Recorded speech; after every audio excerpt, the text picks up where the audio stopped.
How's it going, guys? My name is Tavares, and about a year ago on my channel, I started the most ambitious, biggest build I had ever done up to that point. I took a Lamborghini that was very, very neglected, but screen used in the last Fast and the Furious movie, and I turned it into an award-winning, museum-quality SEMA show car. And I promised myself after that was all over that I would never, ever, ever do that again, just because it was too taxing on me, my mental state, my wallet, and my time. So this year, I immediately broke that promise and I got a $400,000 McLaren that looks like this. Yeah, I'm not very good at following my own advice.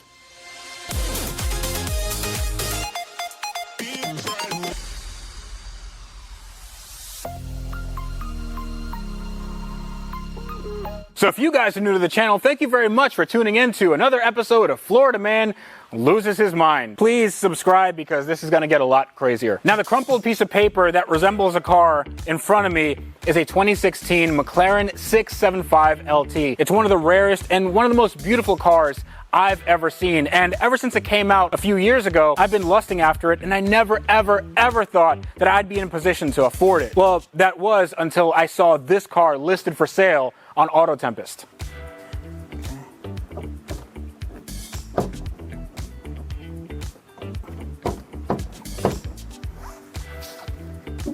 Wait. Oh, come on. Okay. All right, so let me be real with you for a second. I am incredibly humbled that I get to do this for a living. If you told me 10 years ago that I'd be able to work on cars like this, even with such interesting damage, I wouldn't have believed you. But the fact that I can is completely crazy. And I thank all of you for supporting me and liking the videos and watching. But a big component of me being able to afford cars and buy cars and repair cars and modify cars like this is AutoTempest, and it has been for a few years. Now, they took a chance on me when I did the Gallardo Spider, which was one of the first exotic car rebuilds on YouTube. But this year, we're doing something a little bit different. This build, from beginning to end, is completely sponsored by AutoTempest. And I'm really proud to work with them because they support their creators and they believe in me enough that they think that I can finish this project, or they could just want to see me fail miserably. In any case, it'll probably be entertaining. But if you guys are new to AutoTempest or you don't use it regularly, you should definitely go check it out right now. It'll be in the link in the video description below, or just go to AutoTempest.com. Now, it's a totally free platform that allows you to search with one click all of the major automotive classified sites. You can compare with all of Craigslist, and you can start a search with Facebook Marketplace. AutoTempest is adding more features as we speak. Actually, right now is when they're launching some brand new search criteria to make sure that you get the exact car that you're looking for. Now, I've been using AutoTempest for years, and I've found almost all of my cars on AutoTempest. So in order for me to explain why this car is so rare and so special, I should probably talk about what a rare car is in general.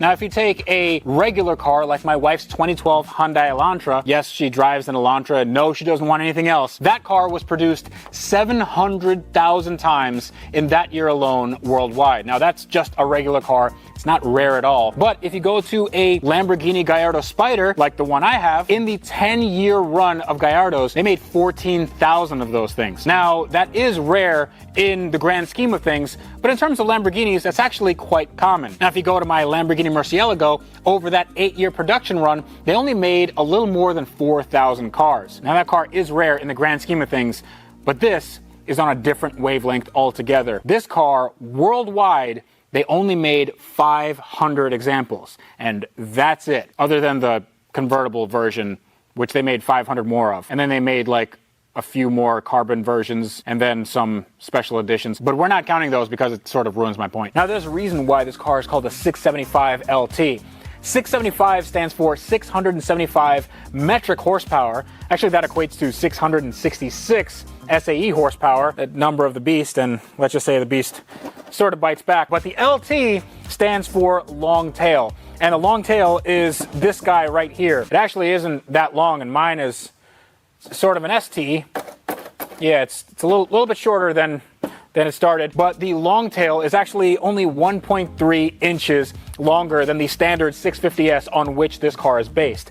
The long tail designation actually stems from the F1 GTR back in 1997. And the McLaren F1 is probably my favorite car of all time. So this, being reminiscent of it, really, really means a lot to me. Actually, one really cool thing about this car is the fact that this is the last big body flagship McLaren where you can see the engine and work on it a little bit from the top. This is a 3.8 liter V8.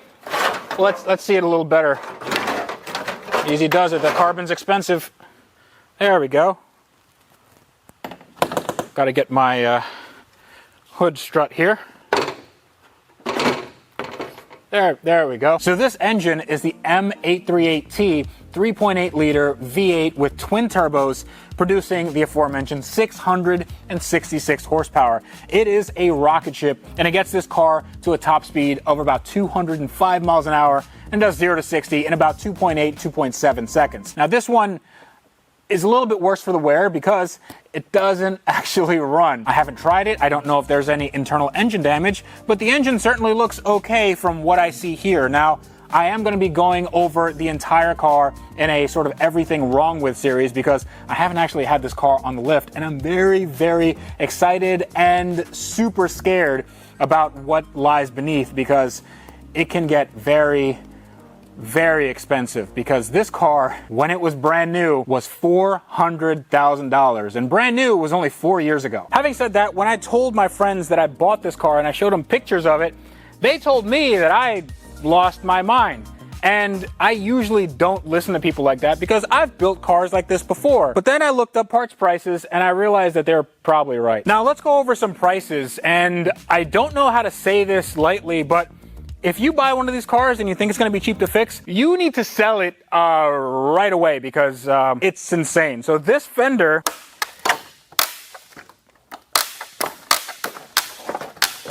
I'm adding lightness.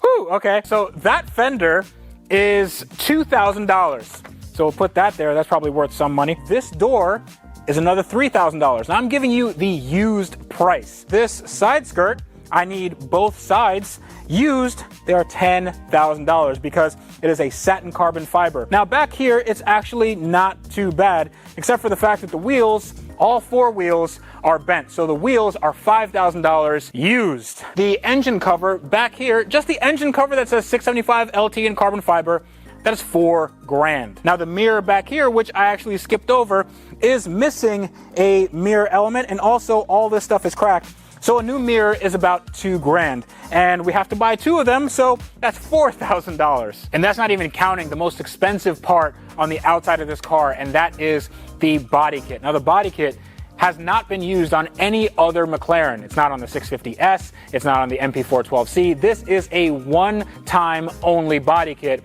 and so only available on this limited production car. And that body kit used is $45,000. That's on top of everything that I just listed, and that's not even including the mechanical portions of the car. So if we come back here, we can see that the titanium exhaust, the very lightweight bespoke exhaust for this car, is a little bit, let's just call it different. That is $8,000, and an aftermarket one would probably be half that, so let's call it an even $4,000. But if you look down here, you'll see that not all is well in supercar land. Everything is shifted forward, which means that there's very likely some damage to the transmission or engine. And a transmission is about $17,000, and an engine can be upwards of 20 to 30 grand. This car isn't just a money pit. It is an absolute dumpster fire of cash. But there is a bright side to all this because there's a lot on the car that hasn't been damaged. Mainly the brakes and suspension, which make this car handle so well. Now these are huge carbon ceramic discs with polished calipers, and even though the wheels are a little bit past it and the tires are not holding air and also gouged very badly, those can all be replaced. Now the interior is also one of the best parts of the car. Unfortunately, you can't really open it up because the battery is missing. Oh, also the battery is $3,500, so you can only get that from the McLaren dealer. Good. The way that you open this car, and I'm not sure if this is courtesy of the last people that owned it, but you just pull this, what looks like a fishing line or something, you just pull it real hard, and there we go. Billionaire doors. How about that? So I probably should give a shout out to the people that had this car before me, and it is LNC Collision. They have a YouTube channel. I'll link to it in the description below. And they were very instrumental in me getting this car because they told me everything that they saw was wrong with it. And they said there's a lot wrong with it. Now this is very, very tight in the midsection, mainly because I am very, very large in the midsection. But once you're in, you are in. And there we go. And it's actually a very, very nice place to be. There's nothing here that's out of the ordinary except for these are supposed to be floor mats. And I'm not sure if this is like an MSO option. Looks sort of like a bath mat. It looks very homemade. So if you guys know if MSO makes bath mats, then let me know. And if you want these, then they'll be in my dumpster. Also, there's a lot of broken glass in here, and oh, look, a mouse turd. Now, one of the things I've always wanted to do with these cars, and one of the things I love to see, is when both doors are open. It won't open unless I pull this, but okay, it's not holding up. Oh, I see why there's a lot of broken glass in here, because the windshield shattered. Oh, there's some carbon damage in there, so we'll just put that up here. This is how all McLaren owners do it, I'm told. Like that, and something like this. Okay, now just don't breathe on it, and it looks pretty cool. Look, whoa, that looks bad. So actually, between takes, I noticed that the windshield that had been replaced by one of the salvage yards before is now cracked, so add that to the list. So we're gonna do something that no YouTuber has ever done before, take apart a McLaren. Okay, so maybe a few YouTubers have taken apart McLarens, but I haven't. This is my first McLaren, and I'm very excited to see what we're gonna find under all this damage. Hopefully, it's not too bad. So just looking at the car, it's sort of hard to see what happened from beginning to end, but I think I have an idea of how this all went down. Now, I do have some photos from the scene of the accident. In the report, it said that this basically slid across the road and went through a fence and went through a bunch of stuff and then ended up hitting a pole in the back, or it might have been a tree. I don't know. There's like tree-like substances here. There's a bunch of wood and flakes and basically splinters everywhere. Now, when a car goes into a pole backwards, everything here gets shifted forward, and that's not great because the engine and transmission are right here. And what I think is that the transmission was the first thing to get hit, and then that created a cascade effect, and that damaged the frame, that damaged probably a lot of things in this engine bay. So what we're gonna do now is raise it up and see how bad this thing really is. Okay, this is my first time with this car on the lift, and right away you can see that there's some spectacular damage going on back here. So this is the rear subframe, and what's interesting is that this car is supposed to be the lightweight version of the 650S. Now, 650S is not a heavy car by any stretch of the imagination, but you can see that this is aluminum. These suspension components, they're all billet aluminum. The subframe itself is aluminum, and if you go up further, you get into carbon fiber. That is actually the carbon tub. But let's focus on right here. This is the back end of the transmission. This is, actually it's a transaxle.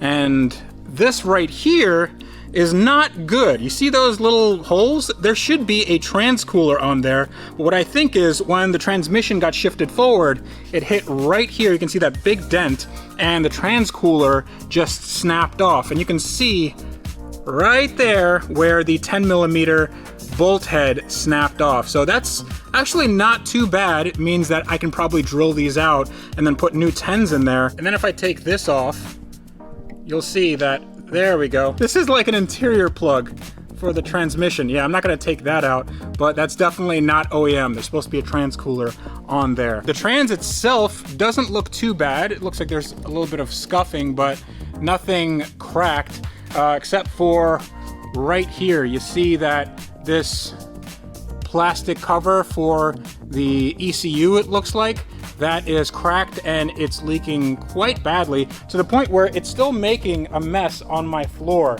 Now, it's been leaking ever since I got it. I can't imagine that there's a lot of fluid still left in this trans. This part of the frame needs to be completely redone and needs to be replaced, but I wager that there's more damage still. Now, there's wiring and stuff that's broken off. I'm wagering that this is probably just the parking sensors and backup camera, so I'm not too worried about that. I'm pretty sure we can fix this. Those look like Delco or Tyco connectors, so we can just get those. Here's what I'm most worried about, because the engine kind of flew far forward and went into, which you can see is the frame. So this is a little bit off kilter. That's straight, and you see that it's just kind of bent this way. Now, that usually wouldn't be a bad situation, but if we start looking up top, you can see some real bad stuff. You see that gap right there? That means the compressor housing actually went into something. Yeah, the compressor housing hit one of the radiators and it just snapped off. Now, I'm not sure if that's gonna be something that's able to be replaced or what, but it's something that I have to address when the engine is out, and I am going to be taking this engine out. I'm not going to be testing it on the car because there's too many things that can go wrong, and I want to make sure that all my ducks are in a row before I start doing any of this. Now, moving to the front of the car, everything seems okay. The carbon tub seems more or less intact. You can see where this has been forklifted and the aluminum has just, well, they didn't do a really good job with the aluminum. My concern is this right here. When it slid into something, it went right into the carbon tub. And the carbon tub is actually very structurally important for this car. It is the main chassis for this car. And as you can see, it is just completely ripped.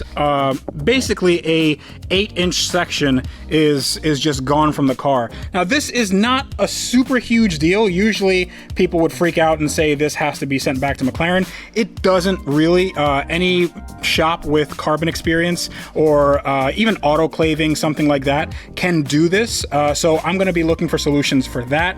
I'm not too concerned about this. This can be fixed. It's not going to look as good as OEM, but it's definitely going to be as strong as OEM. Coming to the front, you can see that's a nice bend in that expensive lightweight wheel. And then we have remnants of when they tried to pull this car, probably with the brakes locked up, and they just left the little hook on there. Hopefully this isn't bent and I don't have to get another one of those.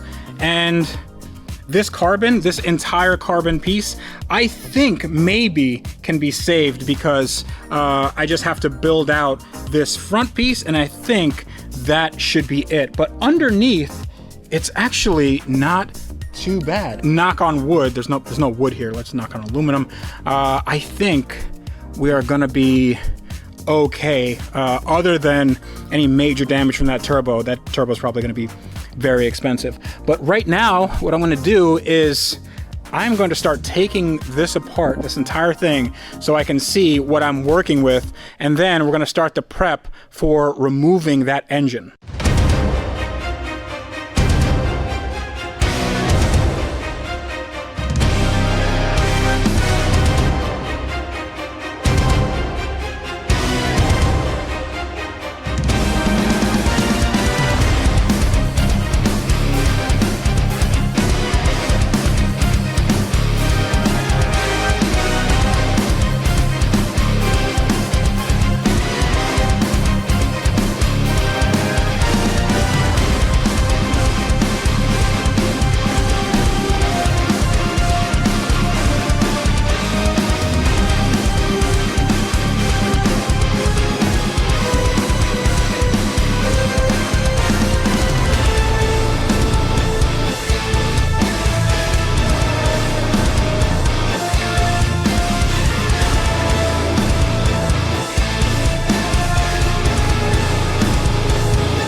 I think this looks a little bit better, don't you think? I mean, now you can see the extent of the damage, and there is a lot of damage. So take a look at this. The welds failed when this entire driveline just got pushed forward, and you can see the mount is just completely broken off. You can see it even better back here. It's just like so bent. It's bent that way, it's bent this way. It's just, this entire frame is no good. So that's gonna need to be replaced, which means that everything here, everything that you see in this picture has to leave the car so the new frame can go in. But there's a few more things underneath that I want to show you that are a little bit more concerning. Now the underside is much like we last left it, except for the fact that I took off the exhaust, and there is some good news and some bad news. Good news is one of my turbos is good. That's my good turbo. But the other one ain't so good. So this turbo is seized. I tried to move the wheel and it just wouldn't move, which means that the compressor housing is hitting the compressor wheel, which means that it's gonna need either a rebuild or a replacement. I'm thinking a replacement because the shaft is likely broken. But that's not a super big deal. What's a bigger deal is this. Can anybody tell me what's wrong with this picture right there? So the way the engine attaches to the car is through these things called dog bone mounts, and it's a really cool, ingenious way, unless of course your engine tries to make a break for it. In that case, the mounts actually break. So what's gonna happen is I'm gonna need to do some welding, and I'm gonna need to be very creative when this engine comes out, because I have to have this back on the engine and I can't be without it. And it's also in a very precarious spot, so yeah, this is gonna be quite an adventure. But other than that, everything on this car has been pretty straightforward, and it's actually not as bad as I thought to work on. There are a few things I need to do. This is one of them. If you guys know where I can get this little plastic cover piece, I don't think they sell it separately. I might end up making this on my own with some ABS, and I don't know, it's gonna be hard. Maybe I can 3D print it, but if you guys know where I can get one, that would be really, really cool. But what I'm gonna do now is focus my efforts on the front end, and the front end needs, well, let's just say it needs a little bit of love. So let's start taking this apart.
So I have good news, but I also have some bad news. The good news is the fact that a McLaren actually isn't that hard to take apart. Everything makes sense. Definitely isn't like a Bentley or an Audi, but it is a little bit like a Lamborghini in that, well, there are some things like brackets that are a little redundant, but it's not too bad.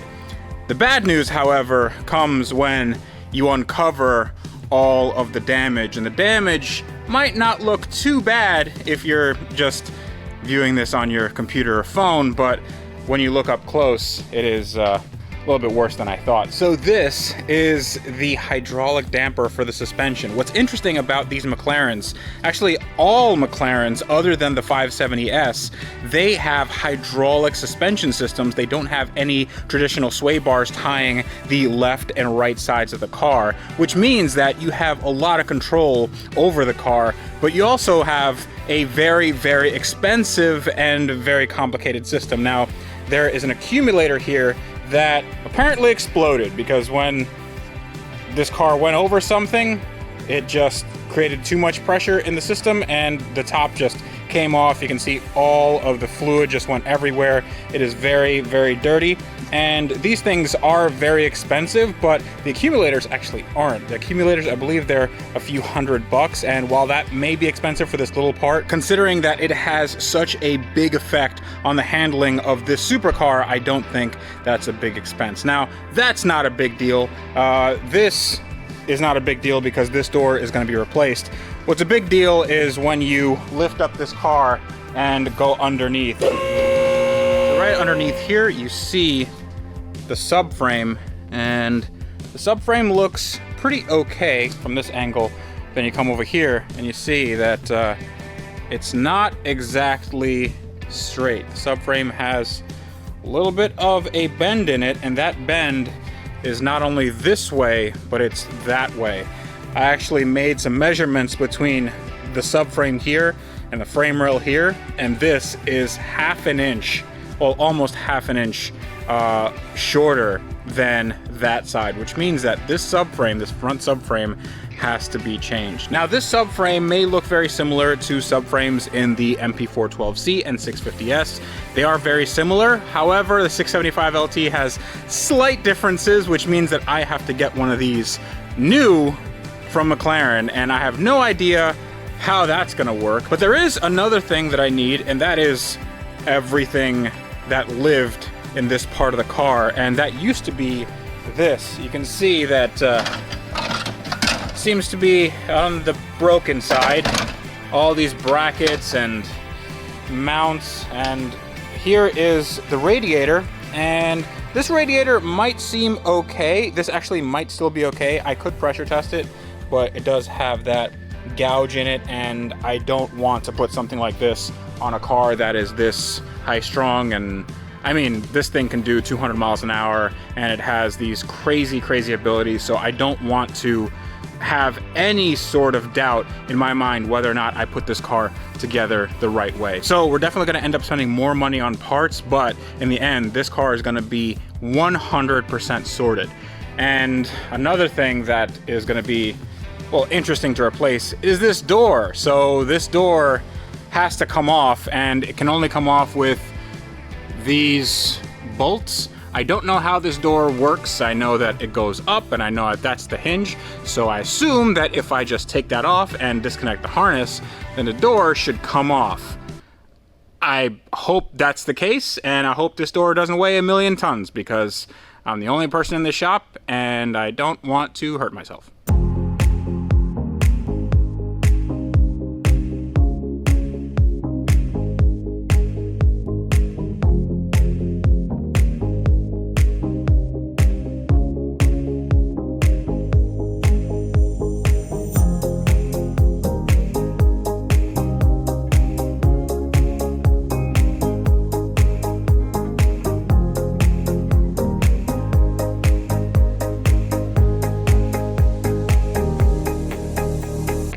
right, so now it is a super duper lightweight McLaren. Also, shout out to Tom's Turbo Garage for recommending scrubbing bubbles. They work really, really well. Now, we have a better look at this carbon damage, and it doesn't look great, but it also doesn't look horrible. And if you took this to McLaren, they would say, hey, you need a new car, and that's not something we can do, so this would be a complete loss. But fortunately for me, I'm not the McLaren dealer, and I know that something like this is repairable, because even though we've been starting to see cars with carbon tubs only in the last few years, planes with carbon tubs have been around for quite a long time. So I'm gonna have to get some very interesting engineering and repair work done to this car to keep it on budget. Now we also have to fix this. Not sure how I'm gonna do that, but this is just fiberglass, so it is all fixable. And then we're gonna have to go to the interior and then hopefully get all this done. So let's do a little bit of a tally of what we discovered in this episode alone. So we have rear frame damage, we have front frame damage, we have engine damage on the turbo side, we have engine damage on the physical mounting of the engine. We also have some carbon tub damage. None of this is seeming really cheap to do, but I think we can still get it done on a budget, and it's all gonna be DIY. Let's get to what we have in front of me. And this is a M838T engine. This is a twin turbocharged 3.8 liter V8 flat plane crank with a Graziano SSG transmission. It's a 7-speed dual clutch. This engine was the pinnacle of what McLaren could put together when this car came out. It's just amazing. There's so much technology packed in here. Unfortunately, that technology didn't really do a lot to keep this from getting damaged in the accident, and there is a lot of that damage. I mean, yeah, it's pretty bad. So right now, I'm gonna show you the entire process of removing a McLaren engine from a 675LT if you're like me and don't know how to do that.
So before we get into the engine dropping out process, I wanted to address a few of you because you guys think, well, some of you think I went soft and I can't do this stuff by myself, because usually when I get these big projects, I have my friend Jared help out, because these projects are like 2 or 3 person projects and it's really hard to do by yourself. But to prove you wrong and to prove that I can do this all by myself, this is going to be completed only by me, and Jared is going to be nowhere in this build.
don't break my car. That was supposed to fall. Whoa, this is so light. Whoa, this is so light. It's funny, if it has holes in it, I know. it might be light.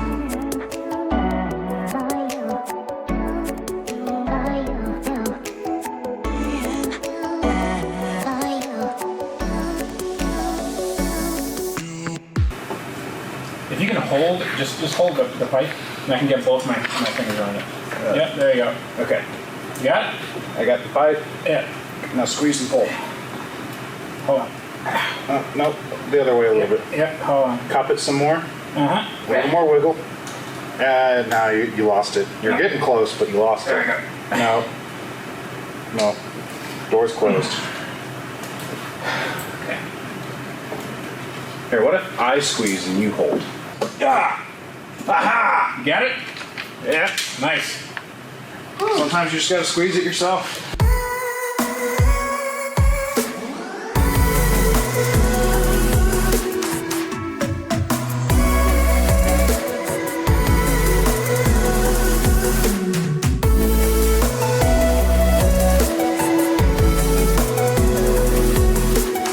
Yep, send it. Woo! Look at that. It's liberated. That turbo really looks bad. Well, okay. Now the engine is out of the car, and I guess this would be called a divorce because the opposite would be called a marriage. But here is the 3.8 liter V8 flat plane crank M838T engine with 7-speed SSG Graziano dual clutch transmission, and yes, I did have to Google that. This is a lot easier than I thought it'd be, but the hardest part was just the fact that this was in a really big crash. There were some modifications that needed to be done, but don't take my word for it. I'm impressed by you. You got it done yourself. All of it.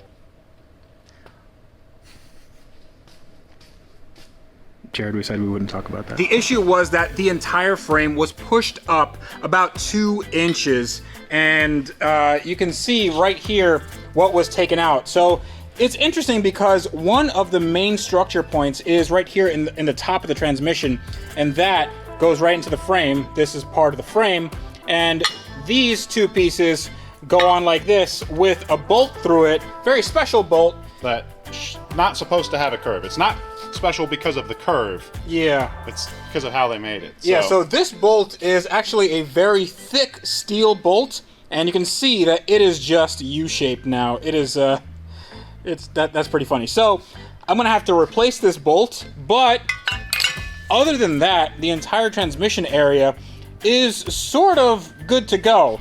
I mean, right here is not too happy. That is, that's some shifting solenoids, I believe, and they're a little bit on the rusty side, so... Flex seal tape.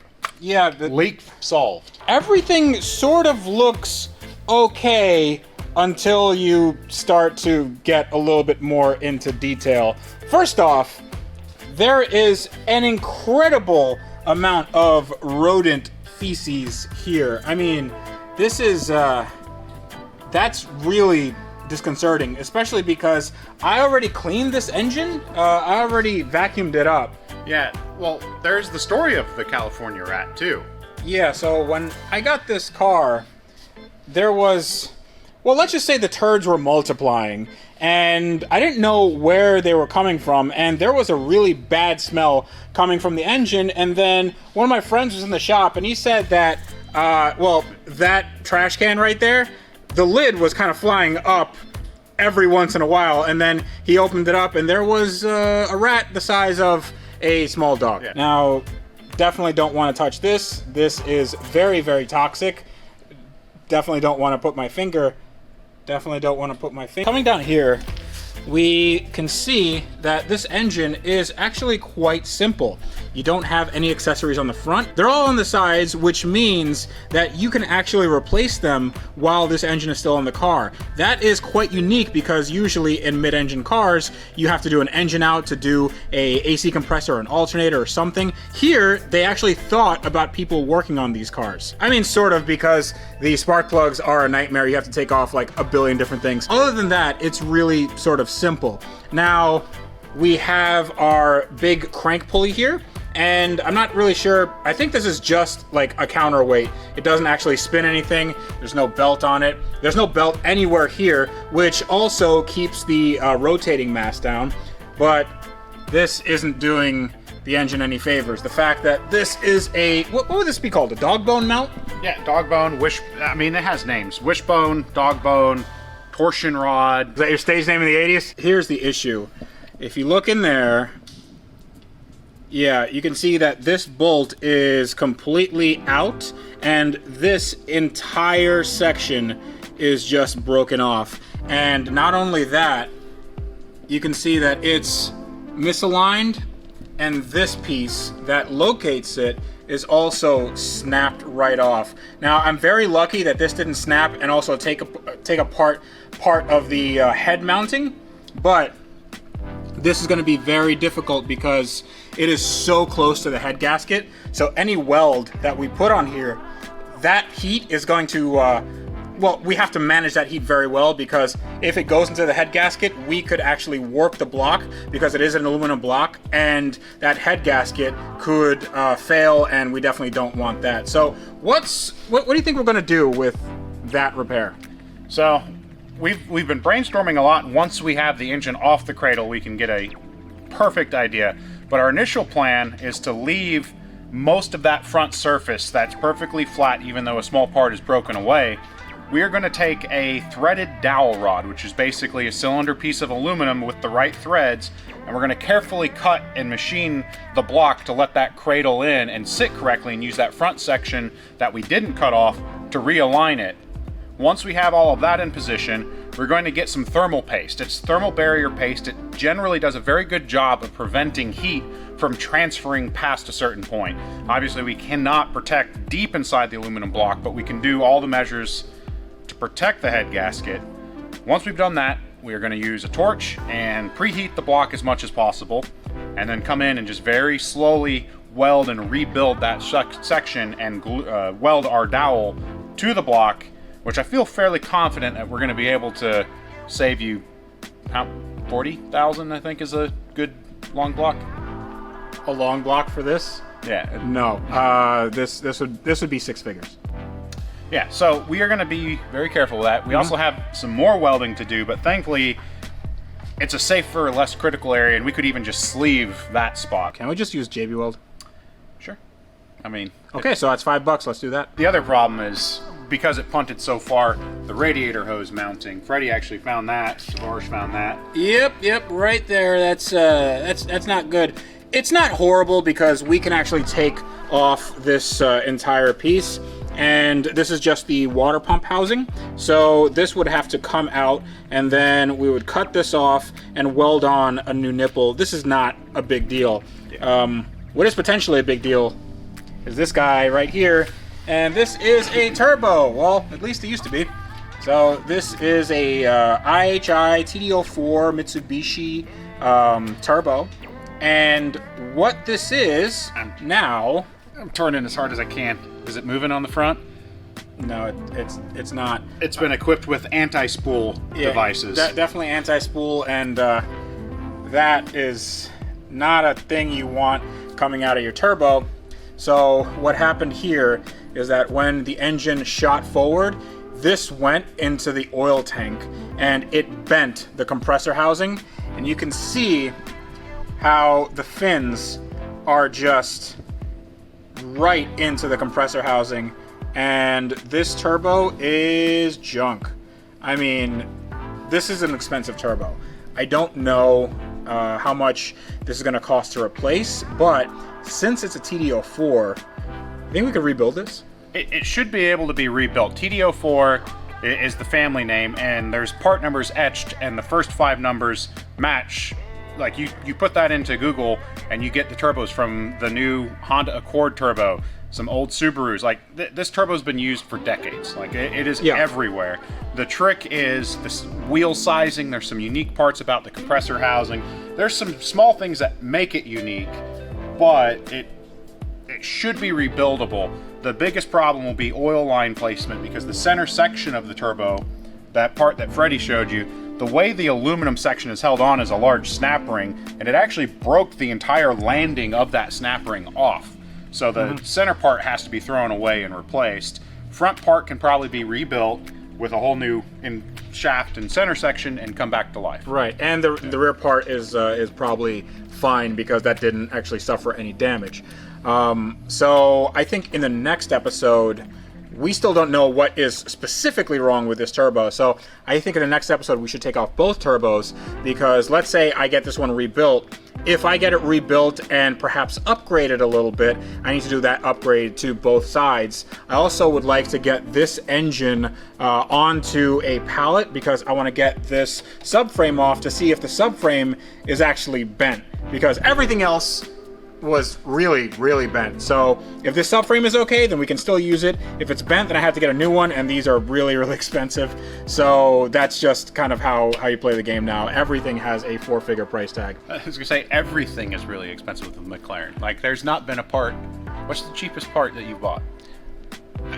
Your T-shirt? That's not $25 on bunker branding. All proceeds benefit a great cause. That's right. Yeah, that's the cheapest part you can get. Actually, those people got free parts from That's a McLaren. true, yeah. The first 100 got first 100 got free parts. Okay, so actually, before I end the video, big question: does this engine turn? Because I actually I've never tested this. Which is probably a good thing that it was never tested, given how tweaked and warped and unhappy everything is. Like, the more we unbolted from the car, like, the more the whole model, everything was relaxing back to normal. It is amazing how much tension was. Yes. I'm just down here with the engine, just hanging out. What's up, buddy? How you feeling? Good? Yeah, I see you're a little sick. It's okay. We'll make you better. Probably this rotation, right? Yeah, it's clockwise. All right. This is worse than the turbo. Okay. That's fine. Stop it. Stop it, dude. Okay. Let's see. Is that good? Oh, I heard compression and exhaust things. Oh, okay. And there's some oil that seeped out. Yep, nice. So oil pump works. And it seems like everything else is fine. So in the next episode, we're going to take all this off, and hopefully I don't have to spend any more money. And we know that's not going to be a thing. I want to look at this turbo, because this turbo is not in great shape. It got smacked right here. You can actually see that it is off kilter on the compressor housing. So I think what we're going to do now is just take this turbo off, see if we can maybe take off the front section and see what the damage actually is. And then if that damage is really bad and that needs to be replaced or even upgraded, we have to take off both turbos. And after that, we're also going to take off the bottom subframe section. I'm going to put that onto my new used frame and see if that is okay as far as being bent, because there's a lot of bend here. So there's a lot of work to do, and let's do it. Let's get to work. Jared, can you do everything again? That wasn't the agreement. I was going to go sit in the corner and drink some beverage. $5. $5.50.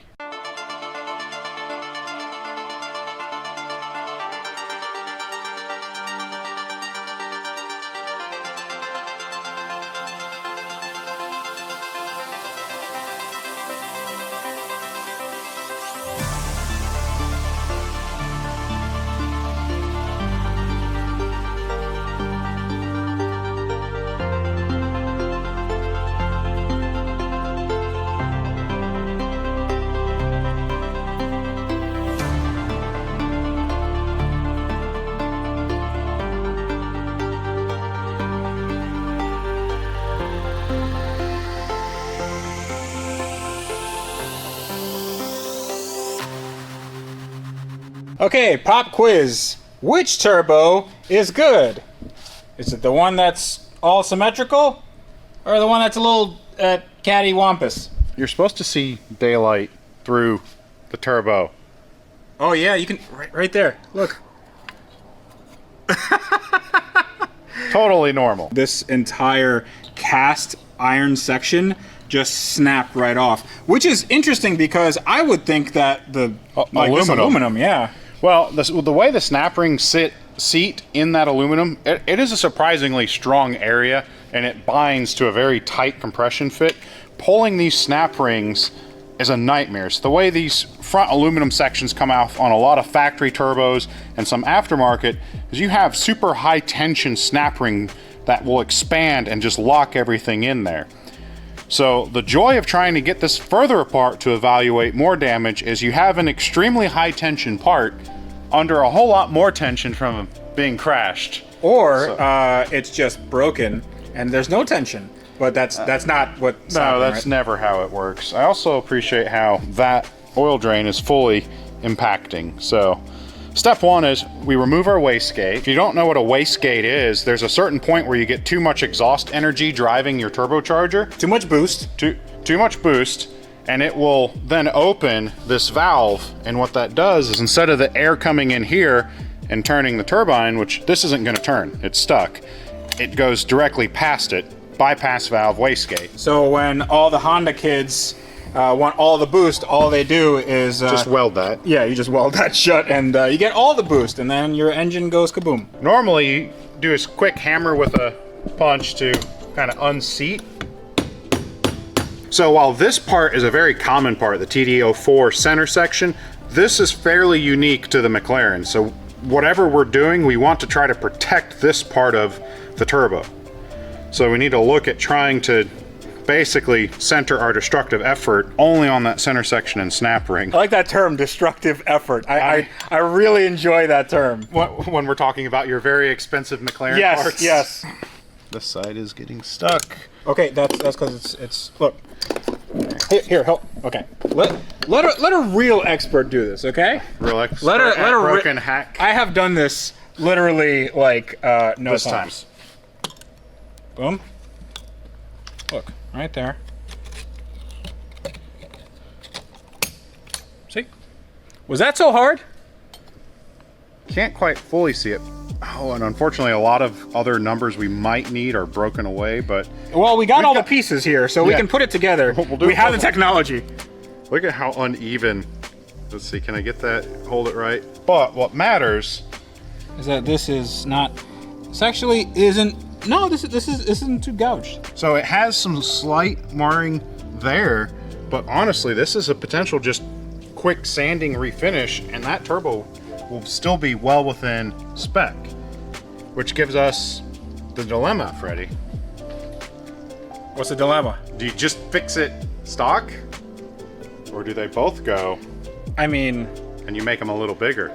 I feel like since we had so much issue with this turbo in this car, we have to go big. We have to upgrade them. Well, and by go big, I mean so very slightly kind bigger. of tiny. Yeah. So it doesn't take much to go big. We decided to take out some more components to this turbo, and we actually got it spinning. Look, it spins really nicely. It's perfect on this side.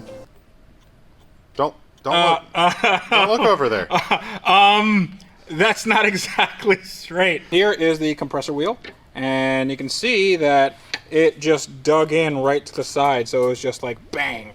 And the entire wheel is screwed. It is a billet wheel, billet aluminum, and it is very, very light. And obviously this was for a lightweight sports car, but now it is lightweight junk.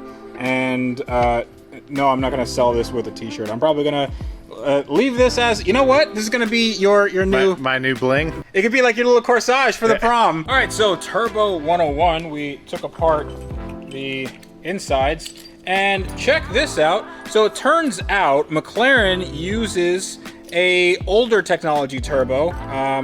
This is very similar to what Subarus and Mitsubishis use, and this right here is called a journal bearing, and journal bearing just rides on a cushion of oil, very high pressure oil, but oil nonetheless. Now, a newer technology will be ball bearings, and they use little ball bearings to make these turbos spin up very, very fast. Now, the journal bearings usually have slower spool up times, which increases lag. Now, the ball bearings have less spool up time, but they also aren't as good at like launch control, not necessarily launch control, but just like the big, you know, fire pops and flames and all that. When you're abusing a turbo with anti-lag and yeah, launch control, high temperature things. They don't like to be oversped because these go up to like 150,000 RPM. So you want these things to be balanced very, very well. And it's interesting to me that McLaren, with all its technology, would use something as old as this, but this is probably more robust. So there's some method to the madness. Now, I wanted to know how big the turbos were. So I got my caliper, and these, well, this compressor wheel has a 46, actually, no, is this 40? No, it's not 46. There's a piece missing. This is around a 49 millimeter inducer. That's like this right here in the front. And the exducer is a 58 millimeter. So 49 to 58, that is roughly what, like a Subaru turbo or something? Yeah, like looking through wheel upgrades just to see how easily we could replace them, that matches right up with a Subaru or a Dacia diesel BMW engine. Okay, all right, so basically that's it. Now, I know that there's more to it than that. This is a billet aluminum wheel. This is a 12 fin design, 12 blade. 12 blade, there we go. A lot of times you'll see an advertised 11 blade where it's 11 large blades. Some of the newer flow technology where this would be a 12 blade, even though you see 11, is they have these smaller half blades. Yeah, right there. Part way down. So compressor wheel technology has come so far in the past couple years that if you've read up on turbos 3 years ago, you're out of date. We're gonna see what this all cost. I know that I sourced another good used turbo, and what do you think it is? Actually, you know what? You guys pause the video, write in the comments, and then I will not look. It's $3,300 for used. For used, yeah. For new, I don't know. That's probably $10,000. So what if I told you I have a friend that can probably make those a little bit better? Probably a lot less. Okay, so sold. Sold. That was easy. Yeah, okay, so we're gonna pack both of these up and we're gonna send them off to see if they can get rebuilt. Obviously this center section is trashed. A lot of this is trashed. We're gonna see what we can salvage. But now, for realsies, we're gonna go work on the engine, right? Yeah, we will. It's just fun, because how often do you have a broken McLaren turbo that when you ask everybody... Hopefully not very often, yeah, because man, it was hard to get to this. But nobody knew what turbos the 675LT has. No. That was unknown. Yeah. So world first, there you go. You heard it here first. McNugget delivers a McNugget of information. Journal bearing. A little McNugget of truth. That's what I like to call it.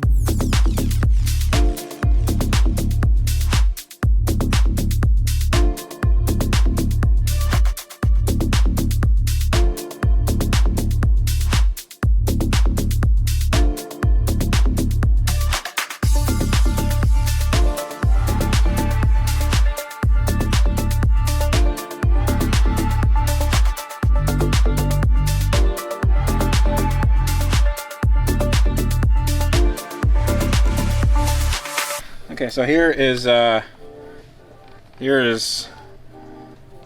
what could be a very, very, very bad situation. I can put inches of torque on it. I mean, it should be good, right? See, that bolt goes in, but yeah, you should not be able to see that. See the bolt there. So what's good though is with it in, despite most of the block missing, is it's straight, it's true, and relatively strong. So that's going to help us in the repair that we want to make. So we have it together like it would be, that the mount would normally be. And you can see how this spacer sits flat. And then we have this large area back here for the welding repair. So a couple things that are working in our favor is most of the block is intact in the very front of it, and that's going to help with our alignment like we were talking about. We slide this back, you can see we have most of that flat base, that still exists for our spacer and kind of final alignment piece. And as we're looking, this block actually has a huge airspace there. It actually, the boss kind of drops back away from the head gasket. So that's going to help when we try to keep our thermal barrier. We can just build a huge dam of the thermal insulation paste in there, because this is where our head gasket is. So it's going to help. Really close. Usually, this would be a complete write-off just because of those aforementioned issues. Also, you look like you have a little mustache made of vacuum lines. Making this block repair following the textbook would be a complete disassembly of the entire block. Everything comes completely apart, and there are proper textbook ways of doing this. What we're doing is doing it the wrong way, The right way. So doing the wrong thing the right way, yes. Yeah, so I want to find out very quickly if this is... We know right away if you're going to take another hit to the bank account. Yep. Here is the replacement frame, and this actually came from a 2016 McLaren 650S, which is close enough. So let's take out the suspension. How much is that new from McLaren? About $14,000. This was not $14,000. I think I got this on eBay for like $2,000 because it had, well, there's a little bit of damage, but nothing to write home about. Honestly, it's really not bad. Now this is fixable. There's a couple sheared bolts and a very minor crack, but it's not bent. The good thing about these cars is that they are actually built to be very, very lightweight. So this entire frame weighs like nothing. It is like very, very light. Okay, so I'm gonna bring the piece in question.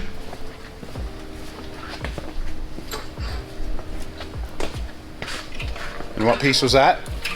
Ow, the piece that just stabbed me right in the hand. Ow. Oh. In case you didn't know, crashed carbon fiber Very, very, very sharp. is insanely sharp. It gives you the worst splinters that you will ever experience. Yep. Ow. All right. This should slot right in. Okay.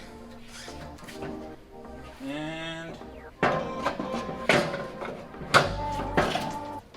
Okay. And I mean, that's in there. So I don't have to spend any more money except on Band-Aids. Ow, that really hurt. Hopefully. What does this green mean? That means that you can actually put a jack or a jack stand onto that port of the car. So McLaren was kind of nice. There's 6 green dots. Yep. Do you have any green eggs? What? Big green egg? Big green what? You've never heard of a big green egg? No. What are you talking about? It's a smoker to make barbecue. What are you talking about? A big green egg to make barbecue in? You've never seen. This is a real thing. I have no idea I literally have no idea what you're talking about. What about green eggs and ham? Yes, it's a book. Okay. Well, you're 1 for 2. Okay. That's a real thing. All right, I'm taking. You have no more privileges. We need to remove all of this, all the red that you see on the car. We're gonna take it off because, yeah, this needs to get painted. It needs to get repaired, and it needs to get the color changed because I'm not gonna have this red.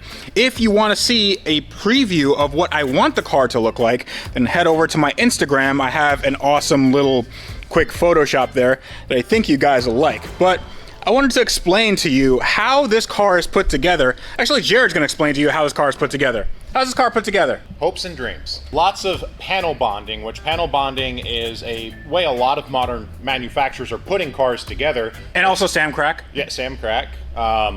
He's adapting modern techniques to old cars. It is a very, very strong glue when applied in particular ways. What's interesting is how much of that glue did not hold together on this car in its accident. Yes. Well, it's not really built for hard accidents. Fair enough. This is an outer skin bonded to inner structure, and traditionally replacing a rear subframe on this car. You just support the quarter panels, pull it out and put it in. The problem is the impact broke the outer skin from the inner skin. So we have to reglue all of that. And then there's other small spots throughout the car that we're finding that the glue has broken. And McLaren's repair process is cut your $30,000 of body parts apart and buy new ones. So I'm not going to do that because they're $30,000. yeah, So we are very carefully working out and figuring out the assembly process. The McLaren repair manual's really good, but again, on bodywork, it's cut everything off and put new in. So we're having to figure out the assembly order of the puzzle and take it apart in reverse very carefully. So we were trying to remove this panel, and then we found out that it actually comes into your quarter window and is under your roof panel here. We got this separated and we were excited making headway, and then we saw it was glued under here. uh-oh. Yeah. So now the roof has to come off. Yes. But in order for the roof to come off, the doors have to come off, obviously. The A-pillar trim comes off, the windshield comes out, most of your interior comes out, and then we very carefully try to unglue the roof and don't damage it too much. Once that's off, I'm sure we're going to find 2 more obstacles that stop us from removing that section. But once we get that section of the quarter panel unglued, we'll find 2 more things, and then this comes off. Right. And we'll get it ready for repair. So one thing we actually could do, we could cut this roof off because I could get a roof scoop. You could buy a factory McLaren roof scoop, or if we're careful, take this off, you can turn this one into a roof scoop, but probably a lot less than 40,000. So right now, in order to get this whole puzzle apart, this whole broken puzzle, I have to remove the front end. So that means hood, fender, door. This is a European car. A bonnet and a wing. Bonnet, wing, And a door. and door. Because they couldn't find any Weird names. fancy names. Yeah, and then we take off the windshield because unfortunately this windshield, it looks like it's in good shape, but there's a nice crack in it, so I'm gonna have to get a new one. Yay, these are cheap. So after that, then the headliner comes down, this comes off, and then we can finally pull those, I guess, rear wings off. Is that what you call them now? Sure. Okay. That's the rear fender bonnet. I feel like Shmi should be in here telling us what to say. So, okay, let's... And he's so much more elegant than us. He is very... We stumble through and he's just like... He is an elegant man. Okay, let's get to work.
All right, now it looks like a Mad Max McLaren. There is no hood, no fender, no door, no windshield. Took out the glass in the back, and now we are going to be taking off the roof. You ever done this before? I watched a YouTube tutorial.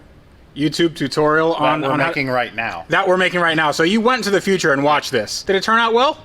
No. This car is bonded almost completely. So this roof panel, it's a little bit hot because Jared's been heating it. It's just a lot of panel bond. So this is how these cars are put together.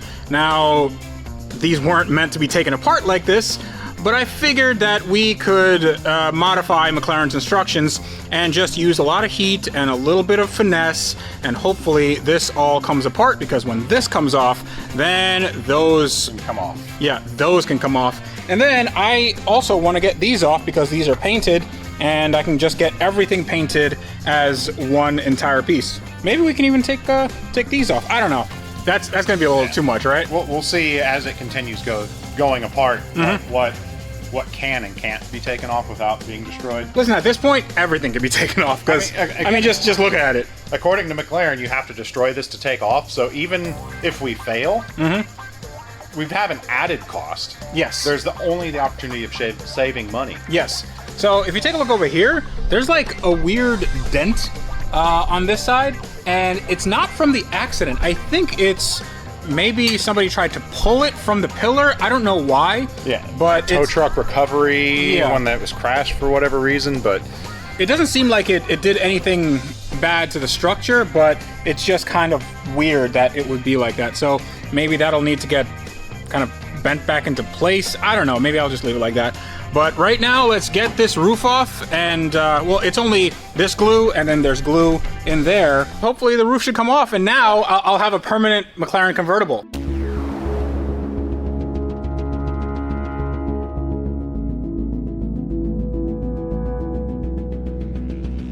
Details will be given about what to do, when to do it, and how.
Barsh had to run home and take care of some father duties, and I kept working on getting the roof off, and we now have a Target Top 675LT, very carefully worked. You can see that massive amount of body glue across the front. It was across the back as well. Got those sides, B-pillars stay behind. But I need to show you guys something. So this was the side I was working on in the front. You have to use a lot of heat and go slow as you're working parts off if you wanted to preserve them. You see, nice and careful throughout my entire side. We get to the side that Tavares was working on, and it's absolutely brutalized. There's no delicateness involved. It was beat it apart. And if I'm perfectly honest with you guys, I think he was beating it apart because he wants an excuse to buy the roof scoop, which the car looks amazing with the roof scoop, so I don't blame him. But I think he kind of cheated himself into having to buy it by just beating the thing apart. Also, that panel that we've been fighting with forever to try to get out, and then we figured out it kind of went under there. I have a feeling that we'll just be able to, yep, a little bit body glue. There we go. One down, one to go.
So we managed to take every panel and the roof off in less time than it took to take both of these side skirts off.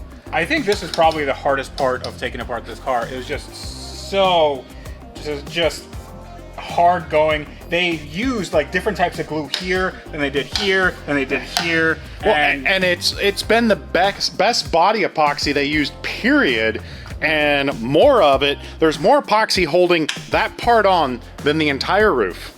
And we found your friend's home. Yeah, that's interesting. So that's some McLaren and some McDonald's and some plastic bag and some more McLaren. Yeah, so and that's where Carlos the rat lived.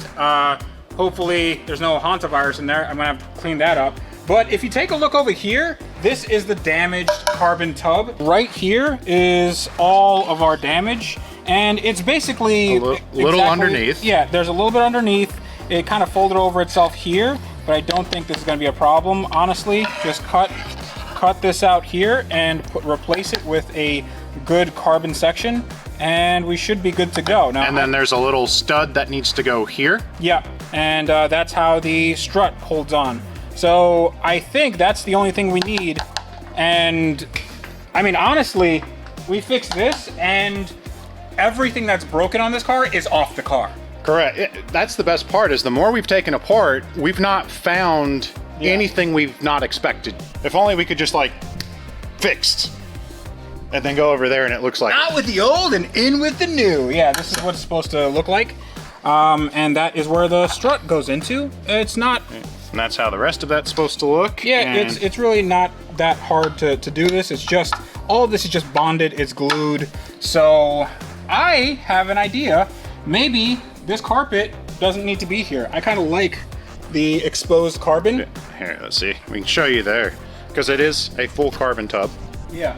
So and maybe you see the different weaves and construction. Mm-hmm. Just to clean it up and then do a maybe a clear coat or some kind of coating to make it glossy, and yeah, maybe that'll be it. Cause I love the look of this, and I don't want to cover it up with some stupid carpet, and it saves weight. It does, because it's like boat carpet.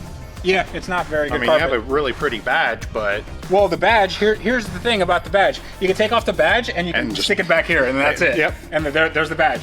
So, but it is cool because you see your carbon fiber monocoque, then the aluminum roof structure, and then it looks kind of cool with nothing there. So this is your A-pillar section. Yeah, you know what's really cool? You can actually unbolt this. It's also glued on. So you unbolt this, take this part off. You can take that part off. Yep. And then theoretically, if you put the body panels on, you can have like a little McLaren Speedster.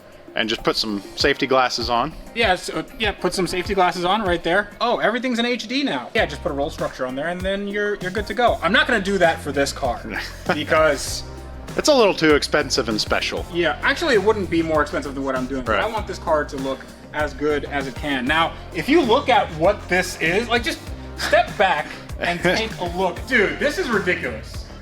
Well, and there's more still to come off of this thing. That needs to come off. And the whole front end. Yeah, well, not the whole front end, just the subframe. Yes.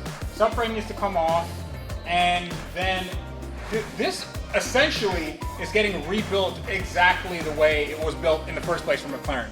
So this is almost taken apart to its bare carbon tub. Here is the carbon tub. This is what makes time travel possible, guys. This carbon tub gives the entire car its structure. The roof on most cars is a structural component, as are the B pillars, as are the A pillars. In this car, those are basically window dressing. You don't actually need them for any additional structure. This car can be a total roadster if you need it to be. This is just, there's so much structural rigidity in that, and it's very, very light. This entire carbon tub, just a bare carbon tub, weighs around 220 pounds. Now we're gonna lighten this car a bit more because this rear section, the rear subframe, which has taken a hit, has to go bye-bye. I have to replace this, and now we're in a really good situation where we can take off the bolts, these bolts right here, this bolt down here. We have to take off the fuel tank. We have to take off all of the knickknacks and doodads and whatever that is. So this has to go off the car, and There's also this. So I don't think this is an MSO option. I'm not doing this by myself. Hi, Jared. Hi, how are you doing? I'm okay. I'm very happy that this is, to this point, this is the most I've ever gotten a car taken apart. What about you? I've gotten them down to a unibody, which is almost like the monocoque. On a unibody car, you know, it's the rear of it's still attached. So I've stripped one that far. I've done a frame off restoration on an old Jeep. This is basically an old Jeep. Right now, what we're gonna do is, first off, remove that because then we're gonna remove the brakes just because I don't want anything to happen to them. They are extremely, extremely expensive. So no nicks or scratches or anything can get on them. I wanna put them in a safe spot. Then we can work on getting the fuel tank put down. You can see that there's some disconnects here. It doesn't look that hard, but I don't want to jinx myself. Then we have to reposition the lift arm. So the lift arm has to go from here a little bit more inboard, so it's on the carbon tub. Then we undo some bolts. This comes off, and then we can compare it to our new frame, and hopefully we don't have to do too much to that frame to make it work. Hopefully this is more bent than the new frame. I mean, yes, hopefully that's the case.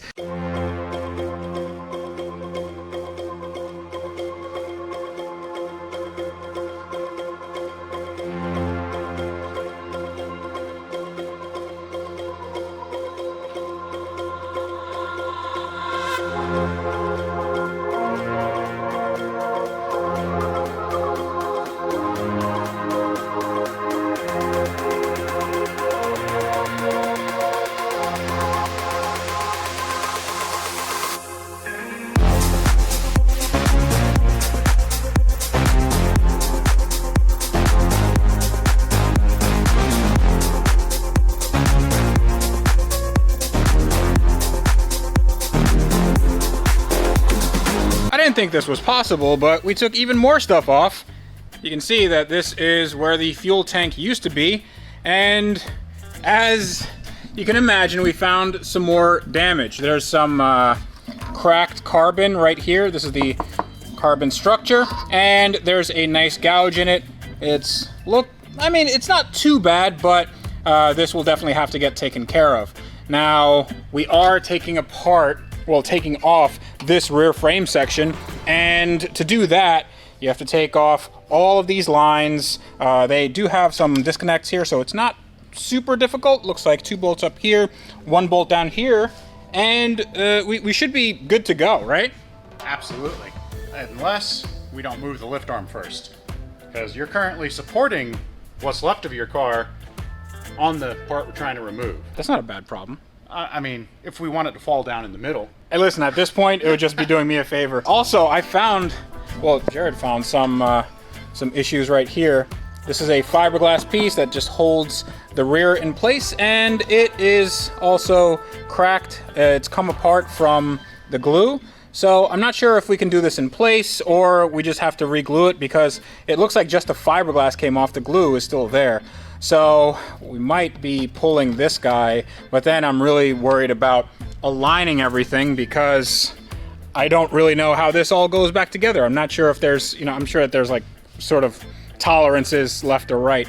So I think we'll cross that bridge when we get there. But right now we have to raise the back up. We have to lower the lift slightly, reposition the arms on the lift to be on the carbon tub. Then hopefully it's not going to be too much weight back here. I really don't think so because this doesn't weigh anything. Then we can take off the bolts sort of at the same time, and then we move this frame off the car it's not permanently, but just actually this frame is coming off the car permanently, but the car is not going to have a frame at the rear end. And that is really, really scary to me because I don't know if this car is ever going to go back together the way it was. We don't want it to go back together the way it was. We want it to go back together better. Better. And not crashed. Okay.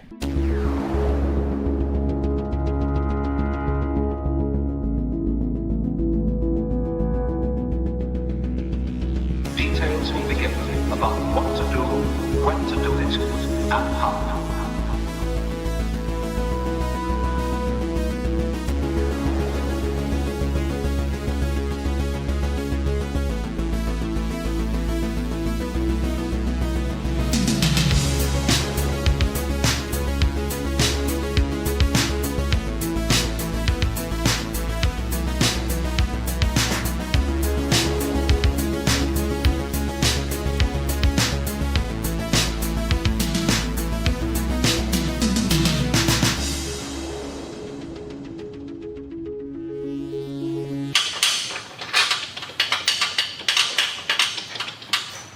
All right, so moment of truth.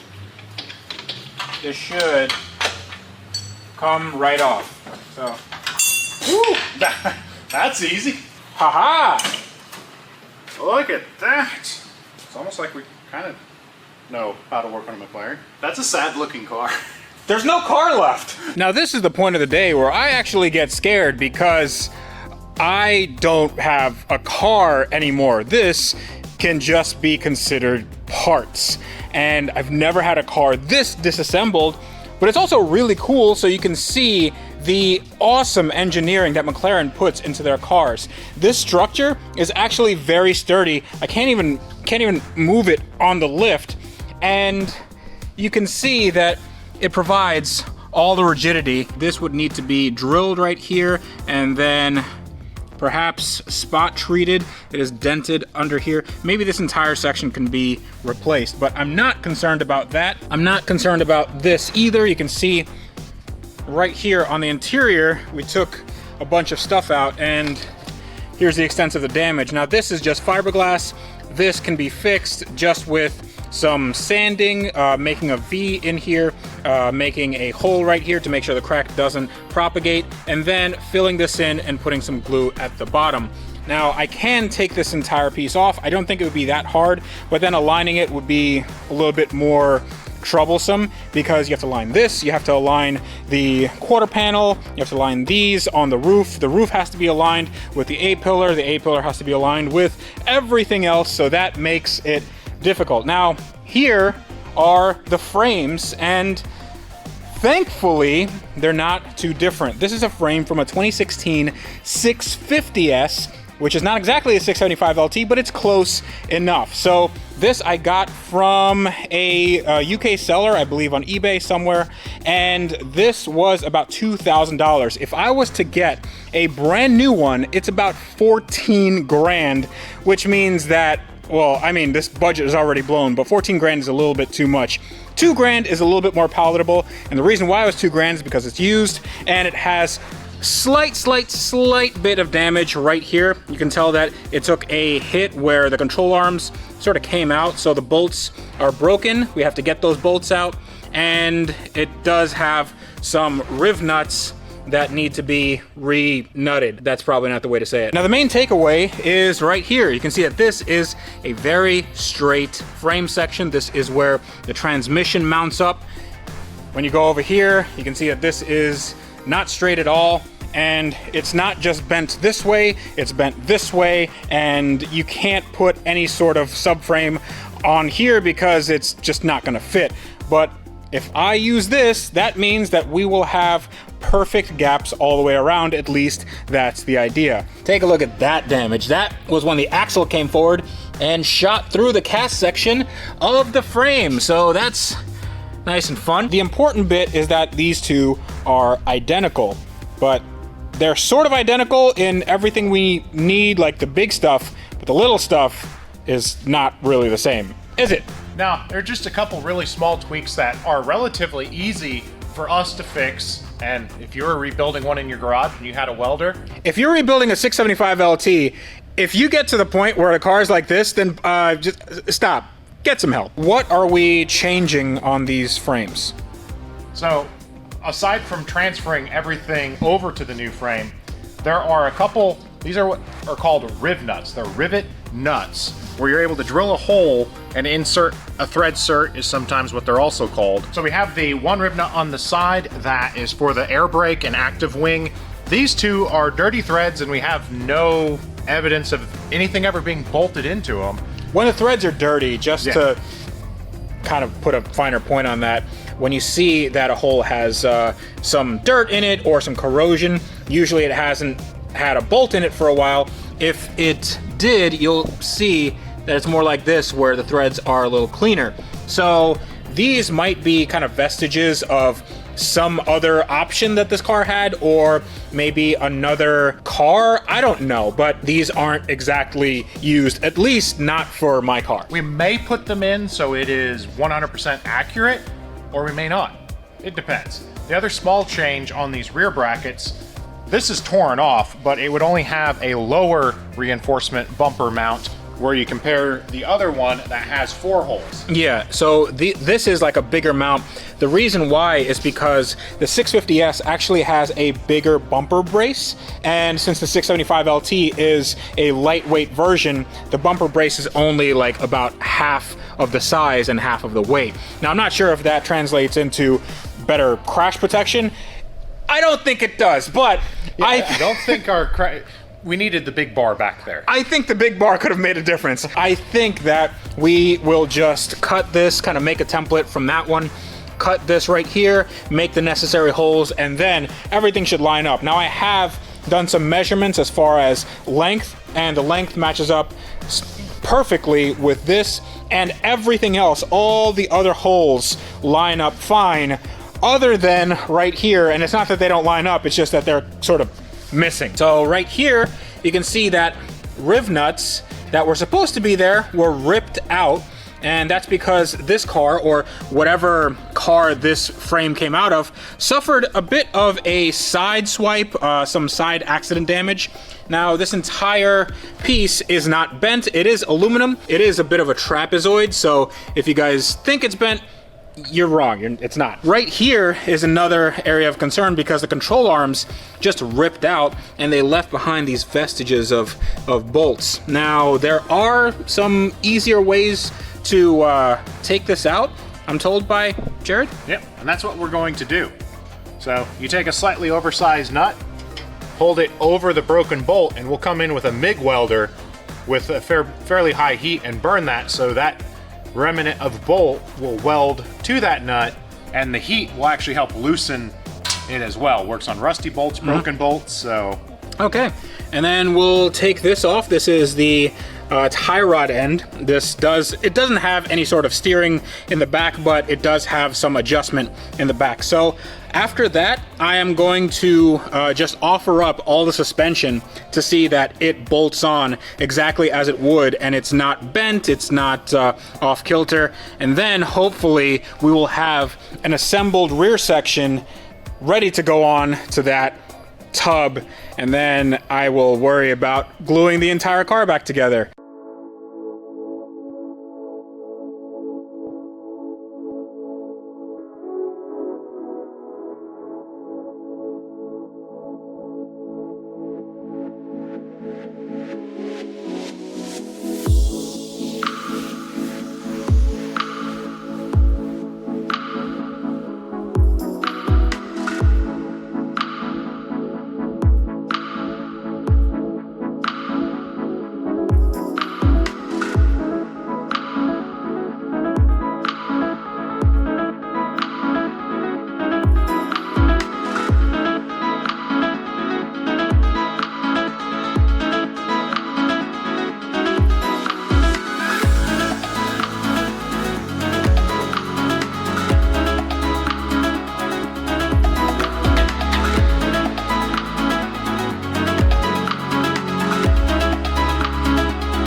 What you been doing?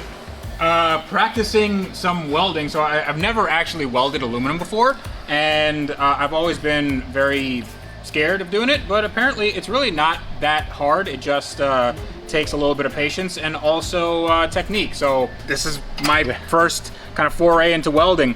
Not the best, obviously, but I can probably do a structural thing where I'm just welding on a ground. So I think that's admirable. You want to weld on your McLaren, which is a good thing, but I didn't want him to immediately start on that, especially when we have this beautiful aluminum piece to practice. So if you want to practice at home, get scrap aluminum, the first thing you want to start on is what he was doing in this section, which is just learning what aluminum looks like when it starts to melt. Because with steel, it turns cherry red. Aluminum kind of goes from silver to slightly shinier silver, and then just blowing out through the bottom. So we had a couple practice runs of just learning how to control the pedal and then learning how to feed the metal. And then the moment we set the actual butt overlapping joint on, he hit it kind of out of the park. So this is a ground that the 675LT had that didn't exist on the 650. Yes. So we just are transferring that bung quick and easy. What I've learned is that it's very important to be comfortable and go over what you're welding. So, I mean, I'm not giving anybody welding tips. This is literally my first time doing this. We found a stand to get a slightly better welding position. Grounds are ready. When you're welding aluminum or any AC welding thing, be careful touching your skin to the material, especially if you sweat. It gets a little shocking.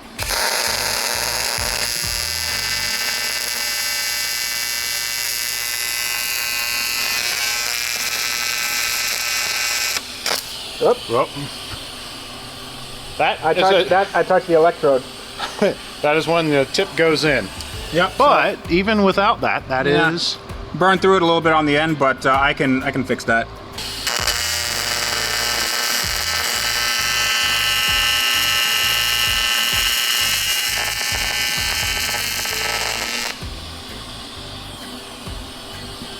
So that's extra credit there. What do you grade yourself? A D minus. D minus? Yeah.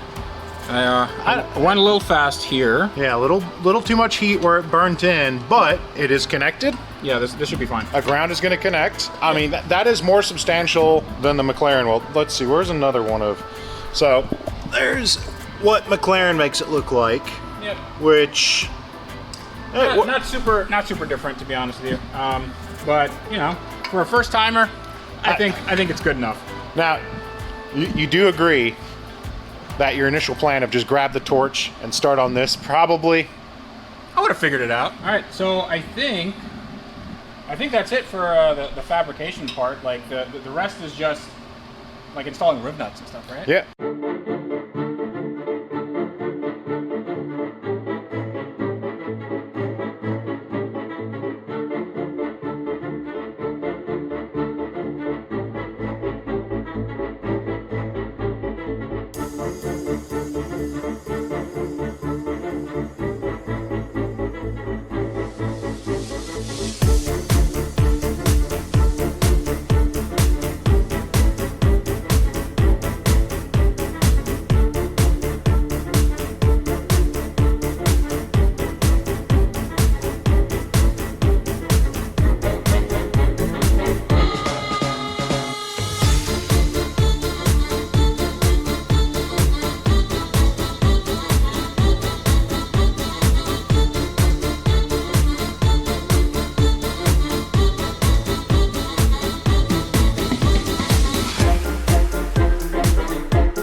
All right, now that we have the old frame completely stripped, well, not exactly completely, I still have to take out the tie rods. I didn't have the correct wrench for that. I'll have to wait a day to get the right tool. Everything else is taken off of that old frame and it's ready to be scrapped. And the new frame is looking really, really good. Jared did an amazing job with cleaning everything up as far as some welding. There was some slight imperfections and we made sure that everything is as good as new. I made sure that all the bolts were in their correct holes, and we even got some bonus bolts. These were actually just vestiges of the old frame and the new frame, and we had some overlap, and we got some bonus bolts, which is always a good thing. It's not a good thing if you have bonus bolts when you didn't have extra parts. If you take a look down here, you'll see that these frame rails, they should line up with this underbody panel, and when I put it up like this, hole lines up there and hole lines up there, which means that this frame, at least side to side, is good and it's going to be straight. Now, I think I will put this on a jig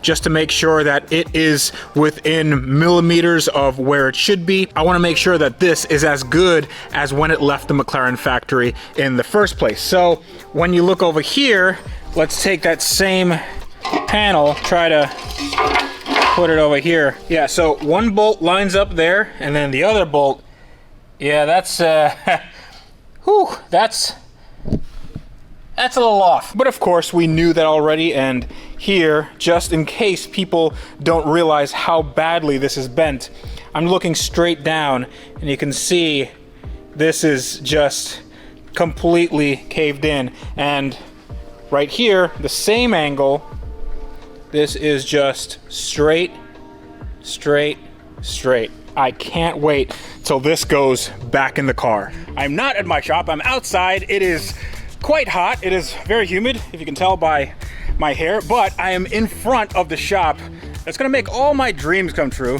I'm talking, of course, about the Frame Doctor shop, and this is very special and very important because this is where my McLaren is getting essentially rebuilt. Not necessarily rebuilt, it's getting fixed. All the carbon fiber damage that was apparent when we took the car apart, that is all fixed now, and this is where the car has been sleeping and getting repaired for the last month. I can't wait to see it. I really want to share this with you, and well, let's just go inside and see the car. Woo! All right, and here is the Frame Doctor himself, Joey. Thank you so much. He is the man, because right here is my McLaren, at least most of it. Yeah, there's a lot of stuff missing, but the important bit is underneath here where all that damage was. And now here's where all that damage isn't. Like, this is properly insane. From what I can tell, there's, wow. Heavy duty. Yeah. The weave is exactly the same. This looks very strong, but I don't know anything about carbon fiber. You apparently know your stuff. I mean, again, when it comes, when you first brought this to my attention, basically, it's to really look and to see what exactly was hurt. There are certain places where that I probably wouldn't go to, near the suspension. Yeah. Anywhere where the front or rear clip is put on. Yeah, so somewhere like right here, damaged, if it was like cracked or like where it bolts on. Right. And what was really lucky about this space is that there's bulkheads. There's bulkhead here, there's an inner bulkhead there. So basically there's a pocket here that whatever hit, you know, again, it was full of dirt and all kinds of rocks and stuff like that. So whatever hit here really drove right into this corner. The tub was hurt, but it really confided, it kept it in that one space. Okay. So basically what you do is you remove all the old. And I think I explained before when they find a skull, and the people recreate the skull with clay and all that kind of stuff. So basically brought that all back out with clay. So like digging up dinosaur bones, that's basically what you did. Same kind of thing. Yeah. And then what we did was we started to lay the clay in there and brought it back out to the radius and everything that was there.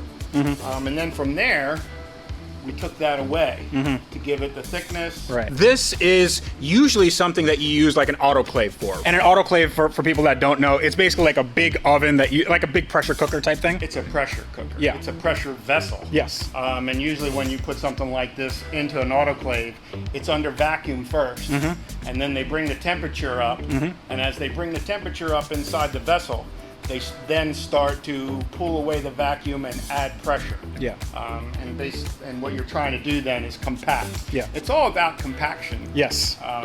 It's about compacting the fibers as close as they can be. That's how they do them from the factory. There are ways to fix this without going into an autoclave, but it's usually on like small cracks or if there's a hole in it or something like that. McLaren's factory service manual actually has a method of doing it, and you just basically patch it with like some panel bond, Right. essentially. Someone asked me how do I have the nerve to do this? Well, it's what I do. Number one, I repair carbon fiber bicycle frames. Yes. Been doing that for quite a while. Been in the composite business for 35 years. Bikes for 14 years, and anything, whatever it comes. If I think that I can do it, I do it. Cool. Pretty much the way it comes out.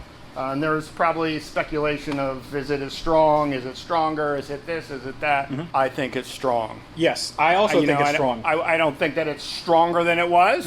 Again, because it's not. It's a repaired piece. Right. I compared it to a boat. Yeah. I said it's kind of like fixing a boat. And then somebody went, when they went, really, like a boat? And it's like an America's Cup boat.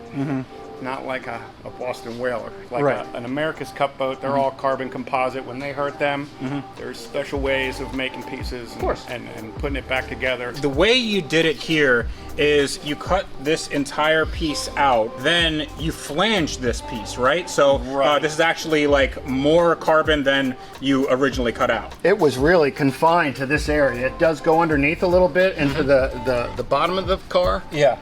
What's really interesting is the bottom of the car is really thin. I don't know what's above the final layer down there. And again, I don't have X-ray vision. Yes. Although, It's good because people on the internet definitely do, okay? Right. And they will tell you. But again, from the years of experience and stuff that I see, and again, grinding this out, this stuff is, this pre-preg, when you grind this, it gets everywhere. And it itches. You know that it's really good, high quality stuff. Because of how it itches. Oh man, it's really bad. Toughest part was actually grinding it all away and getting rid of all the damage, to the point where everywhere in the hole that I cut out, everything was back to being solid again. Okay. I could see. And then, as you were saying, I put a flange. So I went out about 3 inches, and then went half the thickness of the actual tub, and did all the way around.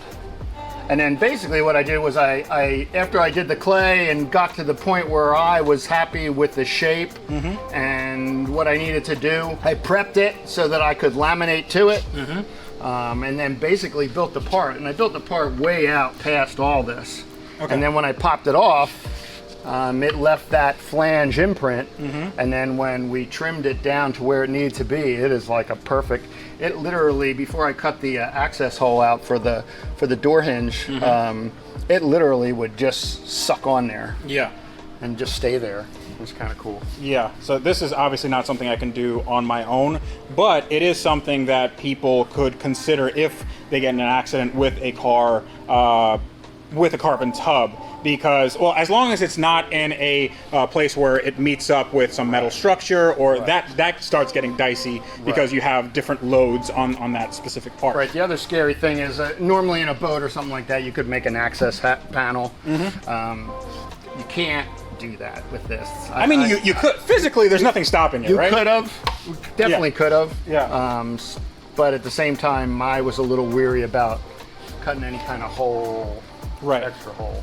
Yeah. But when I first went to your shop, it's kind of one of the things that I did was tap. And you're really looking for that harmonious sound. Yes. Well, that's something that only an expert would know about. That sounds Really solid. Yeah, that all sounds really solid. And one of the things with the bicycle world, there's a thing called the tap test. Yes. And you basically tap on, and then you tap and you tap, and as soon as it goes dead, you know that the layers have separated. Yes. And all that sound is not traveling now. It stops right wherever it's separated. Correct. You grind that out, replace it in layers, and again with directional carbon, depending on how you put it, where you need the stiffness, where you need the strength. Interesting. So I'm definitely going to test the structural rigidity of this, because the first thing I'm going to do is get into an accident in the exact same way. What do you think about that? I'll just bring it back and you'll fix it again, right? It would be interesting. Also, we fixed some pieces back here. Yeah, just some stuff in the back, which Yeah. is regular, and then back here is basically there's a fiberglass part. Yeah. So I mean, this gets covered up by everything. This was just broken down the middle here, and this is patched up. And this little carbon piece is also patched up. There was like a little crack in it, so that's all well and good. Right. So this car is ready to go back to my shop, and now we have we got a forklift there and a trailer, and this is going to get a little bit sketchy. But I do want to tell you, thank you very, very, very, very much, because without you, this thing would be literally dead in the water. So I'm going to put all your stuff in the link in the description below. And we're definitely gonna get this going, and I really want to hear this start. You want to take a ride when it's done? Absolutely. Yeah, Absolutely. There is a thing that I do on my Instagram page. I do a cargo buy. Yes. And it just happens to be where we are. There's all kinds of race cars, and there's all kinds of Lamborghinis. Yes. And there's all kinds of Porsches. And it's crazy what goes by this doorway. Of course, so yeah. I would So really love that. Yeah, so definitely go check out his Instagram. Why You'll see that in the video description. But now let's get this thing on a trailer. Hopefully we don't inflict any other carbon damage, because I don't want to wreck this thing anymore. So we have our forklift here, and our forklift operator. You might know him. Big lovable, right? Is that what they call you? Is that your nickname in high school? So we borrowed this forklift from our friends at Vision Conveyor. They're also the people that helped me bring this car to the shop, which was a little bit sketchy.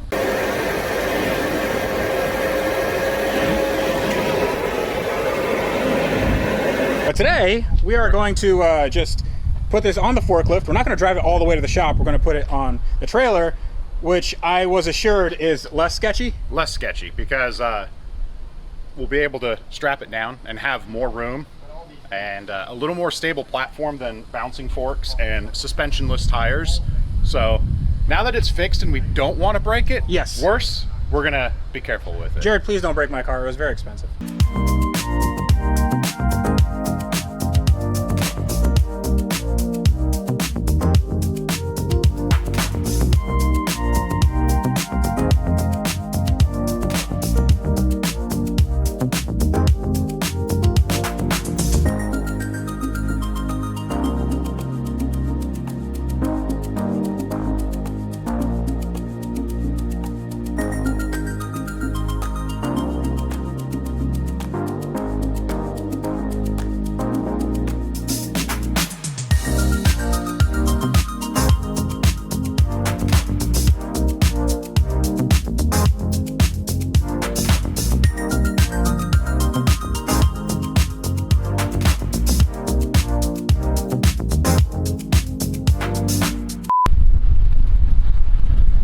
You might be asking yourself, why is Jared riding a bike down the road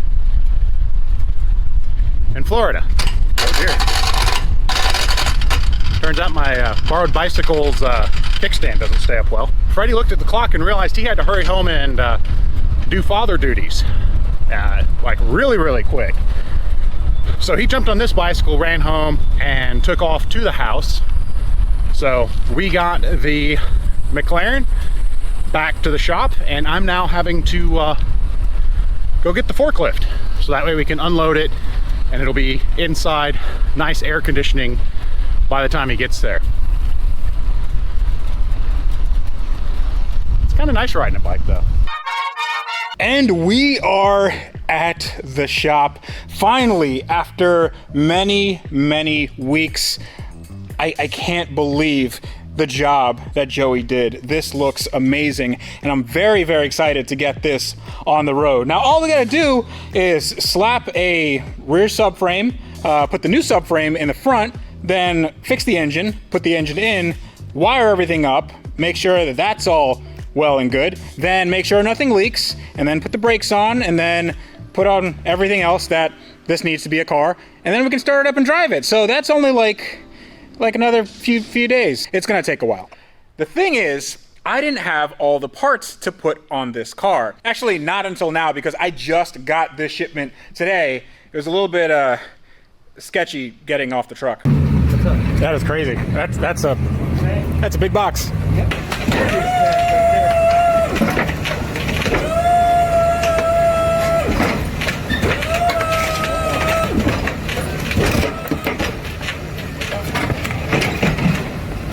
All right, that worked. So before I got this massive pile of parts delivered to my shop, I had to pay for it, and that was actually an issue, a really, really big issue. I made a video on it, and the $16,000 that this stuff cost was just lost by my bank. I wired it over and it just vanished like a fart in the wind. But all was not lost, because after I made the video, surprise, surprise, a executive from my bank called me and fixed everything. They found the money, and I got the money to Hybrid Performance Limited, and they got my parts over to me. Now, I'll put everything in the link in the video description below, but these guys have the best parts, especially for a McLaren, the really rare parts that you need for a build like mine. Now we're gonna go into what is in this box, but I'm not really good at unboxing. I don't know what I'm doing. I assume you just open up stuff and you go, wow, this is crazy. But I figure it would be more interesting to have another person here, so. Hello. Yeah, that wasn't awkward at all. Jared is here. We're gonna do a lot of really cool stuff in the coming episodes, not only on the McLaren, but on a lot of other cars in my shop. There are some cars that you don't know about yet. We're gonna just go over this very expensive box because, to be honest, I don't remember what I bought. Well, let's start with this piece. Everyone was worried when you stabbed through this 4 times, but that's because you had already decided to replace it because that was gone. Yeah, so this was gone on mine. Actually, you know what? I have this piece ready so we can kind of, okay. Hey, maybe I shouldn't do this with one hand. All right, so here is the stock piece from a McLaren 675LT. This one is a little bit modified from the accident, so check that out. Also, it's a little bit modified from me taking it off. Don't worry about that. I already knew that I was getting a new one, and I swear that's true. That's probably not true. This is our new one. Obviously, the car's not gonna be white, it's gonna be painted, but this came off a 650S. So there was a little bit of uncertainty as to whether this would fit, because McLaren doesn't even have the information on whether these parts are the same. But I took a look, and turns out these are pretty much identical. I mean, what do you think? I don't see anything different. And it's always fun with McLaren because this one part has 4 part numbers for one model year of a 500 run car. Like it. Yeah. McLaren parts are interesting to order. I was a little worried that it was broken out of the box, but it turns out they're all just broken that way. Yeah, so there's like a little crack right there, but turns out there's also a little crack right here, and this is all like bumper and side skirt anyway, so I'm not too concerned about that. And these are fiberglass, so they're not carbon fiber. That should be pretty easy to repair and repaint and everything. But in that box are some actual carbon fiber pieces that, if they need repair, would be a little bit more expensive, just because I spent a lot of money on the carbon repair on this, even though it was very, very worth it. This is belly pan. So this is an aluminum belly pan, and this keeps the belly of the car from hitting the ground. I could use a belly pan. Yeah, I can use a lot of things. So let's take this out. All right. And check that out. Carbon fiber diffuser, super. So that is part of duct front right-hand standard McLaren P11 model year 15. Yeah. So this is our ducting that goes right here. So this was all ruined in the crash. I like the generic brown shipping tape from McLaren. Listen, they spent all the money on R&D. They are selling their manufacturing plant. It's your fault. So I should have went to McLaren and fixed this car, but I didn't. And now, since they don't have the money for me fixing my car, they're going broke. Boom. Ready to drive. There we go. We're done. All right, Perfect. let's start her up. All right. No. We're not. Yeah, we're not going to do this. I'm going to take it out of the way. I know what this is, but you're going to have to wait. This is probably the only box you care about opening. I care about all of this, but I care about this especially. So please, Jared, please. Just in case it drops. Oh my, please don't, yeah. There's been a lot of oil spills while I'm gone. That would be pretty bad. Yes. All right, so Apparently there's a transmission. there's a transmission in here, and okay, so I bought this because on it my has a wiring harness. yes, on my car, this guy is all broken. This is like solenoid pack, and Zach from Hybrid Performance, he said, "Hey, I have a line on a transmission. Would you like it?" And I said, "Sure, why not? Because now I can put this into anything." What? Why don't we do like a transmission swap from a McLaren into something more interesting? That sounds like a lot of complication that wouldn't necessarily be worth it. Why are you a quitter? This is extremely clean. I have no idea if the transmission is actually good. It It's a different oil cooler though, isn't it? Or is that the same as yours? Same oil cooler. Man, So that was a good buy. yeah. Like all of our worries are on that. Yep. But we do not know the status of the clutch of this transmission. We don't know the status of anything on this transmission. So I'm going to reuse the old one and just put the solenoid pack and the oil cooler. And so, transfer the harness. Yeah, so we can just leave that in here because I wager that this is probably a little heavy. But we have a bunch of grab it. other stuff. Just right there. If you can lift this out of the box, I will give you. The McLaren? You don't want the McLaren. I'm going to go for it. If I'll I get give the McLaren. I'll give you $100. $100. Oh my God! Please don't. Stop! Yeah, that's how we Out of the break box parts. or lifted? I didn't hear. I said out of the box. Okay, stop. Jared, why are you doing all the unboxing? You know what? You unbox all of this. I'll unbox that. I can hold the camera. It's just you're holding the camera right now. But you look so good. I try. Do you have your, wow, you have razor blade fingernails? This is unboxing ASMR.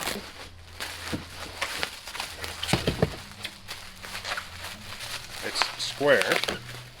Has cooling fins. Yeah, so it's probably the coolant pack for this side. Yeah, that looks like a radiator. Yeah. Ooh, Brand new. that's brand new. You can see the McLaren part number right there. That is a really dense core. Yep. Like Can that we is- see? Hold on. We can see through. I can just see your face. I don't know. Can you see me? I can see skin. I can see, yeah. Whoops. Let me pull my pants up then. Okay, so Jared. Ow! There may have been nails sticking down. Okay. Ow! But okay. There. All right. So this is the rear bumper support bar. You good? You good? Yeah. Just two small stab wounds. It's okay. So this is a rear bumper support bar for a McLaren 675LT. This is different than the 650S. This is like half the height of a 650S bumper support bar. So this is exactly what you need to fit onto that car. And this was brand new from McLaren because there aren't any more. They stopped making these cars. They only made 500. This is increasingly hard to find. But this is not the part that was the most expensive. This was expensive, but not too bad. Ooh. Is that an engine cover? Yes.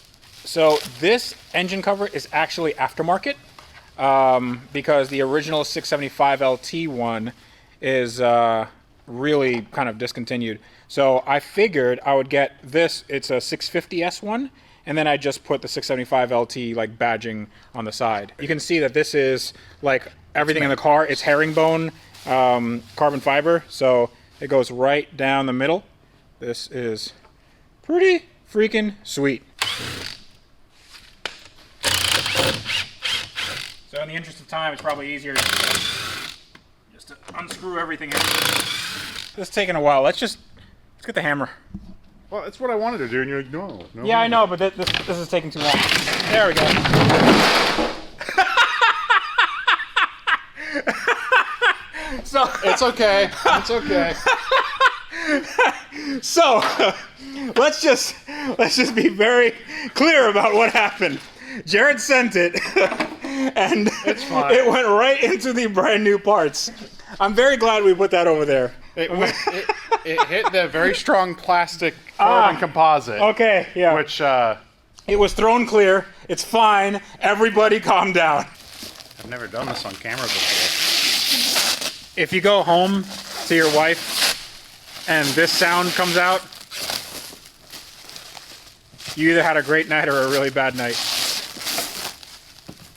I'm gonna cut that out. That didn't make any sense. That wasn't very good. A mirror. Yep. Okay. Yep. Mirrors. One carbon fiber, one red. I think they're both carbon fiber, but one's just painted. So what are you doing? I don't know. What do you think I should do? Carbon or painted? One carbon, one painted.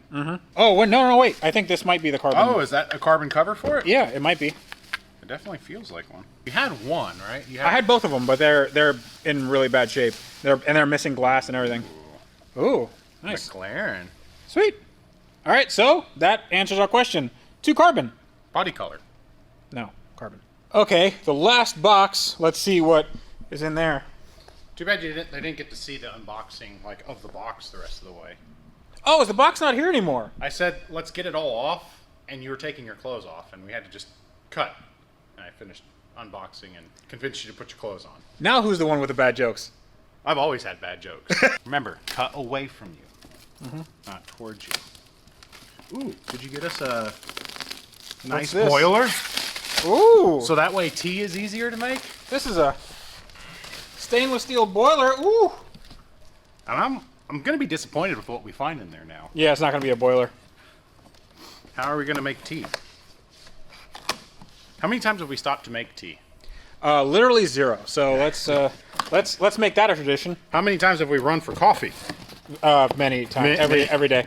Oh, okay. Good. There are a lot of little pieces. Woo. All right. So Ooh, I think I know. Oh, okay. yeah, let's not start yanking on things.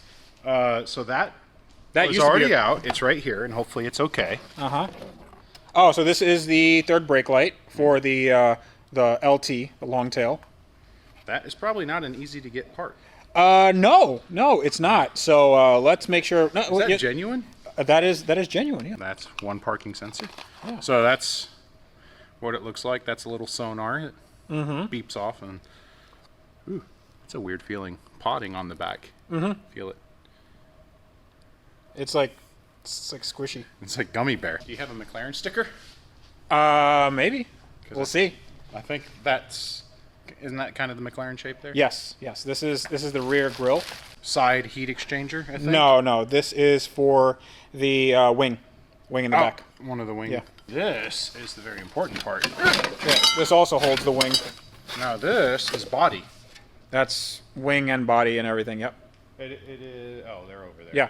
But Yeah. One of them was real little. this was visiting this and not repairable. So Yeah. this is where all of the rear wings, right? Yeah. What we call quarter panels. Well, I mean quarter panel and also the actual wing, because that also bolts on to somewhere. I Somewhere. didn't over think here. it tied into here. It does. Yeah. No. Oh, this is a rear duct. I was playing it the wrong way. Yeah. Play it the right way. That's much better. That sounds way better. You ready for this one? What's that? Woo! And I'm assuming this shape is to make it so you can align it better. Yes, correct. So you can put it on. Even though it is very, very obvious where this goes on the silhouette, that is literally the shape of this. That way. Yeah, that's the way. That's the way. You do it. That's the way these are normally found. Yes, I want to make one that says McNugget. Let's do it. I'm Yeah. sure someone's got a water jet. Yeah, I'm sure we can get cease and desist from That's from both McDonald's and McLaren. That is a that's fuse your, box. Yeah, I was gonna say that's your fuse box. Actually, the only thing I needed from the fuse box is if Was you open it up. The pyrotechnic fuse. Yep. That, right? Yeah, this right here, and also this guy. So if you look, that is an airbag style connector, and the way this is designed is, if it detects an accident, it explodes this. So there's no more power, Yep. and your very expensive car becomes a soapbox derby car. All right, so these are brand new 675LT axles, probably. That probably felt really good to the wallet. Or maybe they're not I brand don't new. think they're brand new. Okay, well, they're in good condition. They're better than yours. Yes, they're better than mine. All right, so that's all the parts, and now we got to start fitting them, right? That's everything. What? That was all your parts, right? There's nothing left. There's one thing left. No, that's nothing. I mean, I think the parking sensors are more exciting than that last box. I think you're lying. I think you're lying, Jared. You know what? Okay. The radiator. The radiator is the most exciting part. How about this? Or this is pretty exciting because this could just be their ordering tags, or this could have been an on-the-shelf race car spare. Okay, so I have race car parts for a race car. That's right. So okay, so what? I want to do this. I want to show everybody. Here, you take the camera. Okay, you know how to use one? Wait, what do you do before you take it? Were you yell real loud. Were you not a Boy Scout? Ah! No. No. You say thank you. So that way I know it's in your hand.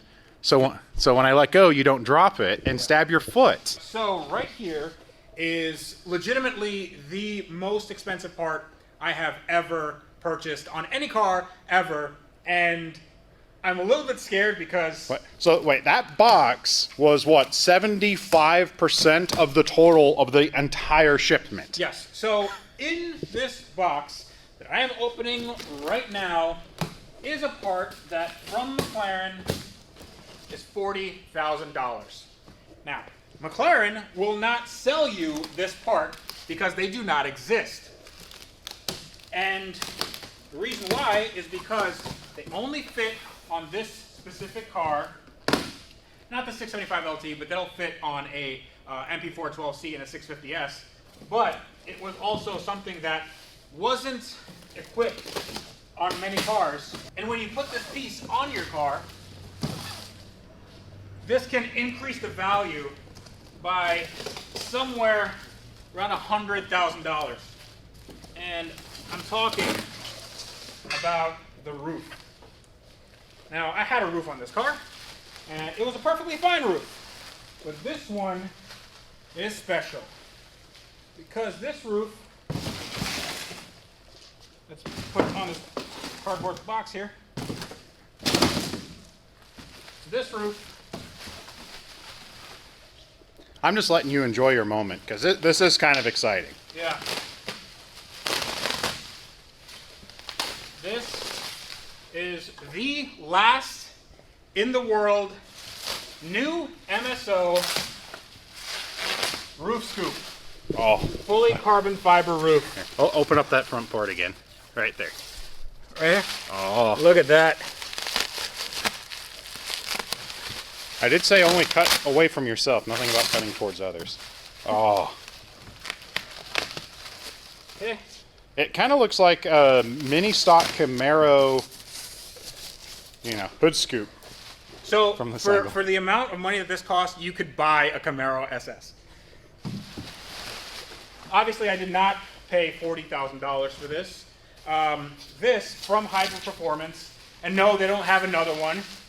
This was about $9,000, which is more money than I've ever spent on any part ever, but I think it's worth it. It's worth it. It came with the two-sided tape ready to go right here. Yeah, this is like a real part that was never installed.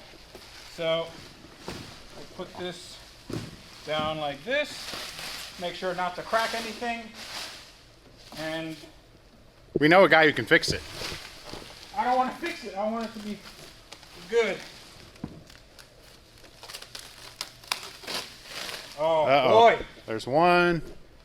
Oh no. Oh no. Oh no. Oh no. That is No, that's fine. That's well- we'll be okay. We'll be okay. Okay, so shipping may have hurt it a little bit, but it's okay. This is we're good. We're good. What's great about this is that woo! It's really light. So actually, before I put it on the car, take a look at this.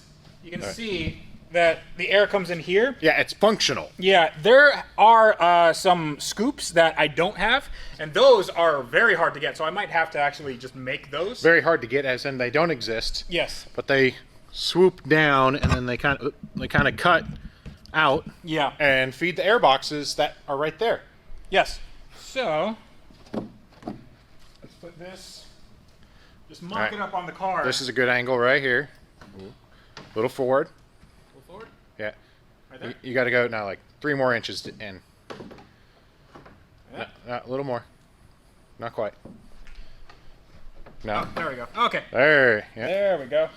Oh. Dude. Ah. Look at that. Like that is That is perfect. That is fantastic. This is a big deal.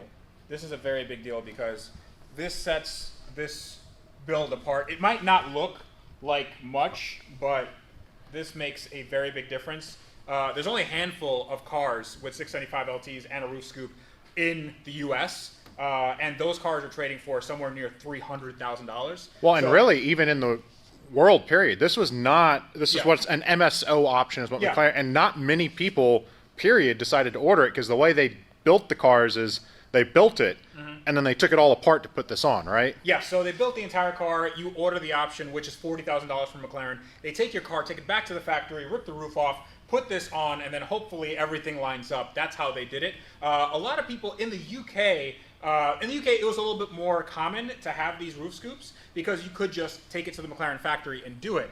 However, in the US, you didn't have anybody do that because obviously you'd have to ship the car over to the UK. But with me, I'm just rebuilding this car from scratch essentially. And now this is here. And now, honestly, I just want to put the whole car back together. Let's just do it. Well, let's not go to sleep for the next 2 weeks And then just do it. can you get the body shop to not sleep? That's difficult. This, if you don't know, is the drivetrain from my McLaren 675LT. That's right, a 1 of 500 car that I'm rebuilding in my garage with no help from McLaren and no knowledge of any other McLarens that I've ever worked on. So that should be fun. But right here is the engine, the power plant, the M838T 3.8 liter twin turbo engine that makes around 675 metric horsepower. Now, mine is gonna make maybe a little bit more. I'm gonna get into that a little bit later. But today we are going to be putting this thing back together. My car had a bit of an accident, and when a car has an accident and it has an engine in the middle, what happens is sometimes that engine doesn't stay in its place, and this one definitely didn't. Well, as you can see, it cracked this aluminum tube right here for the coolant pipe, and it also broke the mount for the engine. Now, a very long time ago, I had this welded up by my friend Jared, and then I spent a little bit of time sort of filing it down so it looks sort of kind of OEM. I mean, really, looking from this angle, it doesn't look that bad. One thing that's missing, however, is the hole. This should have a hole like this. It should be drilled and tapped, and I haven't done that yet just because I want to have a second set of eyes on this. And in addition, I want to also weld this right here. We actually got a new piece. This is not a McLaren piece. This is actually a piece from, I believe, like a Chevy Silverado or something. I got it on Amazon. It was a piece of aluminum and it is exactly the same size. We're just gonna zip this off, put this on, and then weld that, and hopefully it doesn't leak. Hopefully. But since assembling this engine, plus the turbos, plus welding, plus putting on the transmission, that might be a 2-person job. Thankfully, I got a second person. How you doing, Jared? Good. I'm 2 people. What do we have to do on this? Well, the first thing we'll do before pulling the front cover is we're going to borrow this undamaged dog bone, which is your motor mount, set it in position, and set the motor mount in place to use as a centering hole. So we're going to drill a pilot hole into our repair, and then we will drill it slightly larger and put a steel insert, a helicoil. Yes. So this is actually the same size as my bolts my actual stock motor mount bolts. So in theory, we're gonna drill a hole into this, tap it, and then use steel inserts so it doesn't mar the aluminum, and hopefully it should look and perform as stock. Now, it should, right? It's better than what was there. Which is nothing. Yeah, the engine was gone from that point. So yes, we've only improved it. We have only improved it, and hopefully it doesn't fall through the floor. Now, what we're gonna do over here, this is pretty easy actually, and I just jinxed this entire project, so Good? Yeah, good, because I've never pulled a dampener off of a crank pulley. So this is where your crank is. This is the crank dampener.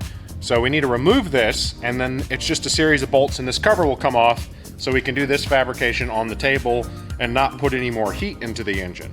Yeah, because aluminum takes a lot of heat, and it also acts as a heat sink. So there is a gasket here, and I think that if we start welding, like we could, in theory, just zip this off, cut this off, and then put this new piece on.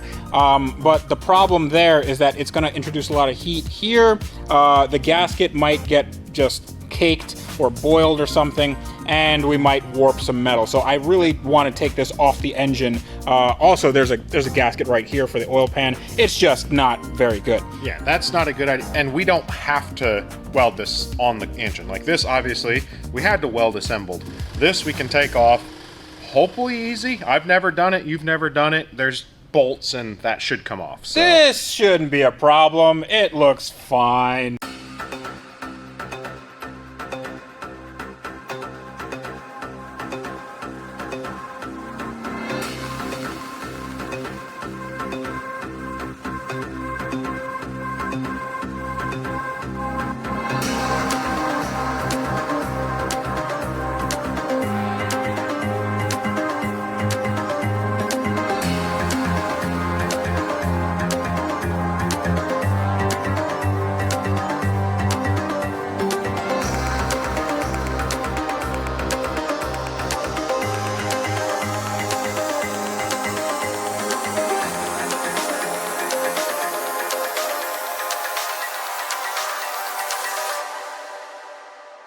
Okay, so, dude, We have a dog bone. we have a dog bone. This is a very, very big deal because when this thing got into the accident, it basically punted the engine forward and just snapped this thing right off. And now it is very, very reinforced. This should be, dare I say, stronger than the original? Theoretically, it'll be stronger because I built up extra material than what was originally there because I figured why not? We're welding. Yes. So it's not pretty in some spots, but it exists. It does exist. Whereas and before, it did not exist. yeah, now it is nice and torqued. We have the helicoil on there, all good to go. I actually ran up torque a little past normal just to make sure. I like to test a helicoil and make it fail when you can fix it easier than when you're putting it together for real. Yes. And you can't. Okay, so now all we have left to do is just stick this in the car and we're done, right? Oh yeah. No more welding. It's all ready to go. Yep. Actually, I'm going to now take this entire thing off, and hopefully there's not any like milkshake in here or any pieces of piston, or I mean that would be impressive. If piston was in the cooling passages, that would be like, Yes. I mean, it would be disappointing but exciting. It would. It would. All right, let's hope that doesn't happen, but also kind of hope that happens.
Okay, so a lot of work has been done. You see, there's a hole in the engine, and we have to plug that hole with this. So this is the cover for the water pump, and now it is nice and welded all around. Now it's not exactly McLaren quality, And because cast. it's actually better than McLaren quality. McLaren doesn't really weld all that great. Well, looking at some of the new parts that we've gotten, it is some, you know, MIG welded aluminum. It holds up. We were running into a little bit of porous popping out of the cast that made it ugly, but we wanted it watertight.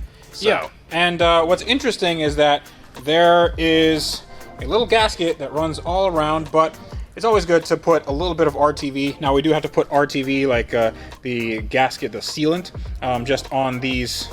Seal the cracks. Yeah, seal the cracks right there. I'm a little bit concerned that this is not waterproof. I mean, you know, it's not like I don't trust your welds, but I think we should probably pressure test it. All So, right. yeah. Want a pressure test? Mm-hmm.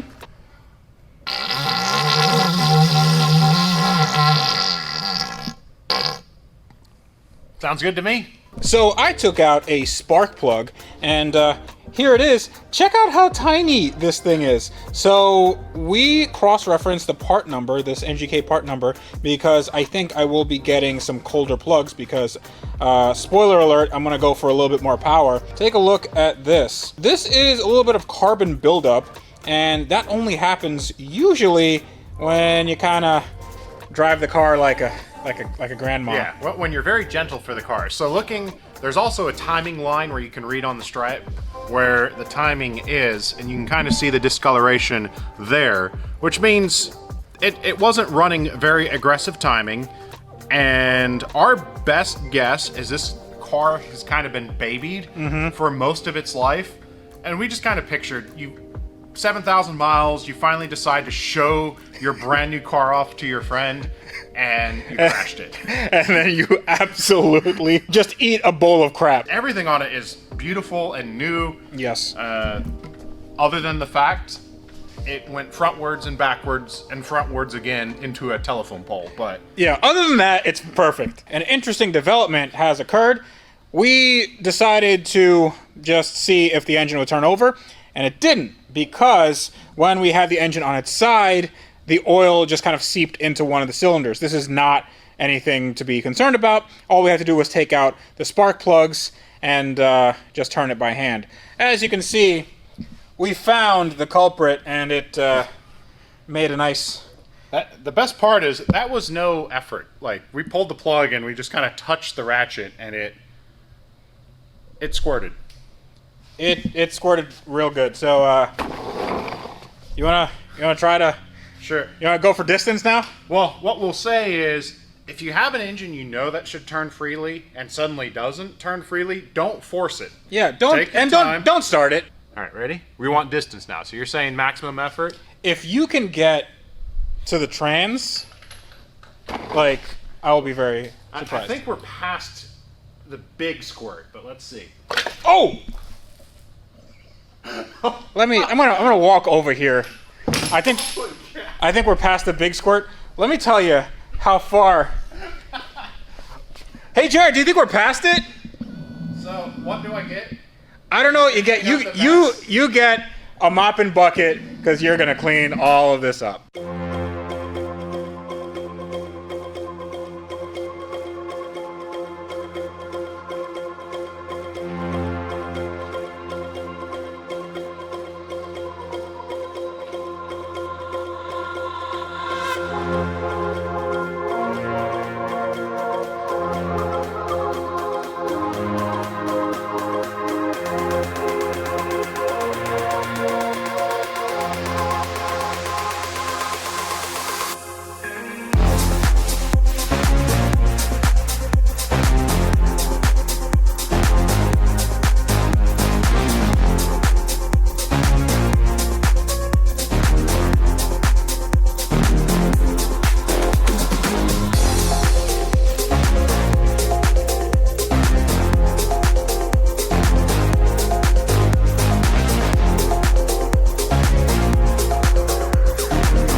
complete as it's gonna be on the stand. The turbos are on. We have our intakes. Now, the turbos went on without too much issue, and the turbos are not exactly how I left them. When I got this car, this turbo, well, one of the turbos, actually, I believe it's this one. Yep.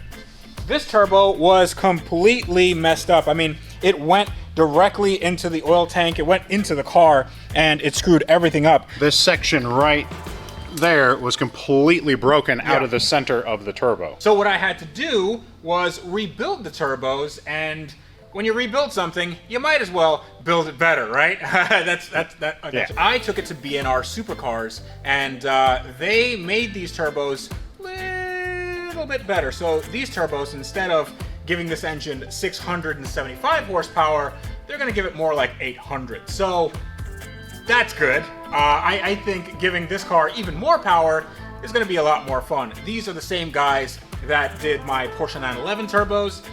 Those can make like 1,000 horsepower. This is a little bit more tame, but it is a very good upgrade for all McLarens. The 570s, the 650s, the MP4s, even the 720s have a variation of this same turbo. So just hit up B&R Supercars. They are in the link in the description below. But since I'm upgrading this car with a lot of horsepower for not really much money, I mean, this entire build is a lot of money, but what I'm doing to this engine and car isn't really that expensive, I figured I would issue you guys a challenge. So I want you guys to go on AutoTempest.com right now and look up the most horsepower you can get for the least amount of money. And I want you to send me those listings to foundonautotempest@gmail.com, and then I'll put them in a top 10 list. So basically, just give me a list of cheap horsepower, just the sky's the limit with the smallest amount of budget. All right, back on this thing. To fix this, I had to do a few things. Now,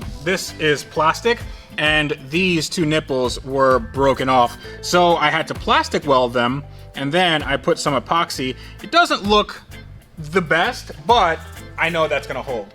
Now, this entire side of the engine is full of lots of little fixes exactly like that, because we have our drilled and tapped hole, and we have this guy. This was completely sheared off, this little ear, and actually Jared managed to weld a washer onto here, and then we just painted it silver, and this is good to go. It's actually probably stronger than the original, just because there's more surface area to grab onto. Credit where credit is due. Tavares there cut the washer and gave me a perfect fit up for the weld, so. Yeah, I mean, it's just a little bit of, fabrication and stuff, but it's not anything too bad. This is, I'm very proud of that. Jared welded this all the way around. This was a piece that we got from, I believe, Amazon for like $5. Yeah, it's a universal radiator fitting part that we lopped all the rest of it off, and it worked perfect. Yeah, I mean, I don't know how much this entire piece would cost. I wager it's probably expensive from McLaren, but everything else was fine. The gaskets were fine. We resealed it with some RTV, and this should be good to go. Actually, everything should be good to go. Right now, we're gonna take this engine off the stand. We're gonna mate it to the transmission, and actually, I should probably talk about the transmission as well. Yeah, we can talk about the transmissions. If you notice, the original one is kind of barren. It's kind of barren, but it's also, well, there's a reason why this transmission is not going to be used, at least not right now. So we have our broken wiring here. It's just a solenoid pack. This has been ingesting water and the elements for a very long time. I don't know if that's any good, so we're going to leave that alone. Also, this was in an accident, and the axles just straight up hit the frame, and I'm not sure if the differential is good. It's also just like kind of dirty. It's not very nice looking. Basically, we don't know anything about either of these. Yeah, but yeah, they're all kind of a question mark. Oh, I should show you this. So this is where the transcooler would go, except it was ripped off. So if you take these off, take the JB weld out, and yeah. So this being inside the transmission is probably not great. It probably has a lot of crap in it. So That's what it's supposed to look like. Yeah. So I got this in the big shipment that I had before from Hybrid Performance, and I think we're gonna go with this just to try it out. Now, it could be the fact that we have 2 bad transmissions, but this, since it looks cleaner and it looks like it hasn't been in an accident, this is gonna go into the car and hopefully it works and it doesn't mean that we have to take out the engine again.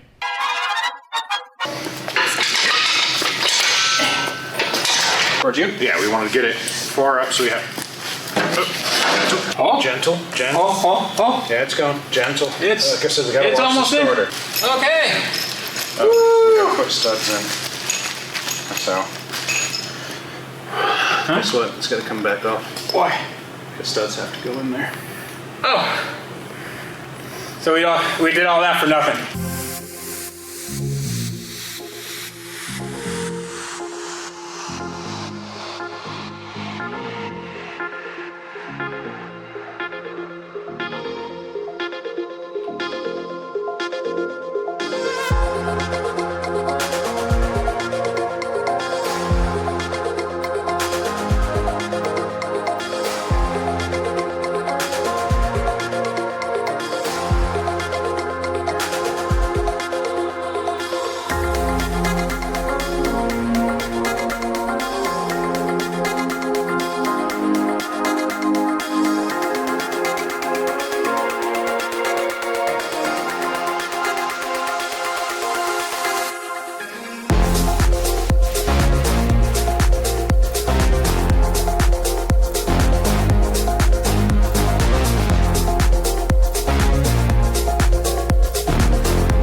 And would you look at that? This is one assembled McLaren powertrain or power unit. What do they call it? I think it's a power unit. Okay, it is definitely, this is definitely a unit. I mean, we got the turbos on there, we got the transmission on there, we got the wiring, we got the front motor mount. And Jared actually made a really good point off camera that this is the first time in 3 years that this car has had all of its motor mounts connected and torqued. I am so impressed with the work done to this thing. It just looks fantastic. And I mean, it doesn't necessarily look OEM, but this is gonna be just as good. Dude, I'm ready to put this thing in the car. I'm ready to put it in the car, but the car's not quite ready. You think the car's not ready? I think the car's, I mean, look at it. It looks real ready. There is a lot of work to do to get this in there. And I think in the next episode, we're gonna try to take care of all of that. Oh yeah, we're going to remarry the rear subframe and get this plugged in. That's gonna be, it's a lot. It's a lot, but then I'm gonna start it and I'm gonna drive it. You're gonna have an Exo McLaren? Exo Yeah, kart? yeah, I'm gonna have a little McLaren go-kart. Yeah, that's what's gonna happen. That has to happen. I'm very excited. Okay, you know what? How about this? We're not gonna go to sleep. Let's just do it now. Sure, why not? Sleep's not that important. Now the car is looking a little bit sorry for itself over here, but it won't be for long because we're putting this brand new, well, not exactly brand new, but this is a refurbished subframe, and the engine is gonna go on. Well, it's not gonna go on, it's gonna go on from underneath. So right now we're installing this into there, and when I say we, I don't just mean me, I mean Jared's in the bathroom.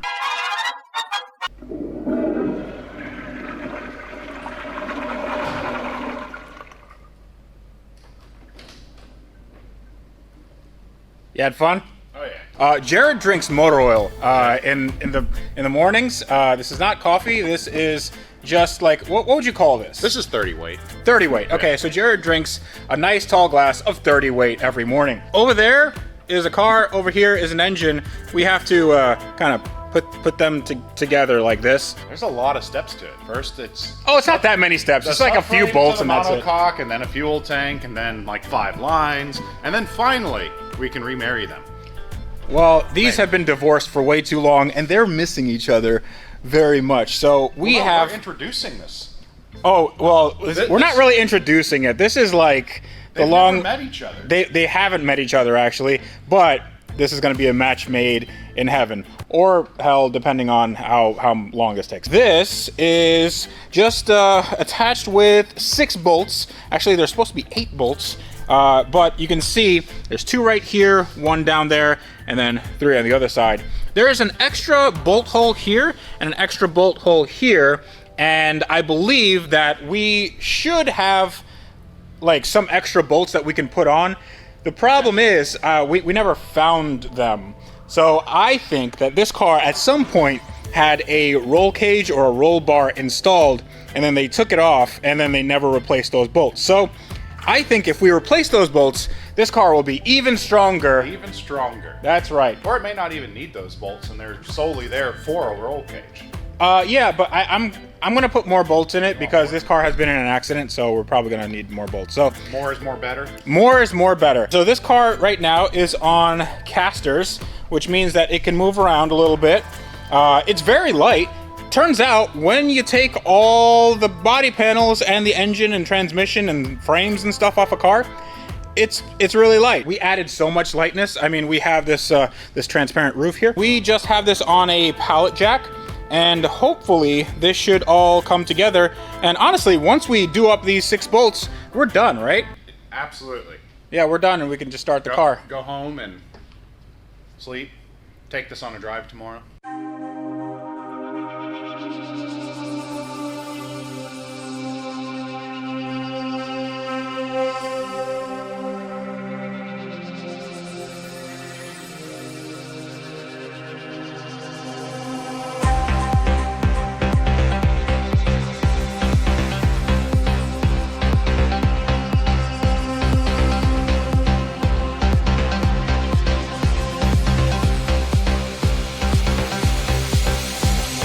All right, we are remarrying, and what we've got, we're doing our final checks. How's it feel?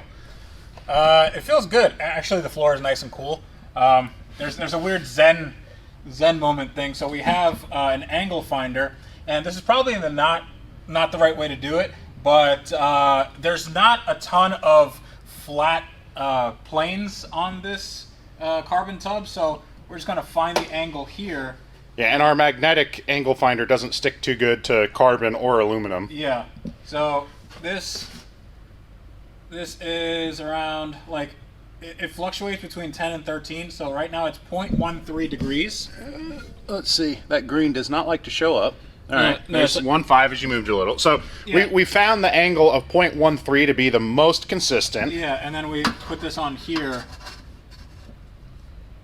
and this is between 0.09 and 0.14 and 1.3 and 1.3. Yeah, so I mean, this is gonna be in the realm of acceptable. We've gone around and measured a bunch of different points and went off witness marks, but accepting this is not from the car, we have done every bit of cross-referencing we can.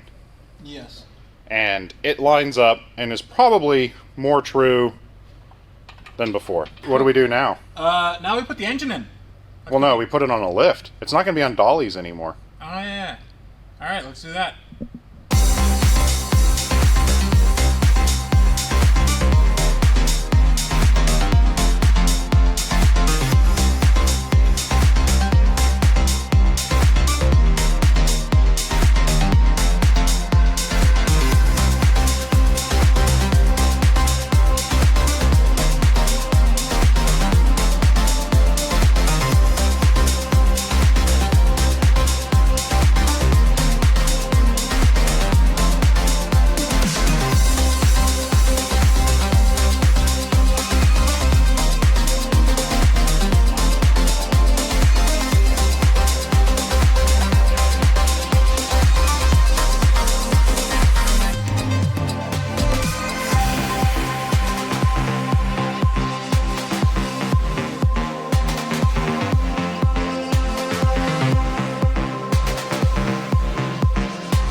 Dude, this looks, well, it's starting to kind of look like a car again.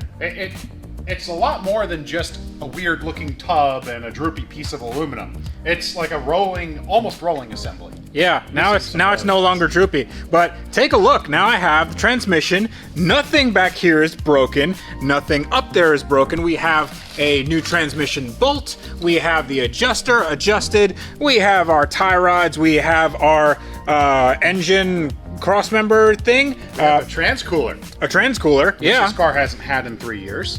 Fun fact, this has not only one, but 2 transcoolers. There's 2 because this trans is very cool. Haha. We actually have to do one more thing, and that is put this fuel tank in. The problem is the fuel tank had other plans. So here is the McLaren fuel tank, and there's a reason why this thing is open. And Jared wanted to inspect everything. Now, everything in there, that is one of the fuel pumps and the fuel sender unit, that's all fine. However, in this hole was a different story. Yeah, so we were pulling it to drain the fuel and make sure things were good, and there's not a lot of servicing clearance, so it was a fight to get this side off. When I went to that side, the top hat, which is on the table, or no, it's right there, came right up, no problem. And the fuel pump's supposed to live inside this basket, and this is what locks it onto the bottom of the tank, and it yeeted this straight across the fuel tank, and it was floating, and we discovered this. I actually found that piece of plastic on this side of the tank, and there's only a tiny little passage between the two. And yeah, so that means that it definitely yeeted. It yeeted and yeeted all day. And through it was so bad that one of the internal quick connect fittings ripped off of this, which is, they're hard to get off in the best of circumstances, and yeah, it ripped it apart, popped a fuel line off, and we need one of these. If you've got one, send it quickly. Send help. Need parts. So I'm gonna have to order a new fuel pump assembly for the left-hand side. But in addition, I'm not sure if I'm going to just order a whole new fuel tank, because right here is a bit of a dent, and this is where the engine kind of smacked into the fuel tank. Now, this is not really a big problem. I would lose a little bit of capacity. Yeah, just a very small amount. There's no structural integrity damage. You know, there's no stress marking. We would try to push this out, but there's a vertical structure that prevents us from getting behind it. So yeah, so this isn't too bad, but I kind of, you know, since we're going to such feats to make everything brand new, I might just get a new fuel tank, and while I'm at it, a new fuel pump assembly. So this is gonna have to go in after everything else. So I kind of wanted to have everything on the car and you know, hook up everything and have the car start, but since we don't have a fuel pump or fuel tank, I think the next best thing is to put on the rear suspension, the axles, and everything to make it look like there should be wheels in the back of this car. What do you think? I agree, we can do that. Yeah, axles, what's exciting is those aren't, like, when we took it apart, that hole was here, basically. Yeah, so that shot forward, like, bam! That's where the axle was, and you can see back here, this was completely ripped off, so this smashed in to the frame and just ripped itself off. So this was like there. Yes, we know you're not supposed to use a Sawzall normally to remove one of these engines, and we didn't pull one out once reinstalling it because things were where they belong. Yes, you know? Yes. And it's funny how that works. Exactly.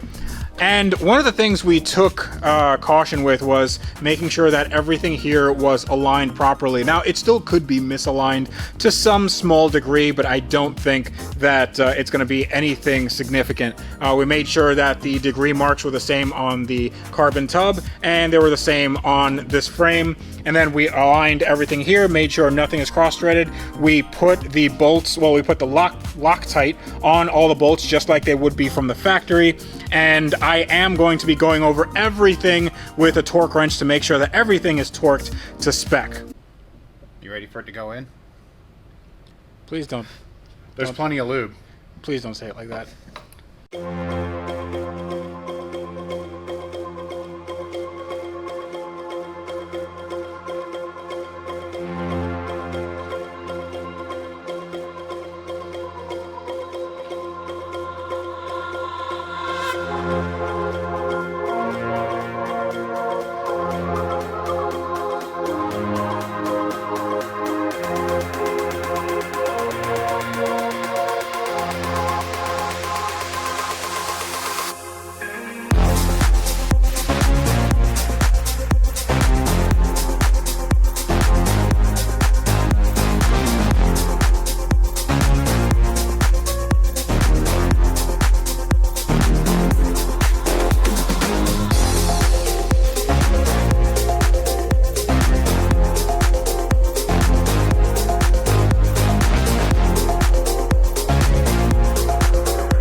now it's looking sort of, kind of, a little bit more like a car. So we put the rear suspension assembly on there, and we also replaced, up there you can kind of see the accumulator that makes time travel possible. So that is actually the thing that allows the hydraulic system, like this has a very complicated hydropneumatic suspension system.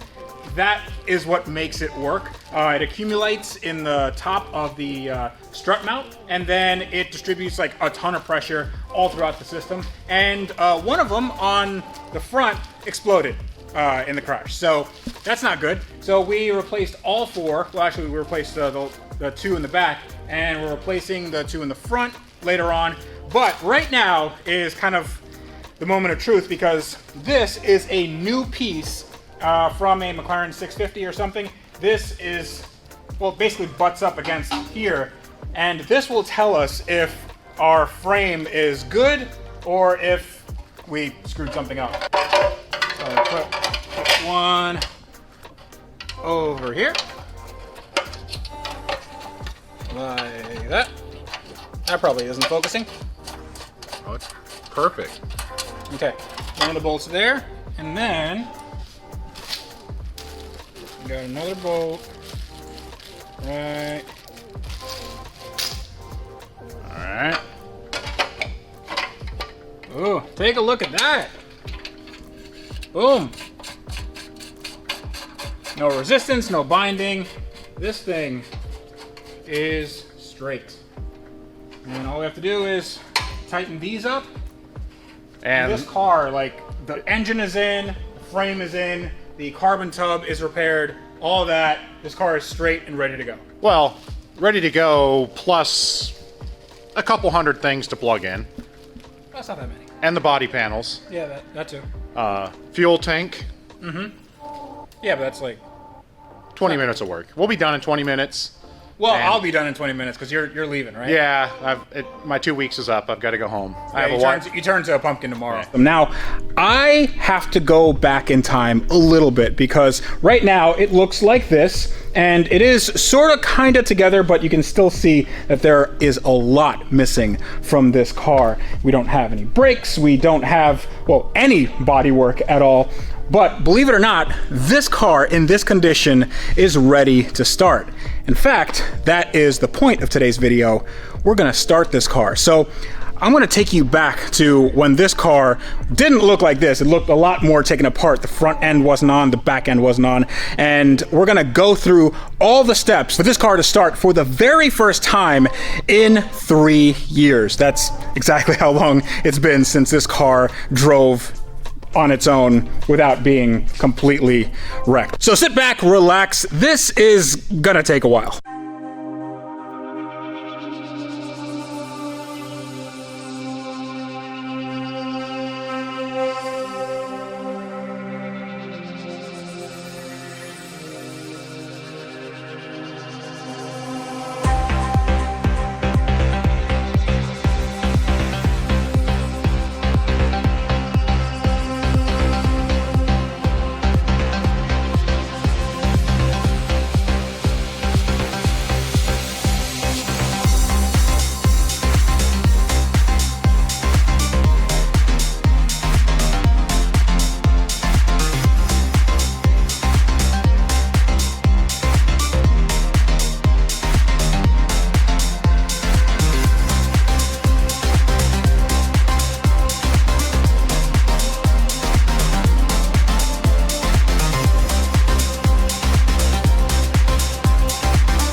Well, okay, now the new subframe is in and it looks the same as before. It doesn't really look all that different. However, it is very different because right here in this corner, the old subframe was a 1/4 inch up, and that would have made it very, very hard to align. To illustrate this, I will show you with my handy dandy piece of metal, and we'll take a look over here. If we offer that up right here, we'll see that it is nice and straight the whole way through, and the other side has the same thing going on. Boom, nice and straight, and obviously it should be because this is a brand new subframe. But here's a fun fact: even though it's a brand new subframe, they don't really clean it up all that much. They use a MIG gun that can weld aluminum, and it looks like they just leave the slag on there because you can see all the imperfections. I mean, this comes straight from McLaren, so that's a little odd. But the old subframe is right here, so we can see exactly how cattywampus it is. Now, I have it set on 2 pieces of wood, and I'm just gonna give it, yeah. It is not very straight. In fact, if we turn it over and we put that same piece of metal, you'll see one side is straight and the other side is yep, that ain't that ain't good. Now, while I put everything back the way it was, I didn't do it the McLaren approved way, because McLaren says that you have to take off the steering rack, you have to undo all these hydraulic lines. I didn't do any of that. I just removed as many bolts as I could, and then it just popped out, and you pop the new one in, and then you make sure that you're not pinching anything, and I wasn't pinching anything, so it really wasn't that bad. Also, over here, I did some wiring. Everything here was cut for some reason. I don't know whether that was the auction or a previous owner or during the accident or what, but it looks like it was just cut with scissors, and I just matched all the wire colors up. These are for the alarm system, I guess, and the horns. Those are very important because, well, I mean, you want to have horns, right? So I am going to just clean up everything, and then we're gonna torque everything to spec because that's also very important. Now, McLaren has torqued everything to spec, and the way you know is, let's see if you can see it. Yeah, right there, you see a blue mark and a white mark. And these marks mean that this was checked and also torqued. So what I'm gonna do is I have a black Sharpie, and I'm gonna put black Sharpie over the stuff that I torque myself, so I'll know that it's different from what McLaren put. And obviously I can't use the factory markings anymore because they don't mean anything. The bolts have been out, so the torque values are different. One thing I did a little bit off screen is install these. Now, I got these from Hyper Performance. These are the brake ducts, and what's cool about these is they go underneath, basically behind the wheel, so you can see that they get air from here into the massive carbon ceramic brake rotors. So that's pretty cool. I've never seen it like that. These were destroyed in the crash, so I got 4 new ones. And another thing I got 4 new ones of were these. Now, you guys saw that I replaced these in the back. These are the reservoirs for the hydropneumatic suspension, but this one actually was the one that exploded. It's right here. Exploded in the accident. This is supposed to have a top that doesn't really come out, but the top came out. So this just went boom with about 3,000 PSI of pressure, and that probably ruined the pants of whoever was sitting inside. So these are all brand new, all 4 corners. These are all brand new, all 4 corners. And now I'm going to torque everything to spec and make sure that I have all the brackets, all the bolts, and get this front end finally complete.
So guys, this is the first time this has ever happened. Nothing went wrong. All the bolts went in and they gave me no issues. I can't even say that with a straight face. Yeah, it's 2 steps forward, 1 step back, like always. And I'm gonna have to end up getting more parts. Let me show you what I mean. So over here, you see that this is the trunk support brace. The trunk actually goes on top of here. The trunk is over there. That's actually a half of the trunk, and there's another half. So the support brace took a lot of damage, so I got a new one. However, I didn't get new brackets on the left and right. Now the right one is a little bit banged up, but it sort of retains its shape, bolts up everywhere it needs to, and it holds the support bracket in place. However, the left one, that was bent a lot, and I had to do a lot of unbending, and the unbending, it doesn't really look all that great. So I'm going to order new brackets left and right. Now, if you look up top here, you'll see that this also took a little bit of impact, and this is actually part of the frame rail. Now, this I can weld up. This is not such a big deal, and this is not such a big deal. However, I don't know if I'm going to keep this like this. I don't feel right with having a structural component being modified in a way, so I am probably going to order a new or a good used version of this. And yes, I can just take out the rivets and take this part out. I think I'm going to end up replacing this entire frame rail. Even though the frame rail itself is arrow straight, it isn't bent at all. It just has a little bit of damage, which is likely cosmetic. It's just bothering me. Another thing that's bothering me is this. So this is the front support bar, and again, this is likely very good in terms of structural rigidity. It's not wavy, it's just a little bit hit on the underside of this, and I could get some pliers and bend it back. But at that point, it's no longer as strong as it could be, and it definitely doesn't look as good as it should. So I think I'm going to order that as well. But if you look over here, this is called the cooling pack, and this houses one side of the radiator. Each side of the engine gets its own radiator. Isn't that nice? So the radiator on this side is right over here, and I got a brand new one. However, I didn't get brand new weather stripping. Apparently, I forgot that they need it. I didn't really know that that was a thing. So I went to Advanced Auto Parts, got this, and this should be good enough. I doubled up and tripled up and quadrupled up in some areas, but this should be good enough. This is closed cell foam, and it's made for cars, trucks, farm. Well, we got this. We got one of these. Now, one thing I am gonna have to get, and I didn't get that before, is this piece right under here. Now this actually holds the radiator in place, and this, well, it looks like this, except without all the cracks and broken stuff. This came off the car, and this is definitely not going back on the car, so I'm gonna have to get a new one, and in addition, I'm gonna have to get a new hose because, let's see if you can see this. Yeah, there's a nice little split right there. So I will try to get just a regular hose. This seems like just coolant hose, and I can get this without having to pay the McLaren premium. Now, having said that, the front end for the most part is done. I torqued everything down and checked it twice, made sure that everything is as it's supposed to be. I am waiting on a few sensors. There's a ride height sensor that is missing on this side. It was broken in the accident, and I didn't order any of those by mistake, so I need to order some of those. But right now, I am going to stop this and start moving to the back because I needed to order more parts, and that engine needs to be put together, and hopefully I can start it without necessarily putting all this together because I'm getting really, really, really antsy.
So things got a little out of control. Things got off the rails, and I did a lot more work than I thought. And when I say I obviously don't mean just me. Jared is here, and he did a lot of the work in the back. I did a lot of the work in the front, and we kind of just met in the middle for the fuel tank and a lot of the wiring. But we have to go over everything that we did to this car in the last few days because just look at this. Like, this is what a modern car, what a modern supercar looks like. There's wires and hoses and cables. Everything is just crammed in there. It's just 10 or 15 pounds of crap in a 5-pound bag, and it just looks like a complete nightmare. Once you put all the carbon fiber on, then it looks okay. Under her skirt, not so much. Yeah, this is looking a little weird, but I think that we can get this started because there's nothing really preventing us from starting this right now. Now, what we did was connected everything that we could. There are some things that aren't connected. You'll see that the brakes are not existent, they're not here, and I did that because they're very, very expensive carbon ceramic rotors, and I don't want to risk nicking them or damaging them while trying to do any other activities in and around the car. Those are very, very, very expensive. So we decided to leave them off. I don't think the car is going to mind that we don't have any brakes because we're not really going anywhere. Yeah, all we're trying to do is start it so we know the engine is good, because everything else we have done has been working towards repairing the car, and this is the last big question mark. Aside from all the body work. We are very tired. It's been a long few days, and if we don't make a ton of sense right now, please just bear with us. Now, let's go from the front to the back. In the front, you'll notice that there is a new frame rail here, and I did that not because the frame rail was damaged on my old one. The frame rail was actually okay. It's this piece right here, this piece that rivets on, that was damaged a little bit in my old frame rail, so I decided to get a whole new piece. The problem is a whole new piece from McLaren. Apparently there are differences in part numbers, and I got the piece from a different McLaren, which is similar enough, but some of the holes that needed to be drilled and put riv nuts needed to be riv nutted. So I had to do that. Also, I noticed that there was some panel bond. This is bonded, like this bracket, and that is what holds the fender together. So I got some panel bond, and well, it's not the best job in the world, but I think that's definitely going to hold. When everything comes back together, the car is essentially glued together. Like all the pieces in the back, the quarter panels and the roof, that's all glued, which is going to be interesting kind of lining everything up, but we're not at that stage yet. So I replaced this. This is the cooling pack, and this is my old one. It looks okay, but there was a few cracks, and I just wanted to make sure that everything was new. The radiator was totally fine, so we left that be. And you'll notice that I didn't put one on the other side, and the reason why is because I ordered a coolant line, and that coolant line, surprise, surprise, from McLaren, is not the right part number. So that coolant line was about 10 inches too short, and if I had a nickel for every time I heard that, one thing that kind of slowed us down is the fact that everything had to be torqued. So every time I took a bolt off or put a bolt on, I torqued it, and you can see right here that I marked it off that it was the correct torque, and I know it's correct torque because I looked at the factory service manual, which tells us the correct torque for everything. Now, I did put in the brand new subframe, and I did have to take out the brand new subframe to put in my brand new frame rail. I'm not going to put in this crossbar yet just because I want to hear this car start up, and there's still a billion things left to do until we can actually drive this thing. Yeah, our goal is to drive with no bodywork. Yes. But even to that point, it's a decent a bit off, but again, we want to make sure the engine's good. Right. And that's like a huge reward for us and for you guys to hear that scream to life. So, now, it's not as easy as just put in fluids and off you go. This car has a very, very complicated hydraulic system, and you'll see the hydraulic system back here. it controls the suspension, all 4 wheels. There's no sway bars connecting them, nothing like that. It's all hydro-pneumatic. And the suspension also goes into, I believe, the power steering system. And the power steering system also feeds into, well, actually it doesn't feed into, this is a separate system. There's another hydraulic system for the spoiler, which is called an air brake. So this goes up and down like this, and this has to be bled. That actually goes into the clutch fluid in the transmission, and then that has its own filter and its own bleeding procedure. And then the clutch fluid is different from the trans fluid, which also has its filter. I also changed out the oil filter, and I filled it with oil, so we should have enough oil to start it. We don't have any air boxes or anything, but we do have the intercoolers. We don't have any way of putting coolant in it. Actually, we have a way, but we're not going to. Yeah, since we still have that heat exchanger off, and we initially thought possibly it was 2 separate systems, that the cooling and the intercoolers had their 2 separate ones, but they're all fed from one tank. So rather than filling it and draining it, filling it and draining it, we're going to leave it dry, which gives us 2 to 3 minutes of run time, which is enough to see if there's catastrophic leaks and get really excited. You'll see our computers mounted quite handily with zip ties. These mount in brackets inside the bodywork, which we don't have. We have spare connectors. We've got air pump, which is an emissions connector. That's where these hoses would go to. Not sure what that one was. We found taillight plugs. Like it looks ridiculous because there's a whole lot of car not here to mount stuff. Yeah, and plus, I mean, the car's been crashed, so we might be missing things, but that's just kind of the fun of figuring things out. So, Jared, without any further ado, you should put some gas in it. Oh, yeah. I'm going to go put the battery in it, and then I'm going to key on for the very first time. Yeah, because you got it, what, almost, it's been a year? Or? It's been almost a year, yeah. Yeah, and you've never had key because you didn't have the right McLaren battery, and the pyro fuse was blown. Yeah, so now I have a new fuse box, and I have the correct battery, and all of that was very expensive, and hopefully the airbag doesn't explode in my face. All right, now here is the time in the day or night where I start to get real antsy and nervous because I've never had a battery in this car the entire time I've owned it. I've never keyed the car on, and I've certainly never tried to start it. Wait. What?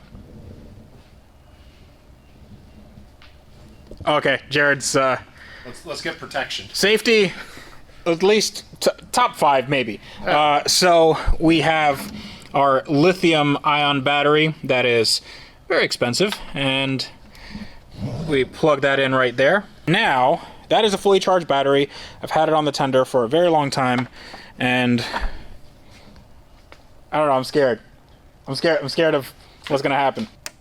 Oop. Ooh. Okay, try it again and I'll... Wait.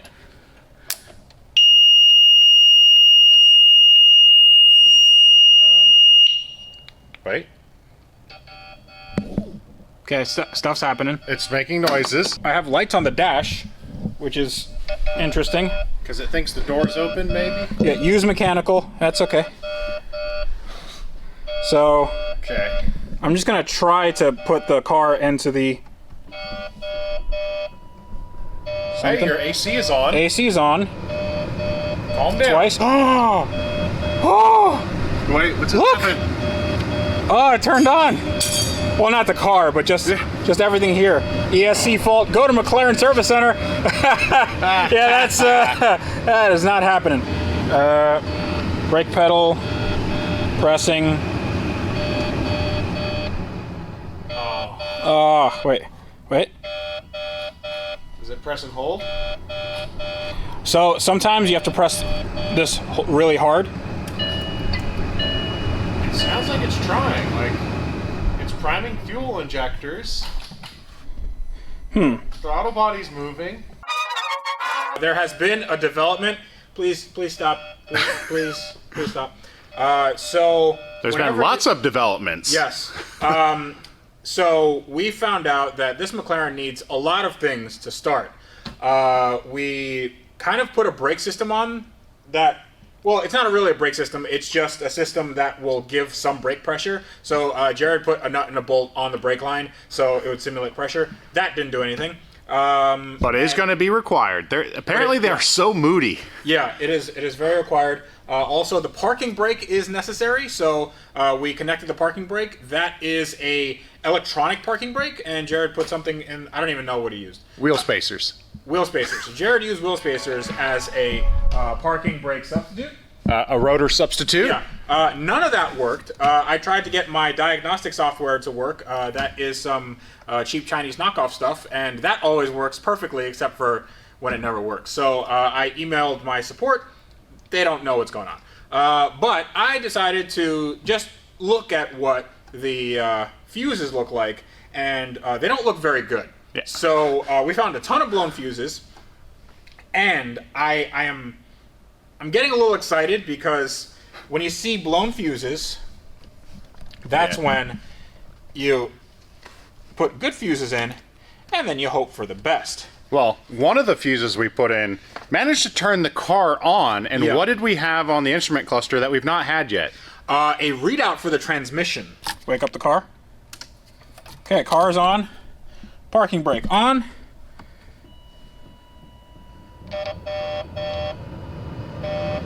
Turn the car on. Hey, we have... Oh, this is lit up. Are we gonna turn it on? No. Nope, nothing there. Okay. That's okay, that's okay. So, there goes nothing. Wait. Turned it off. Yeah, it did.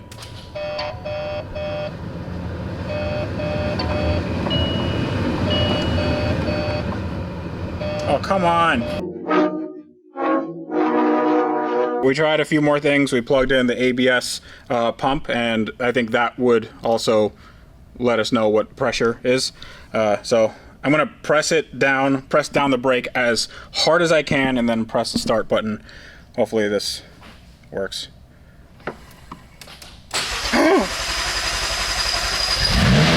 Whoa!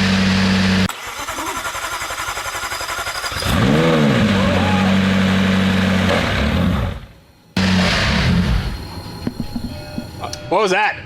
I don't know what that was. It might have been the transmission, but there's some of the oil from when it was upside down. Dude! All right, let's see if we can get this to run. Yep. Push harder.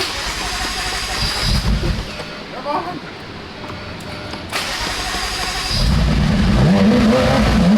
Woo!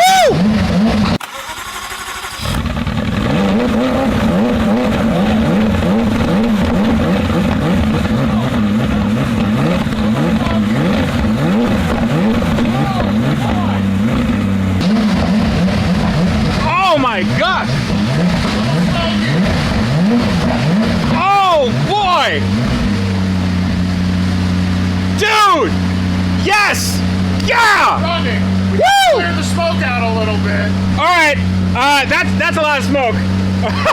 It's clearing up a little. Dude, it's idling. It's idling right now. Oh yes! Running. We gotta clear the smoke out a little bit. It's clearing up a little bit. It's idling. And the smoke is starting to go down. Okay. So It says PCC fault, stop vehicle, so I stopped vehicle. the what's fault? PCC fault, so it's probably a trans something or other. Bruno, the Yeah. fans are running. Oh boy. To turn the fans on. So the left vent was smoking a lot, Uh-huh. but it started to clear up as it went on. Dude, this thing runs. This thing runs. Yes! Runs. Yes! So as smoke's clearing, we were laughing about what led to finally starting. The reason why we had this issue is because it is very late. And when it's very late, you make stupid, silly mistakes.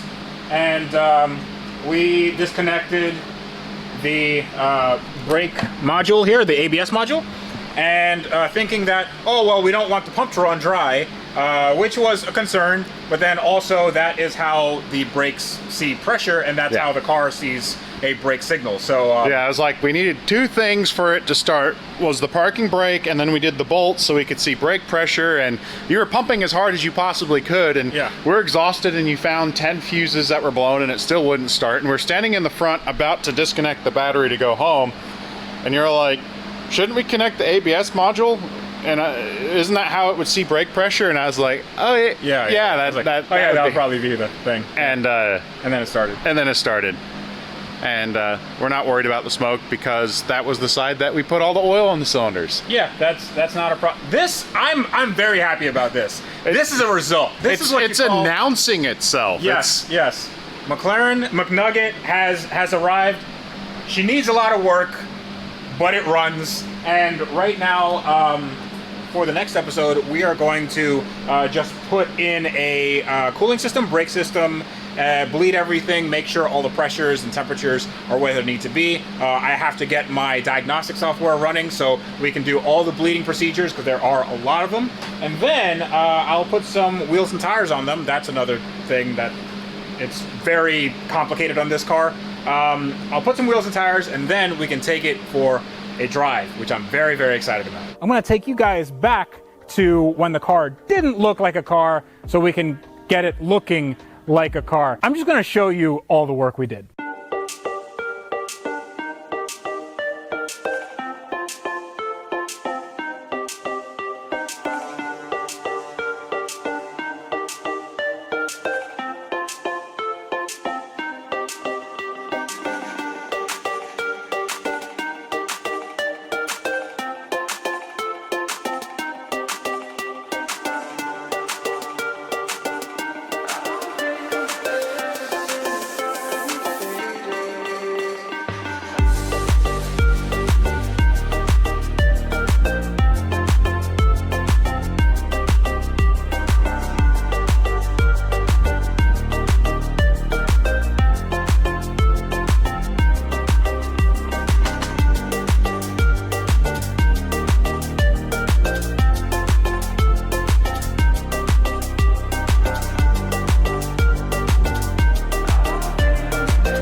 I need you to pump and hold it with your hand.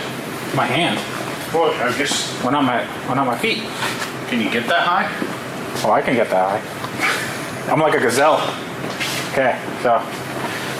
The one that the lion's gonna get first because that's the slowest. I didn't say it was a fast gazelle, I just said a gazelle. There are slow ones. What's it called when not only do you skip leg day, but you skip all the other days? Couch potato. That's me. You're on the couch potato workout? Yeah. You know what's really cool? You're pumping the pedal and we're not just vomiting the fluid out on the ground like we first tried to start it. So you're just doing outside bleeders on all the brakes? For now. Just for the first preliminary. Because we're going to have to go around 2 to 3 times. Okay. So when we go to do like the real bleed, obviously, that's not what we're going to do. So you're saying that this isn't the real bleed, this is just the tutorial level? Yeah, this is preparing you for the real bleeding. This is gonna take a while. Yes.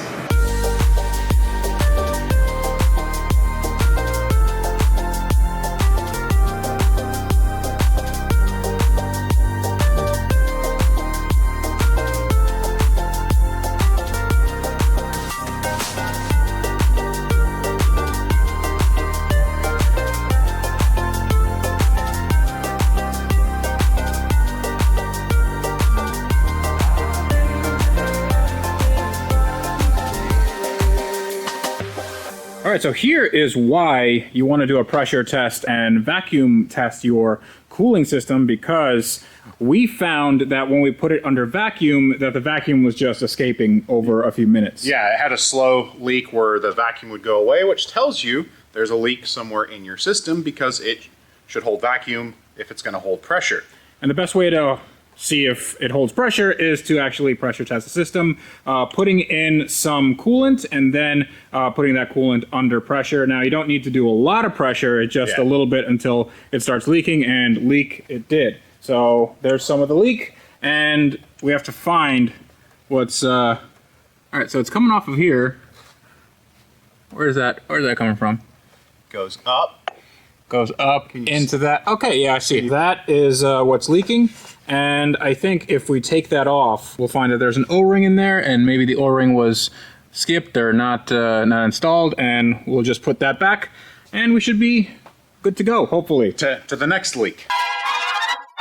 Well, okay, so there's a bit of good news here, and we have put a vacuum tester on the coolant system, and it is holding a vacuum. Now, usually on any other car, you'd want this to go around 25 to 30, and then you want to close this valve to see if the entire system can hold a vacuum. But here, apparently, according to the factory service manual, you can only do it around 15. I overshot my mark, we're at 17, but that's okay. I don't think it's gonna hurt anything. And we've had this on here for a few minutes and it has not moved. So right now we have to connect this into a coolant jug, and then it's going to suck up some more coolant and then refill our system. And then we should be good to go for a start and idle and run, so we can get everything nice and bled and properly sorted, right? Yeah, all the oil burnt off of this side, so it's a little less smoky. Yeah, that's going to be interesting. That's going to be real interesting.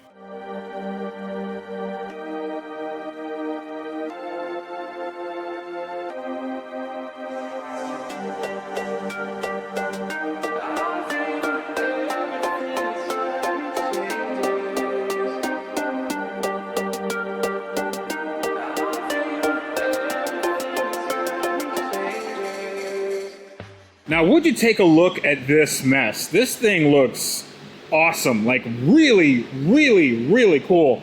I love these wheels. I love the fact that they are now a very good shade of silver. It's like a silver metallic. We have brand new Michelin PS4S tires. We have our brakes, the carbon ceramic brakes that were not damaged in the accident. I am very, very thankful for that. Everything is torqued. We got our ride height sensors right here.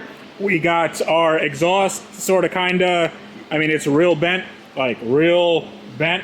And we got everything plumbed up, and we have the coolant bled for the most part, right? Mostly bled. We had a lot of fun where I went to remove one of the bleeders and the head broke off of it, so... Yeah, so this is what happens when you have plastic parts and... Well, it's just, that's what happens when you have plastic parts, because plastic parts suck.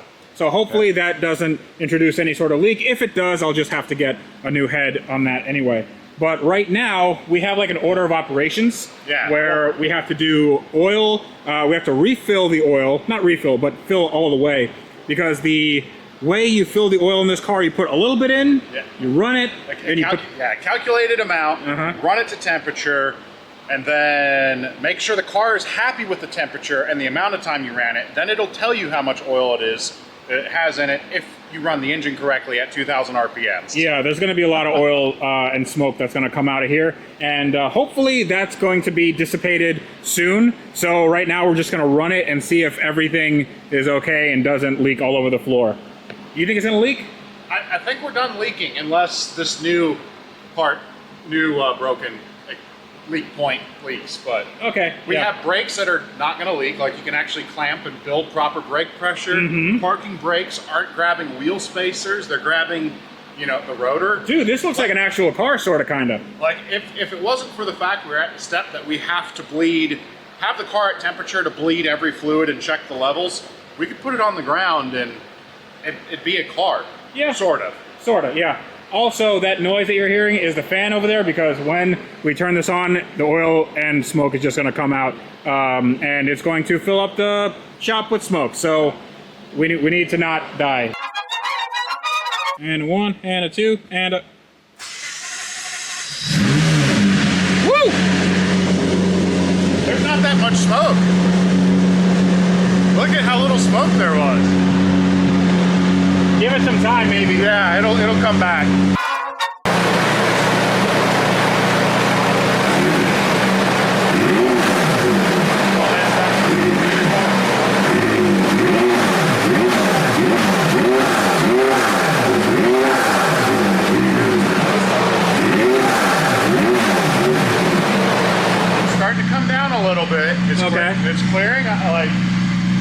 trouble is, there's a layer. It's the Oh yeah, look at it. stratus clouds going on. What is going on here? That's crazy. That's actually kind of cool here. Yeah, wow. Oh, but it sounds really good right here. The engine sounds happy. It's not making weird noises. Well, the water temperature is coming up a little bit.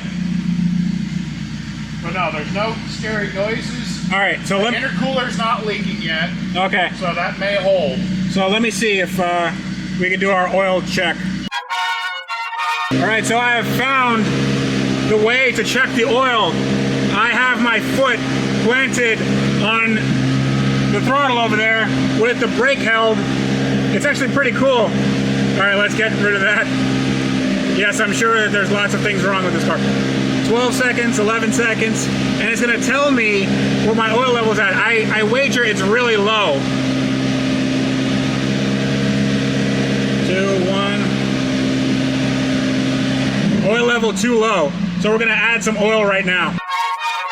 Okay, now we are going to do an air brake calibration. Not sure if that's gonna work, but let's see. The car has to be running, so. All right.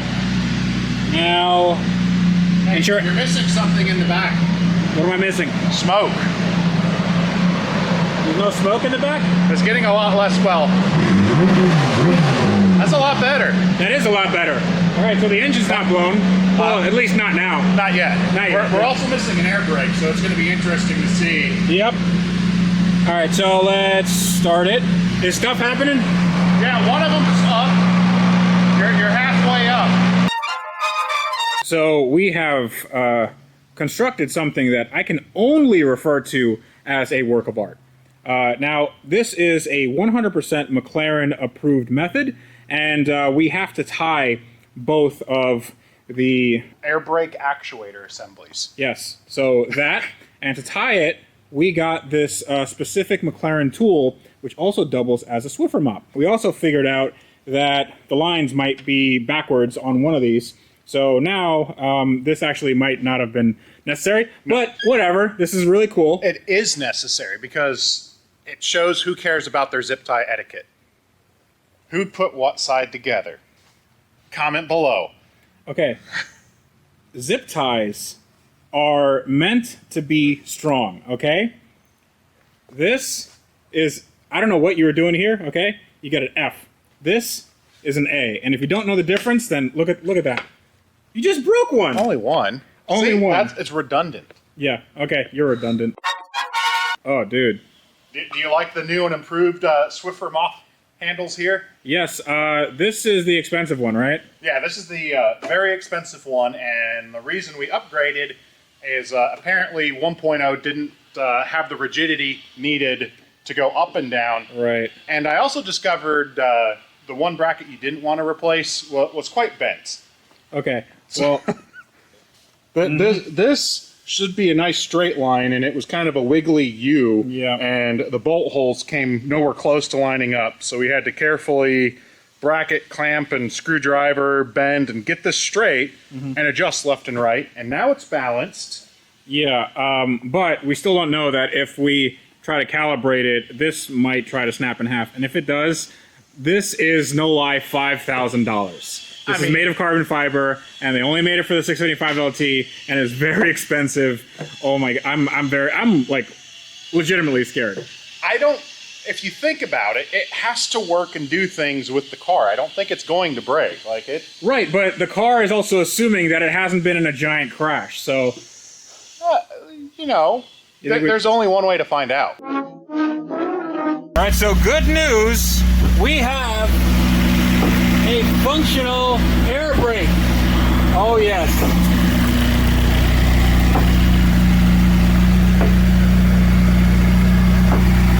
It's waving. Hi guys. All right, it just finished, and now we can do our clear gear adaptations, I believe, maybe? Your wheels turn.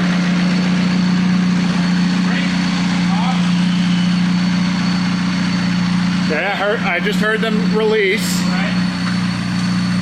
I hear noises.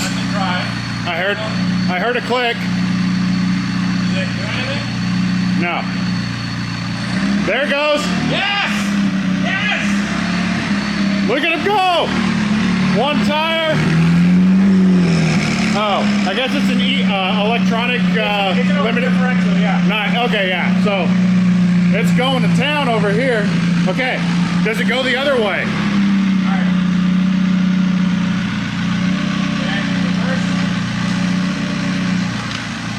I hear clicks. Okay. And it works. Yes! Yes! In theory, Yes, and my your backup camera. my backup camera, which is not connected, just turned on.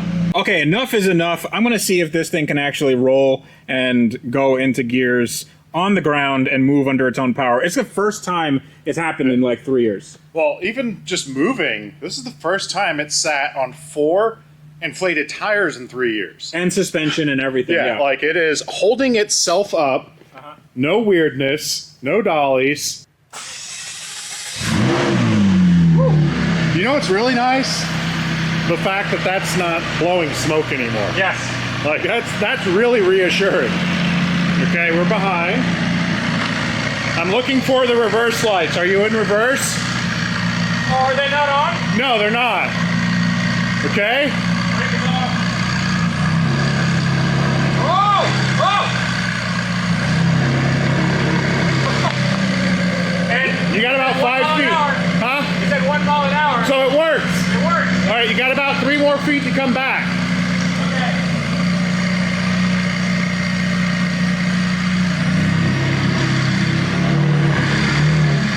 Brakes work. Dude, it looks so ridiculous with the wing up right there. All right, and Drive.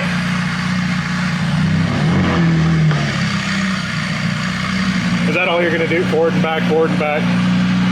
Well, it's a little dark now. Yeah, and I don't have any lights. It's gotten dark, and well, you do. They're just not on the car. No, I mean we can get a flashlight or something. Okay, so we found out something really, really cool. I figured it would make sense to just try the vehicle lift. This has a axle lift on both the front and the rear axles. You have to hold this up and hold it up again.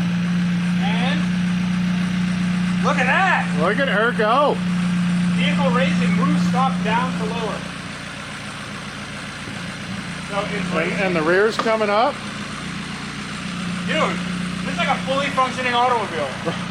Now we weren't sure if this was going to work because it had a bunch of codes for stuck valves, and we figured because that shock exploded the whole fender apart. I mean, that still could be bad, but it works. works. It works now. Vehicle lift suspended, move stop down to lower, and then you do this. Close driver door to continue operation. I don't have one of those. Here, I'll get you. All right, I closed your door for you, sir. Okay. Up, now the front's going. Yep. Dude, I am so impressed. I'm so impressed. I'm impressed with how much works with how much is missing. Whoa. Whoa. Here, do it again. Let's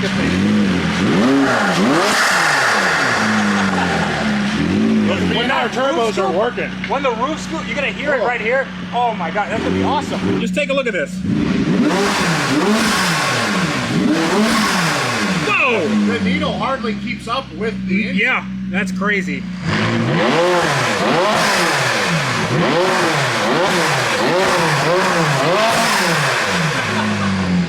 Dude. Oh, crap! So, there's a long way to go, but you have a running, driving McLaren. Dude, I think it's done. It's done. I mean, I kind of think it should be done, but you did spend a lot of money on bodywork.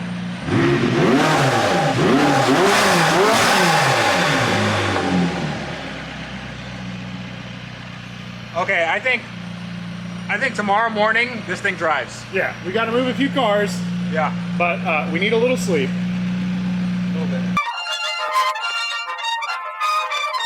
Okay, so first ever drive out of my garage.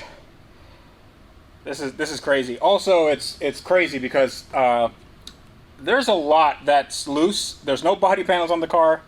Hopefully nothing falls off.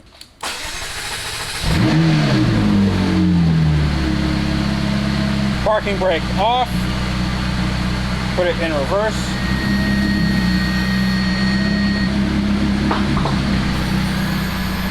We are Running over zip ties.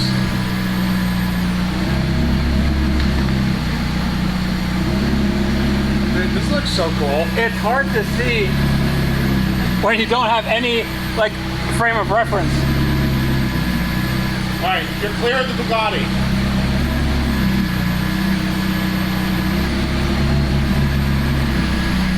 Am I good? Yeah, you're good. Oh, It's moving. sunlight! It's daylight, Sunlight! and it's not on a forklift. Yes! Look at it go. Dude, this is crazy!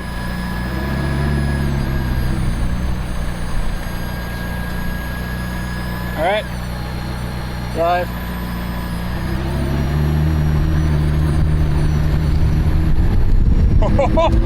Yes! Yes! Does it go into second gear? Oh, everything is going everywhere. Ugh.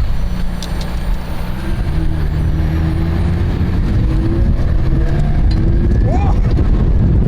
Second gear! Second gear! And your wing went down. Dude, the amount of rocks that it throws up is sort of insane. I will say this though, when you're going down, you're kind of dog tracking in the rear. Our eyeball alignment's not as precise as it could be. Are you saying that this car needs an alignment? Whoa.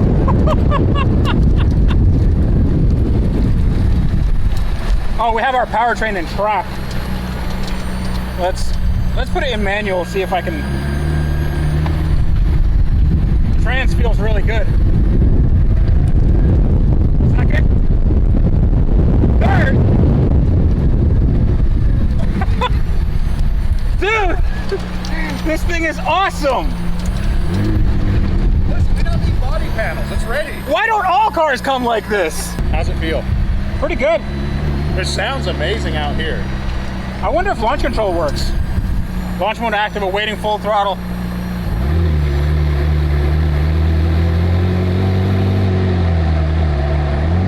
That doesn't sound right. Oh wait, it says full throttle. Okay, I'm sorry. Yeah, you got to go all the way down. Committal. 100% brake, Okay. 100% throttle.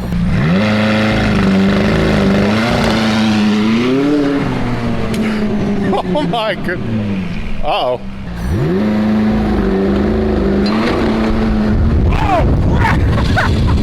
Whoa, whoa.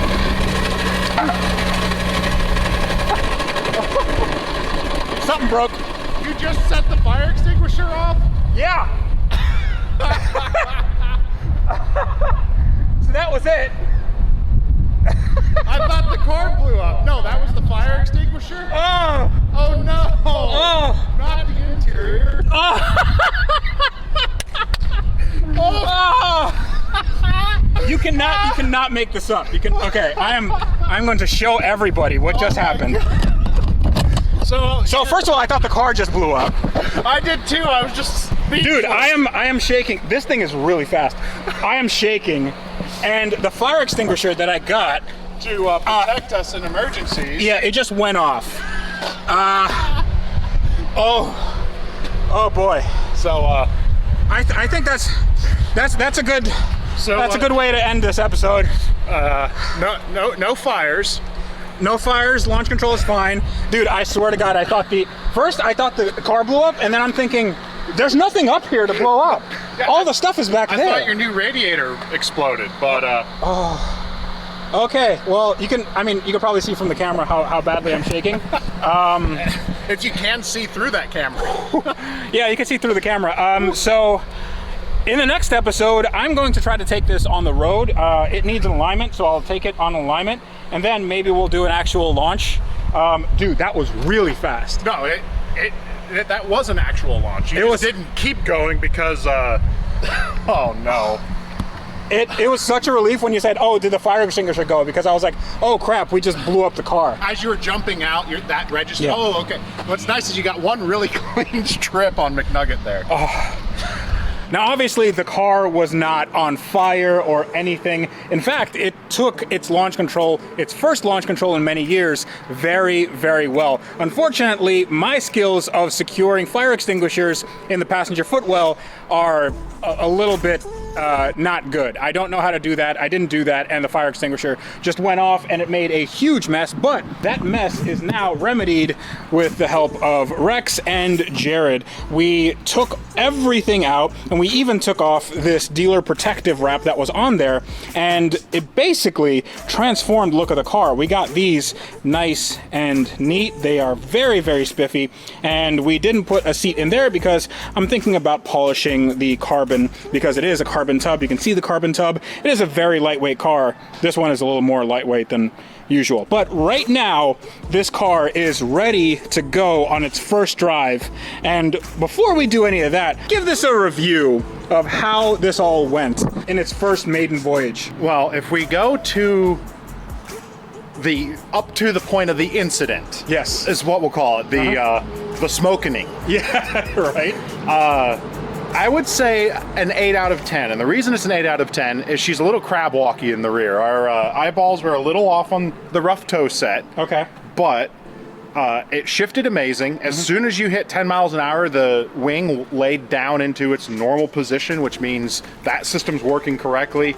And despite having more computers than NASA, it is happy-ish, which is unbelievable. There are no powertrain warning codes. There's no check engine lights. Actually, there is one check engine light because of the secondary air injection, but that's like emission stuff that we don't really need right now. Everything else is very happy. The suspension is happy. The hydraulics for the wing are happy. The clutch is happy. Everything's happy. There's just no body work on it. But we're gonna now put this on an alignment machine because I really do want to just take it down the road. Yeah. And I'm excited to see it actually go and behave like a normal car that a lot of people are looking at, trying to figure out what it is. And the alignment's going to tell us a lot as well. We're going to learn the camber caster settings, which is some angles in the tires. We'll talk when it's on the alignment. Right? It'll make more sense. Those aren't technically adjustable from the factory, so it's going to tell us how good the frame is, how close everything is, thrust line. There's a lot of cool stuff we'll talk about when we're inside there. There's no point about talking about it now, so.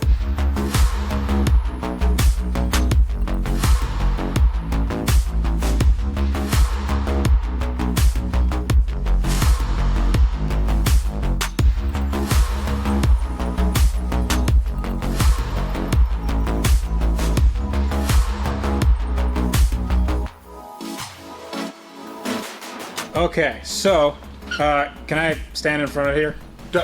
Come close. Yeah, duck or walk around. Or you can just walk in front of it and let it yell at you. Okay, all right. So we are here at Drizza Auto, and Derek here is awesome for letting us use his Benpack alignment rack. Well, here are the numbers that... Well, this is straight from the car. We didn't fix anything. We didn't touch anything. Yeah, we just finished our initial measurements, and it's not bad. Yeah, it's not bad. Like, if you took a test in the 5th grade and you got a grade like this, what would it be?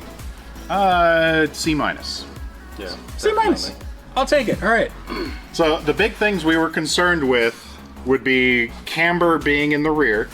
Now, ideally, you'd want them a little closer, but the fact that they're obviously well within specification, the rear end is in a good condition. Toe is just wonka. You know, that was set by an eyeball. It should be closer to 0 degrees, and we're 0.68 and 1.1. So that's adjustable. But it's, I mean, we're talking about 1 degree here, so it's... Well, that's a lot. No, I know it's a lot, but like by eye, I'm going to call that a win. Also, realize that camber, that is what basically makes the wheel go out like this. When you see those crazy cambered cars, that's what they're talking about. So the bottom of the wheel essentially comes out if the camber is negative. If the camber's positive, then the top of the wheel comes out like this, and then you look like a Yugo. Yep. So, and then we go to our front, where some of the numbers don't initially look good, but I'm not immediately concerned because we don't have any weight on the front of the car. So when we're looking, the right side camber is showing to be within specification. They run a lot of negative camber, not good for tire wear, fantastic for handling. You go to the left side and it's lower, but the car carries a little more weight normally in the left front fully assembled. So as the You're trying to say something about my weight, Jared? well, but the front end is going to squat underweight, and that's going to come back in caster, left to right. Caster is a really good indicator of bent suspension parts. Caster is how much it leans. You have an upper and lower pivot point, ball joints, McPherson stretch. There's lots of different ways, but it's the orientation of the wheel, how it pivots this way. If you picture your old 10-speed bicycle, how your wheel kind of spins and the forks would go forward, it's a stable ride. If you turn it backwards, you get wobbly and fall over. Yeah. So that's caster. Our caster's looking really good. Caster's the biggest indicator or cause of pull, in my opinion. The other one, I'm not sure what Ranger's translation of KPI, that's usually a indicator where it uses a back-end formula to indicate, again, bent suspension parts, bent subframes, and they're nearly symmetrical left and right, which indicates we are going to adjust the toe to make the toe happy, and you're going to drive your car. Yeah, that's really not bad at all. Yeah. So you said that the car was crab walking a little bit. Right, and what that means is because the way the toe is pointing, it will kind of find center, and you have what's called your thrust angle. So from your front, the way Or the thirst angle. well, It's how thirsty your car is. or how thirsty the people are that are following your car. That's very. I mean, that's. It'll be more than 0.21 degrees. Let me tell you that. The way the rear tires point in relation to the front tires. Yes. So they're pointing a little bit to the right. So you want this to essentially be zero. Yeah. We just have to adjust the tie rods, Yep. and that's it. And that's it. So we will put you underneath with some wrenches and let you do your first alignment. Cool.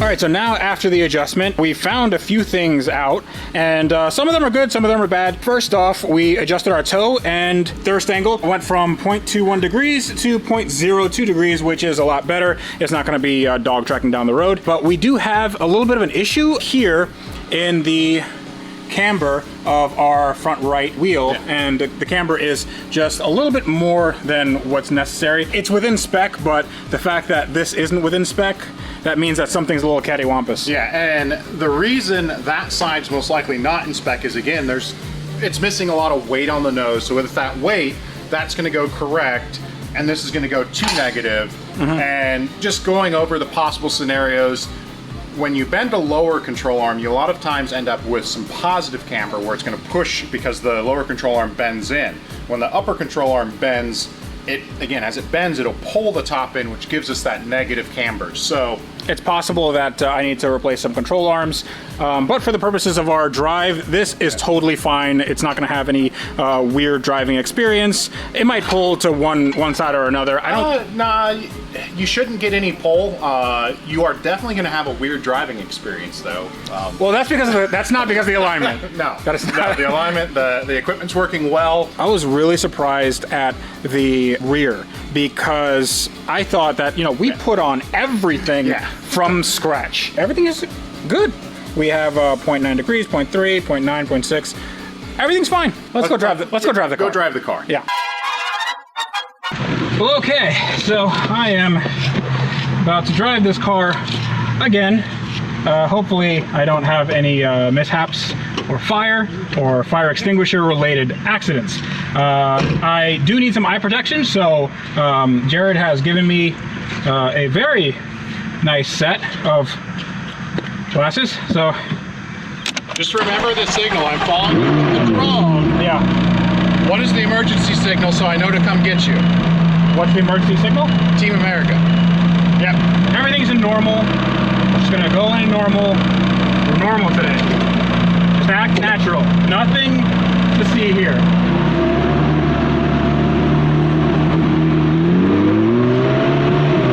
All right. So the clutch engages really, really nicely.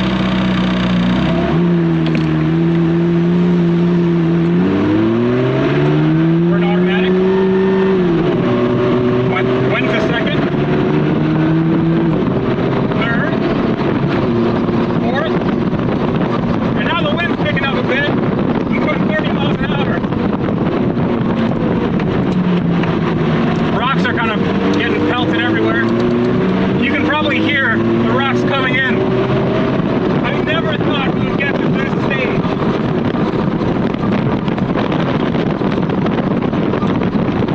I don't know if you guys can see it with my active mode on. And the wind comes up.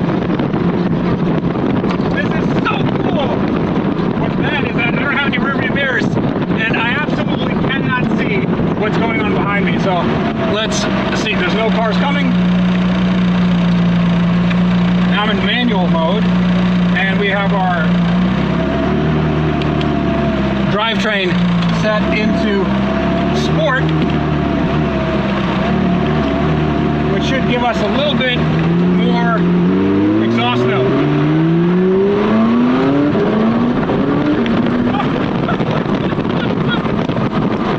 Oh my gosh!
On this car is garbage. Okay, let's try a launch, shall we? The tires are a little bit wet, but that's okay. Launch mode active, awaiting full throttle. Let's do it.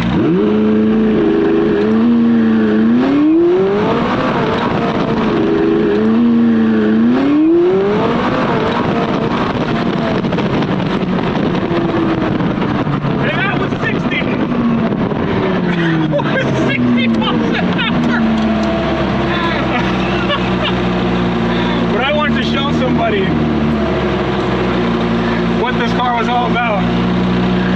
Oh my gosh.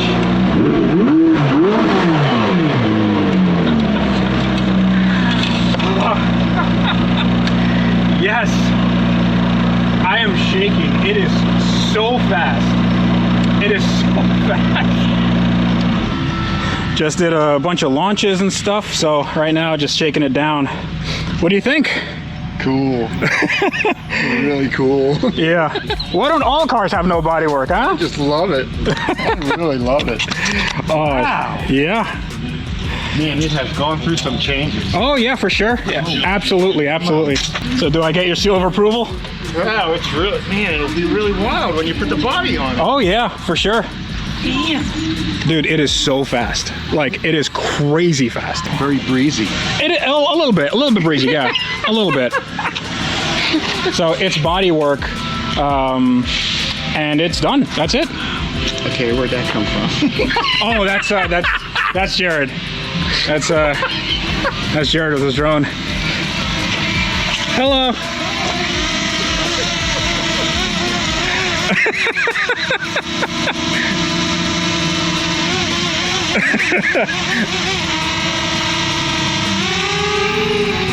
Bye-bye.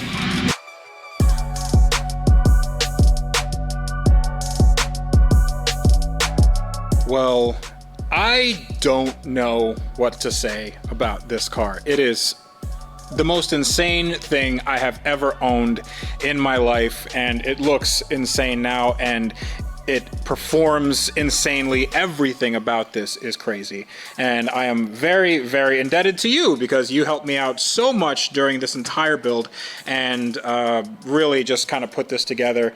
And we worked through this all and figured it out. And McLaren had no part in this whatsoever. We didn't take it to the dealer. It says to take it to the service center. We're never, ever going to do that. Because you're the warranty, and when you need help, I'm here to help. Well, I think we're both the warranty. We are both the warranty, and I think everybody at home can be the warranty. This goes to show you that no matter what, it doesn't matter if you have a very rare car, it doesn't matter if they only made one of them in the world, there's always solutions to problems. I mean, this, if we go around what we actually did, this has a new frame in the rear and the front. We fixed the engine, which was cracked at the block. Yeah, the engine was garbage. We brought it back from being a boat anchor. Yes. We didn't even have the piece broken off of it. We just welded it back into made existence. a new piece and welded it onto the block, and nothing went wrong. It doesn't have a blown head gasket, nothing like that, and figured everything else out as far as the wiring, as far as the hydraulic systems, as far as the electronic systems, the wing, Yeah. the brakes, the suspension, wheels and tires. These were hard to get. Everything around was obviously hard to get because they only made 500 of these, but thanks to some connections, I got everything I needed. And even if it was a little bit broken, I made sure to get a brand new piece because this car is made to go 200 miles an hour plus, and I definitely want to try that out at some point. I know it's capable of that because, I mean, the way this car accelerates is freaking insane. It's insane. Seeing the footage of it, trying to keep up with the drone. I hit a tree. Good thing I have the insurance plan. So yes. we'll get that sent in. I think really what it says is no matter what the car is, like what you were saying, it was built by someone at some point, and there's no reason with some tools and patience that you can't. Well, and a lot of money. And well, let's be honest. In this case, this was a lot of money, and there's still going to be a lot of money put into it because obviously there's no body panels on it. I'd So say we just finish it. This is maybe a windshield. just a windshield and it's done. In my opinion. It's an apocalypse build, huh? Yeah. No, we're not going to do that. We're going to have everything. It's going to look OEM, actually better than OEM, because it's going to have a roof scoop. It's going to have everything plumbed in correctly, and we're also going to have more power. I'm not sure if a regular 675LT does what that all did. Maybe it's because of those bigger turbos, but man, this thing kicks. So we'll give credit right now to the BNR turbos, the BNR Yes. supercar turbos. Those things. Again, it's just so insane. Just when we stopped, how much was broken? yes. Everything was broken, and fix, replace, rebuild, and That's, well, I mean, we have to build it better, and this car needs a lot now, but in the next stages, we're going to take this to CarMax to see what they can give. I'm just kidding. We're not going to take it to CarMax. just bring them and on our way to the body shop to drop off the body panels. Yeah. We'll do 2 stages. Be like, all right, here's stage 1. We'll drive the other half later. Let us know what you'll think. Exactly. In the next episode, we are going to be putting 37-inch monster truck. Okay, we're not doing that either.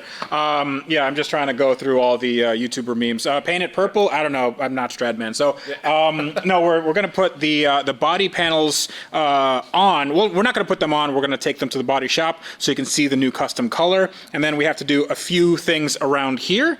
And then we can start the process of gluing everything on. And that is going to take a very long time. But for now, I am very, very enthusiastic, excited. I'm still a little bit wired from how this car drives. Now, behind me is Well, it's a lot of parts. It's actually the entire car in a minivan because my McLaren can get painted without actually going to the paint booth. All the panels can come off the car because they're essentially glued on. There's not actually a ton of bolts. And you can put them in a minivan where they will get transported to a body shop. And the body shop is, well, it's a pretty cool body shop. Let me show you what I'm talking about. So welcome everyone to Allies Auto. Now that is an unfamiliar name, but maybe you'll see a familiar face. Hey guys, how are you? How you doing, man? Doing great, man. Dude, it's been a long time since I've seen you. Yep. How long it's been? A year? Yeah, I think it's been a year. I mean, a lot of stuff has changed. We are not in your old shop anymore. We are not in the Color Recon shop. Now we are in your brand new shop, and I think it would be cool if you took us on your tour. We were able to move to a brand new location. Everything is brand new spray booth, brand new frame machine, brand new. Everything is brand new. So I want to thank Central Florida for that, for your support, and you know, all the fans that support us. You know, definitely good work and good work ethic is paying off. Right here, this looks like you're doing surgery in there. Actually, that's exactly the way we stage at the shop. It's a different type of body shop. We treat every car like you're going to the doctor. So we have different areas where the vehicle is there and it's being worked on, and that vehicle doesn't move unless it's going to the next stage. So all here, we have 4 prep stations, a masking station, and then we have a fully downdraft booth, heated, with a lift and everything, and we're able to do high-rise vans and all that, so it's pretty cool now being able to bake the cars and do everything just like the factory. That is awesome. I mean, if you take a look at this, this is all kind of just closed off from the elements, and you already have, like, I mean, you have some pretty nice cars. Lexus, and that's a Bullet Mustang, isn't it? That's a Bullet Mustang. We have an M3, BMW, Lexus, Camaro. We have a i8, BMW up front, you know. And now you got a bunch of parts from my junk pile. Well, actually, in the time that we were talking, your guys just took out, wow, that's a lot of parts. That's a lot of parts. Well, it's a whole car. It's the entire car. Also, hi Jared. You came just in time. I think we're gonna need 2 prep stations to get all this done. It looks like, yeah, you're picking everything out one more to, That's okay. Oh, we still got more parts. Oh my goodness. Did you think it's gonna be this much? To be honest, no. But as usual, you surprised me. Yeah, there we go. There we go. So we have the whole car here, and these are the quarter panels. This is basically what makes the rear look as good as it does, because it's slightly wider than the 650S, and the wing kind of butts up against here. These are carbon fiber. We have the front fenders, which are aluminum. Then we have the doors. I have one door that's not off this car because that door got messed up. And then we also have a bunch of new carbon fiber pieces. So this is used, but in good condition. This is brand new from McLaren. That's the front diffuser. This is quite possibly the last roof scoop in the world for this car. If you were to install this, then this would be $40,000 from McLaren. Yep. Yeah. I believe it, and you gotta ship the car over there. Oh yeah. I wanted to talk to you about how we do all of this, like as far as what paint we can put on there, and you know what kind of paint scheme to do. Also, take a look at this. This is the side panels. So I bought this new, and since these are fiberglass, I wanted to have a little bit of visual carbon fiber here. So I had this overlaid by my carbon guy. So what needs to happen, because obviously you see all the waves and bubbles. What I think we can do is just make it as flat as possible, because there's a gel coat here, and then just clear over it a bunch of times, and then sand it flat. You know, McLaren didn't make this very perfect, but you know, if we made the Lambo straight, oh yeah, we can make this straight. Oh, absolutely, yeah, absolutely. Because that was really wavy. Oh, yeah. I mean, what's interesting about these cars is that nobody knows how like crappy they really are. As far as paint work, I can show you maybe on one of these panels that like you can see primer from the factory, like where they tape them off. It's really bad, especially with McLaren. So hopefully we can make these a little bit better than they were. Other than the doors and the hood, all of this really was packed into the minivan. Like, Yeah, this fit in the minivan. it was an 11-layer McLaren dip. Yeah. We just needed some tortillas and we were ready to go. Well, we got a bunch of tortillas here. They're just really expensive. Take a look at this. I didn't even notice that, but So you'll need to potentially fabricate that mount. we can, I mean, this is not too horrible, but what happens with McLarens from the factory is this. Just that happens, and these are aluminum, so it's not rust. It's just the paint separating from the internal layers there. Actually, the term is galvanic corrosion. Galvanic corrosion, right? And probably what happened here was, you see how you have a bolt here? They used probably the wrong bolt, and it went through, and when it gets the water and the elements, it will create the galvanic corrosion. Yeah. Every single car that is made out of aluminum, every nut and bolt has to be with a plastic rubber washer, or it has to be a coated screw, because if not, it will create that. Yeah, because it's, well, galvanic corrosion happens when you have dissimilar metals, and then it essentially just infects the metal underneath. So that has cooties. This also has cooties somewhere. I believe Same area. Yeah, it's starting to form right in there. Yeah, right there, but there's more right here. Oh, yeah. So it's just like everywhere. It's bad prep work, honestly. A lot of it is like, this is our aluminum room. We only thing we do is aluminum repair here, because you got what is called metal cross contamination. Yeah. And that could happen at the factory. And what's interesting is that if you take this color, this is, I believe it's a volcano orange from McLaren. They won't tell you how to make that paint. They won't give you the code. I tried. Yeah, we've tried, and I wanted to do maybe like an OEM McLaren color, but they won't give that to you. They will only sell it to you from McLaren. You know how much paint for just this fender is? My guess, $1,000. $1,800.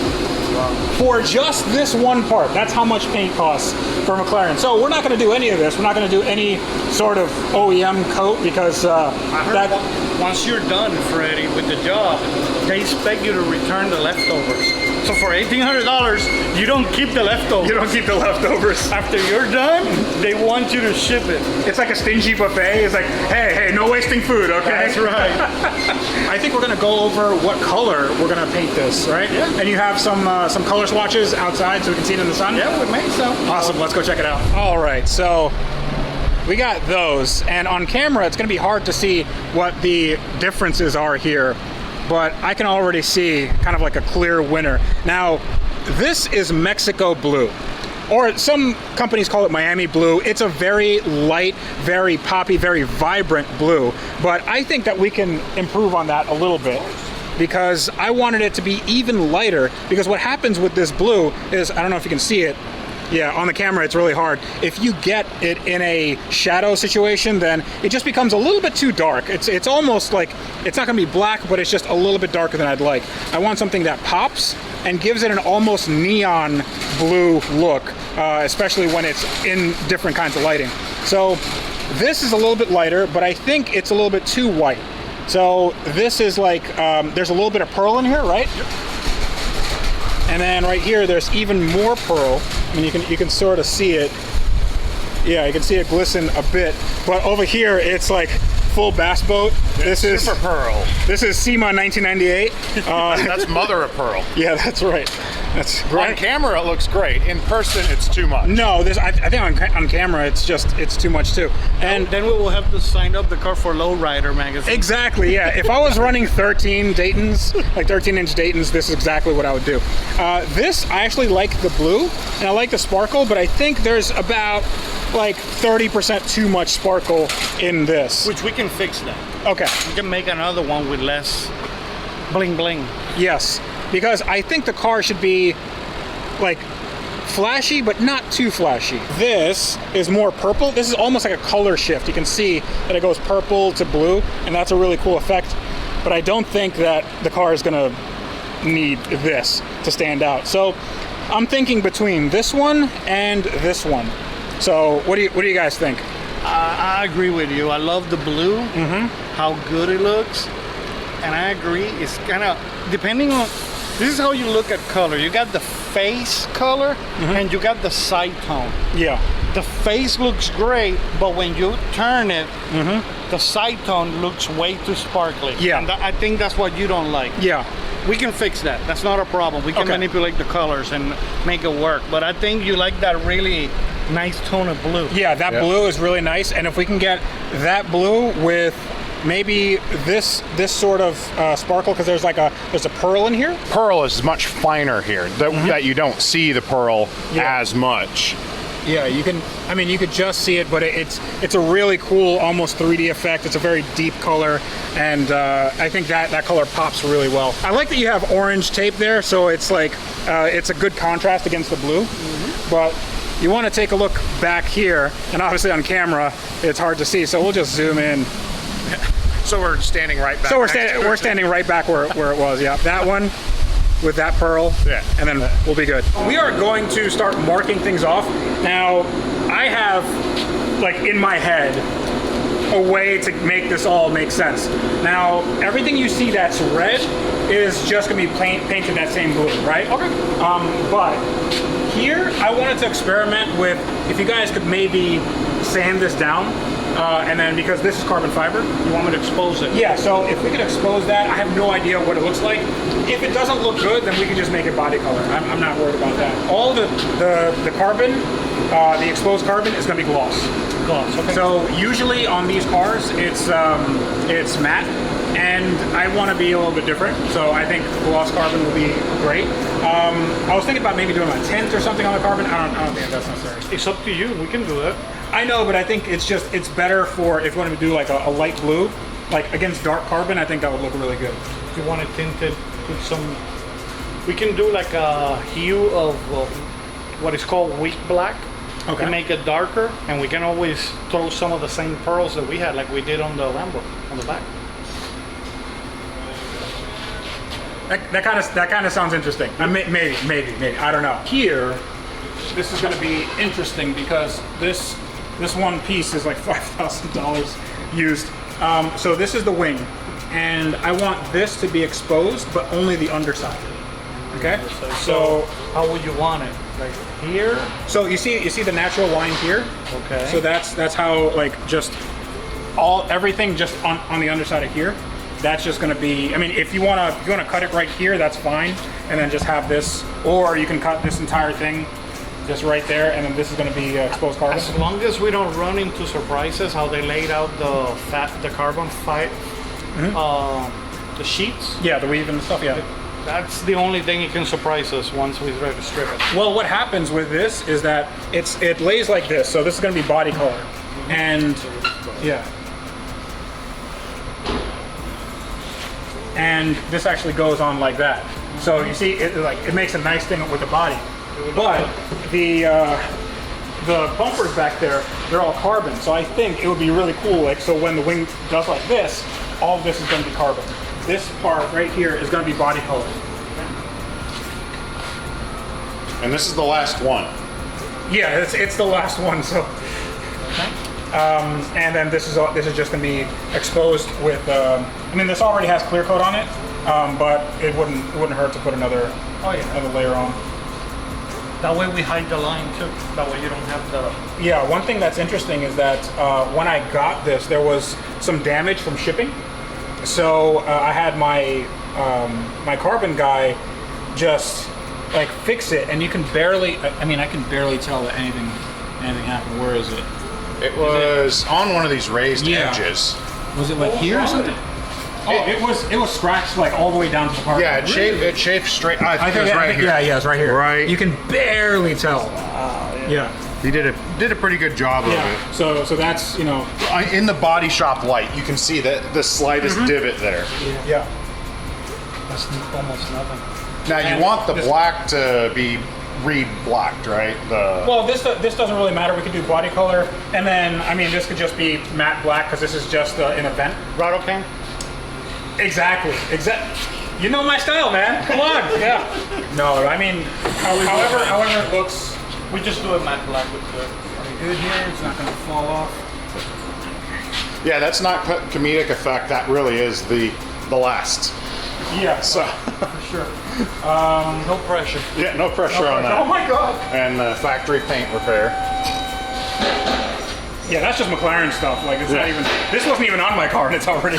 Yeah, it's already got some flaws in it just from another car. Factory label. Are you gonna have that remade? I have no way of remaking that. If you want to remake it, that's fine. It doesn't really matter to me, honestly. There's a company that makes them. Okay. So I can get you their number. Yeah. Just take a really good picture. Okay. Email them, and I think they'll make it. Yeah, that's fine. Every single label from the factory they make. And that's a McLaren in a minivan. Yeah. Well, I mean, a minivan and a truck. Yeah. So. I can't believe you guys fit all this on the car. Yeah, other than the doors and the hood, like that's a lot of stuff. Once they're painted, It's going to be a lot of trips. I'm going to make a few trips. Yeah. Or I'll just bring my big trailer and then we can put it in. you don't need a truck of bubble wrap.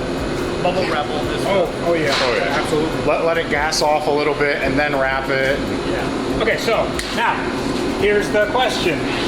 You see all this stuff. How long do you think it's going to take? Seamless tomorrow. We're going to lose the shop, Juan. No rush. I just wanted to, like, what do you think is a reasonable estimate for something like this? I will say I need at least 4 weeks. 4 weeks? Okay. Yeah, we can do that. That's, Okay. a lot of work. That's all right. All right, let's take a look at this. Woo! Oh, dude, this thing is awesome. A fully downdraft, pressurized spray booth, and it has a side load. If you see, that's a roll-up door. Yeah, so you could just roll cars in here. They have their little tracks, and you go from prep work into paint work kind of very seamlessly. Yep. That is, dude, this is a big step up, man. Yeah, man. Oh, dude, this is really nice. So this is off of a BMW i8. No, that's a M3. M3. So, I mean, take a look at that carbon weave. That's really cool. So this is exposed, and then you just cleared over it? Yep. We prepped it and we cleared it. Now we're gonna do the outside. You know, we just wanted to make it look even better.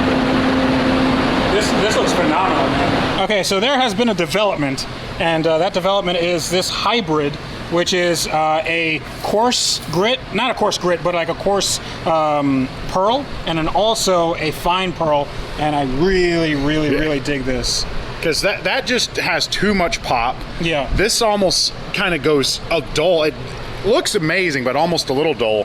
But Yeah, I think I think that's our girl right there. I mean, I think this is really good. Let's see if you can see it in the sunlight.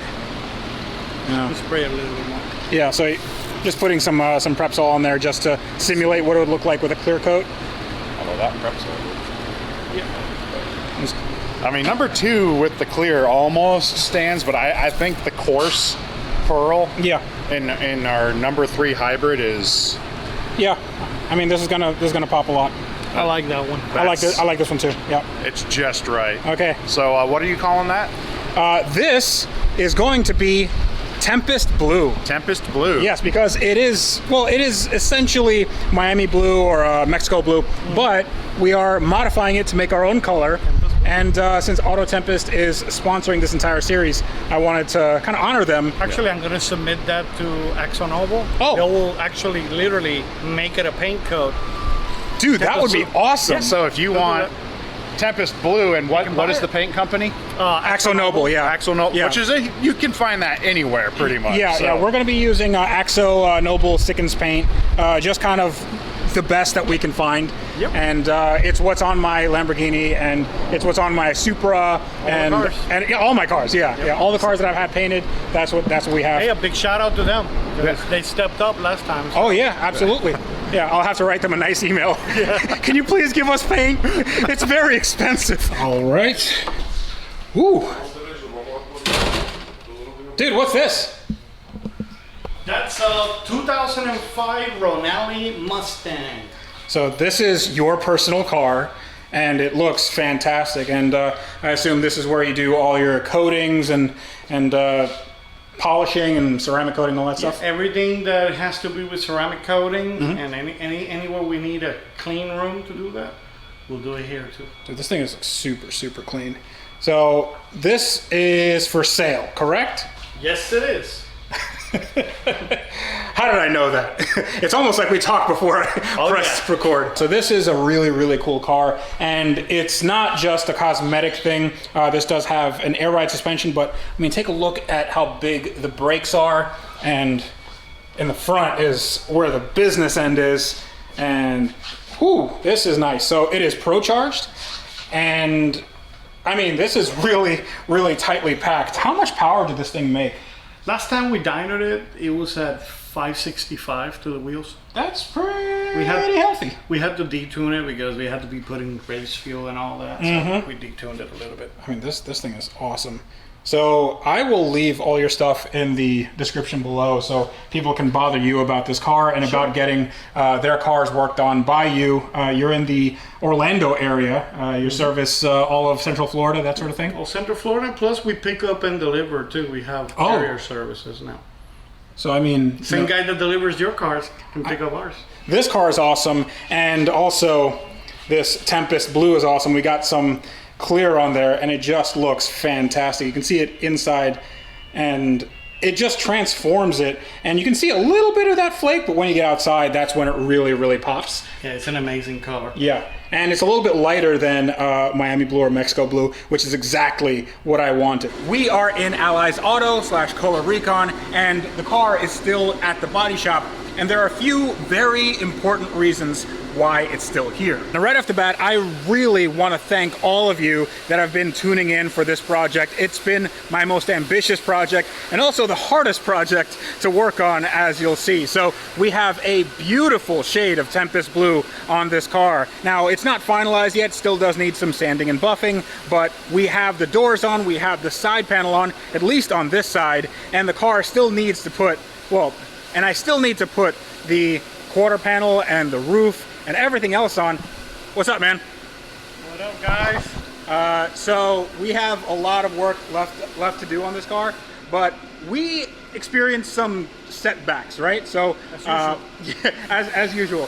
So we had some shortages with the parts, then the painter got COVID, and then there was another, like, it's just one thing after another with this car.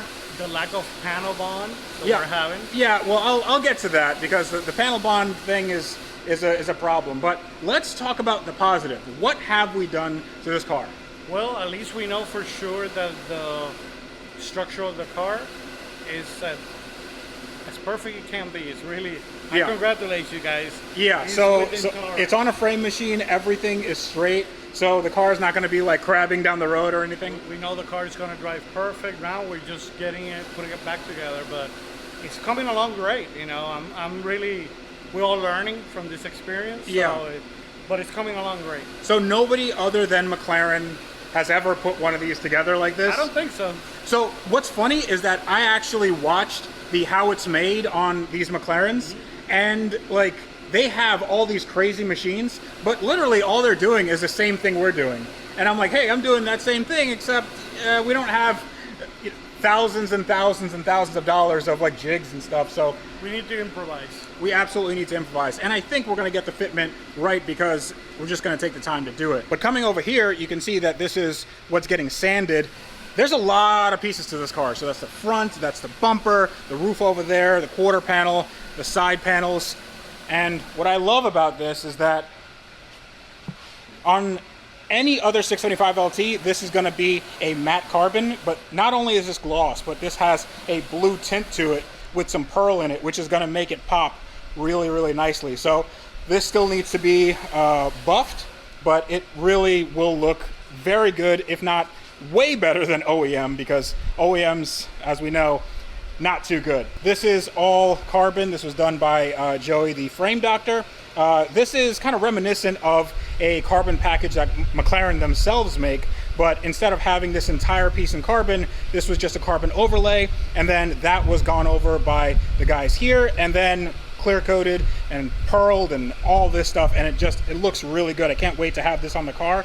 We might have some like signage on here, some, I don't know, some custom touches, but that's to be determined. Now over here we have the other quarter panel, and that's looking very good. And the wing, this is the LT, the long tail wing, and it all, oh yeah. So this was masked off, and now this is visual carbon. So this is a very big so this is a very big option on McLarens, and we didn't know that you could just sand it down, and you sort of can't, because like if you sand it down, there's still going to be imperfections, so all those imperfections were gone over.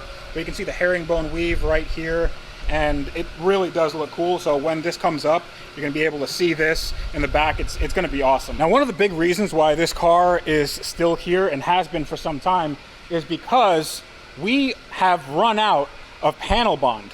And you'd say, oh, well, you know, panel bond is pretty simple to get. Samcrac has a lot of it. Well, this panel bond is a little bit different. So this is 3M DP620NS, and this is the OEM panel bond for McLaren. They only come in these tiny, tiny packages, and they come in a pack of 12. The issue is this has a 3 to 6 month wait period.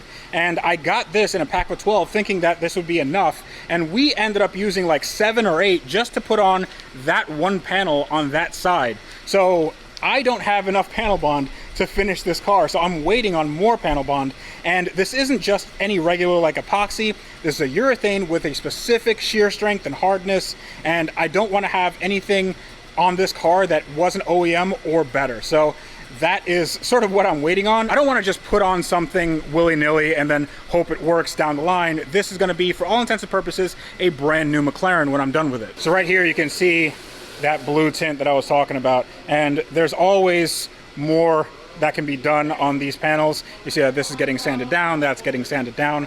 This is going to look completely perfect by the time I'm done with it, by the time these guys are done with it, because they have been going crazy on this car. And here is my roof, and I'm so excited. You see that blue tint right? Oh, looking so good. And the paint line right there, it's gonna look fantastic, and I can't wait. And over here we have even more trim pieces. They're all in visual carbon, and they're gonna look awesome with their blue tint. I just can't wait to put this car back together. I don't know how long it's gonna be to get this thing back in my shop. I wager it's probably gonna be within the next week, because we still have to glue that side on. Hopefully we have enough panel bond for that. And then after that, it gets off the frame machine, then I bring it back to my shop. All this stuff is gonna be done and sanded, and then all I have to do is buff it. And then at my shop, I'm going to put everything back on the car so I have enough time. I mean, I don't want to take any more time than I've already taken from these guys, because, you know, I'd be working late nights, and it doesn't matter when I go to sleep, but this is a shop, so this is a lot of room that this car is taking up. So I want to make sure that these guys also get some other work in. I want to get to how this car came to be and why we are in a pretty loud parking lot here in Las Vegas with this thing under a car cover. So you're gonna see the entire process of this and exactly how easy this car was to put together. Did I say easy? I meant the hardest thing I've ever had to do. So if you guys are new to my channel, thank you so much for watching. I really hope you enjoy it, and consider subscribing if these are the kinds of projects you like to see. This is definitely what I like to see, because it's my McLaren in a body shop, if you can't tell by now, because I have to scream because it's a little bit loud in here. But my McLaren 675LT is in its final spot to get all its body panels on. You can already see that we're fitting stuff up. Now, I am in the happiest place on earth. No, it's not Disney World. It is Allies Auto Color Recon with my friend Juan, and we are about to put everything back onto this car.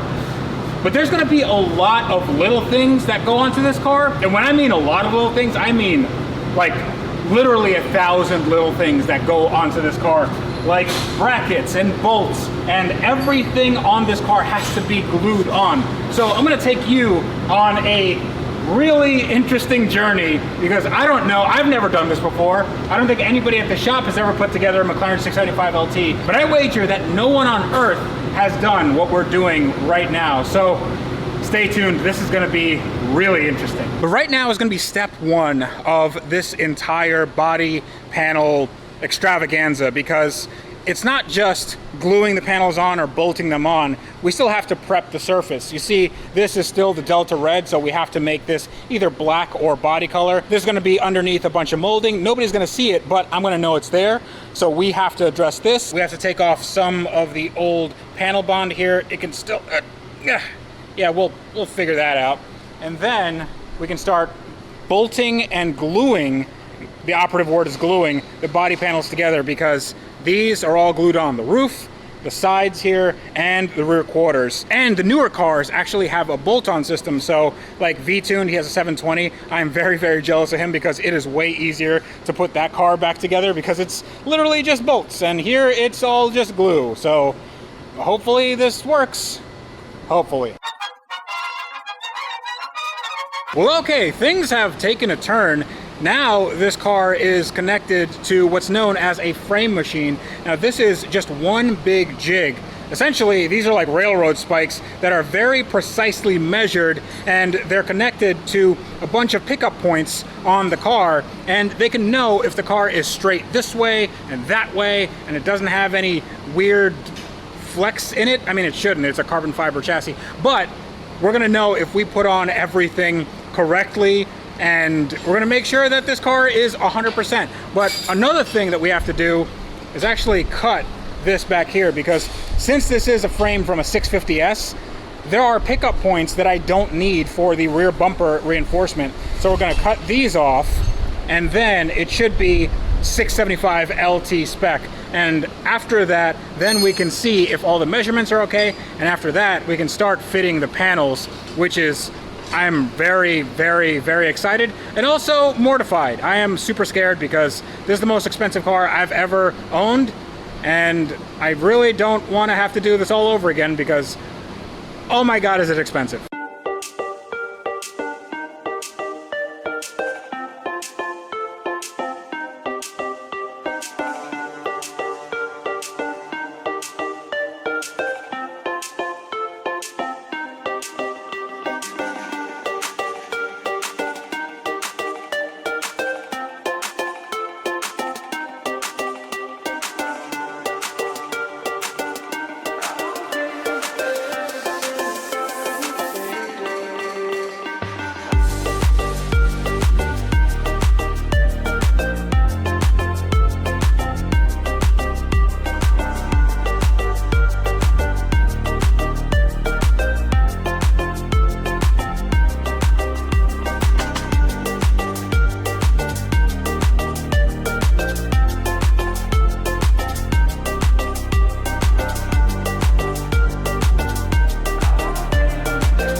Now, right off the bat, I really want to thank all of you that have been tuning in for this project. It's been my most ambitious project and also the hardest project to work on, as you'll see. So we have a beautiful shade of Tempest Blue on this car. Now, it's not finalized yet, still does need some sanding and buffing, but we have the doors on, we have the side panel on, at least on this side, and I still need to put the quarter panel and the roof and everything else on. What's up, man? We have a lot of work left to do on this car, but we experienced some setbacks, right? So, as usual. So we had some shortages with the parts, then the painter got COVID, and then there was another, like, it's just one thing after another with this car. The lack of panel bond that we're having. Yeah, well, I'll get to that because the panel bond thing is a problem. But let's talk about the positive. What have we done to this car? Well, at least we know for sure that the structure of the car is as perfect it can be. It's really, I congratulate you guys. Yeah, so it's on a frame machine. Everything is straight. So the car is not going to be like crabbing down the road or anything? We know the car is going to drive perfect. Now we're just getting it, putting it back together, but it's coming along great. You know, we're all learning from this experience. Yeah. But it's coming along great. Now, one of the big reasons why this car is still here and has been for some time is because we have run out of panel bond. And you'd say, oh, well, you know, panel bond is pretty simple to get. Samcrac has a lot of it. Well, this panel bond is a little bit different. So this is 3M DP620NS, and this is the OEM panel bond for McLaren. They only come in these tiny, tiny packages, and they come in a pack of 12.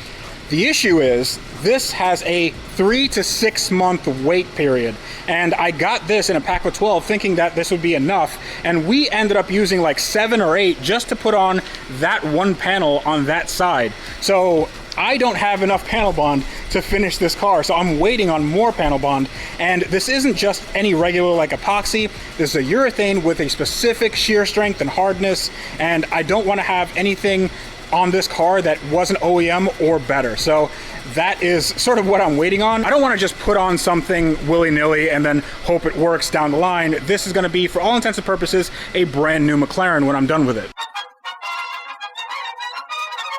So this should come as no surprise to you, but the car is here and we have been getting a little bit of progress done.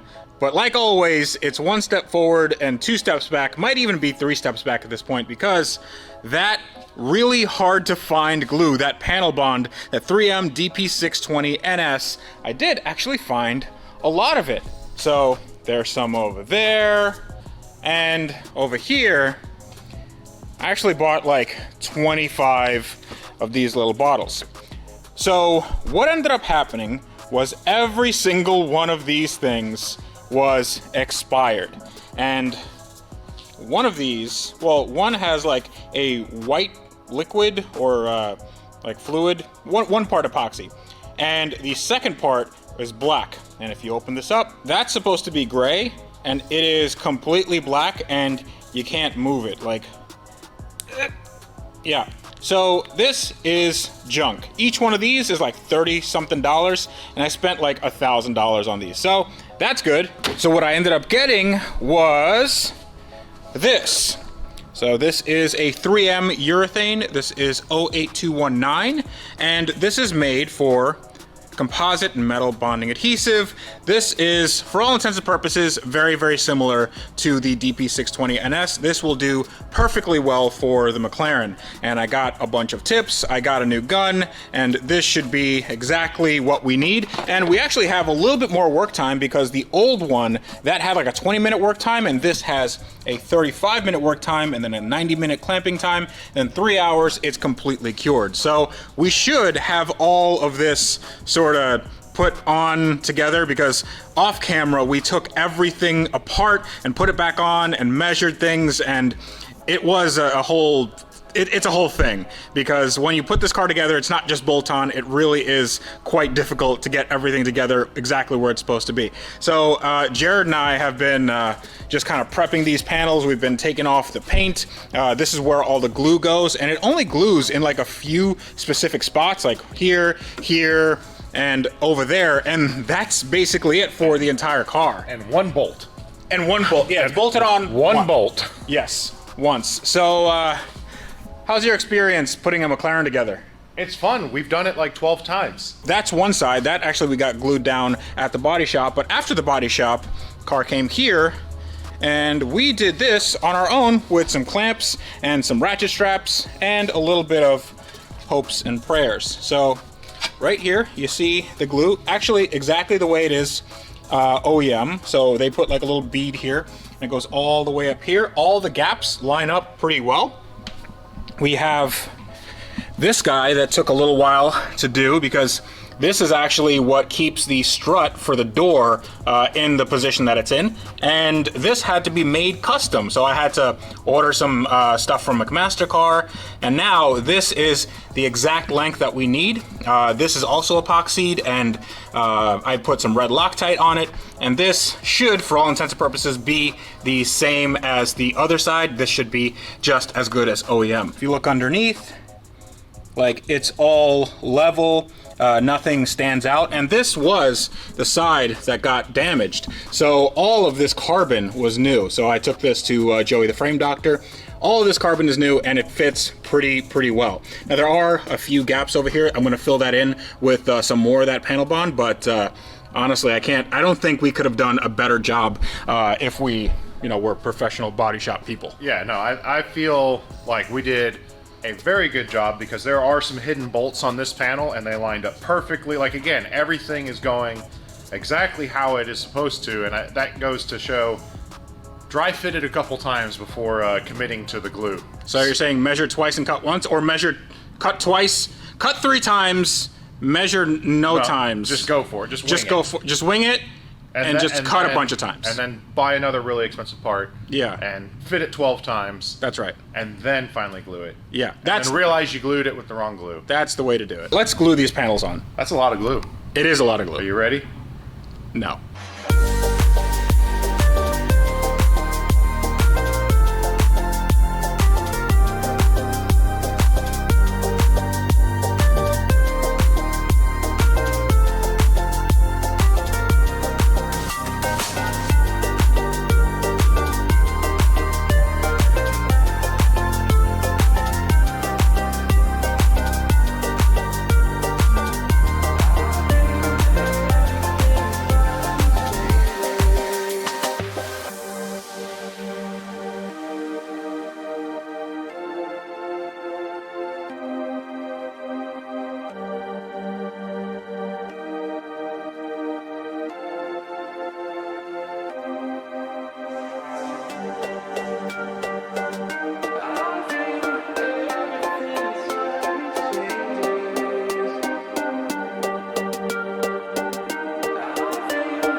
Okay, now that everything is completely glued, you can actually like move the whole car from where we glued, which is good, You don't want this thing flying off at 200 miles an hour, but we still have a lot of work to do, because now we got to take these things off, and we got to fix this because Jared kept smashing his head into it. And how bad is your head?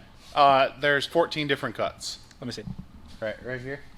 Well, actually, you can't see. Keeps is keeping it ground. That's not today's sponsor. That is not today's sponsor. But thank you. Yeah. Thank you, though. That was good. These are going to come off, and then I'm going to put this whole side panel, we're going to put the carbon fiber piece in, and finish this off. And then when the doors go back on, then we can start assembling the front end with the headlights and the bumpers and the grills, and then it's going to start to look like an actual car, and then we can go drive, right? Yeah. We don't need a windshield. Well, we need an interior. You need your dash back. That would be a does it? The steering wheel's attached. I feel like, I mean, this is Elon Musk's dream, right? Like, you just have no steering wheel there. Yeah, that's like not even a yoke. You just go straight to... Yeah, straight driverless. Like, this is... There's just a shaft that you just grab with your hand. Yeah, you know, like full self-driving, this is no self-driving. Just so people know.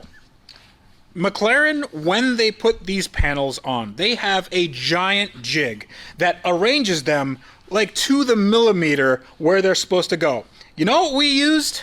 We used popsicle sticks, okay? We used popsicle sticks and clamps I got on Amazon, and we put this on, and we paid attention to the panel gaps, and we made sure that the panel gaps were as good or better than OEM. We made sure that they're good side to side and front and back and all that stuff. Now, this is also not perfect. There are differences in the carbon casting. There's like, you know, there's a little bit of leeway this way and that way, and we tried to make it as good as humanly possible. It's definitely going to be OEM. It's definitely going to be perhaps better than what McLaren made it. Oh, it's 100% better because you have a 2mm or 3mm variance from left to right. No, it's from the factory. Yeah. Like you have a huge, and we're within 0.5 millimeter on our panel gaps. So that is 100% better than McLaren. Yeah, so it still needs a lot to go. So now we're going to do a lot of work and put this thing back together so it looks like a car again.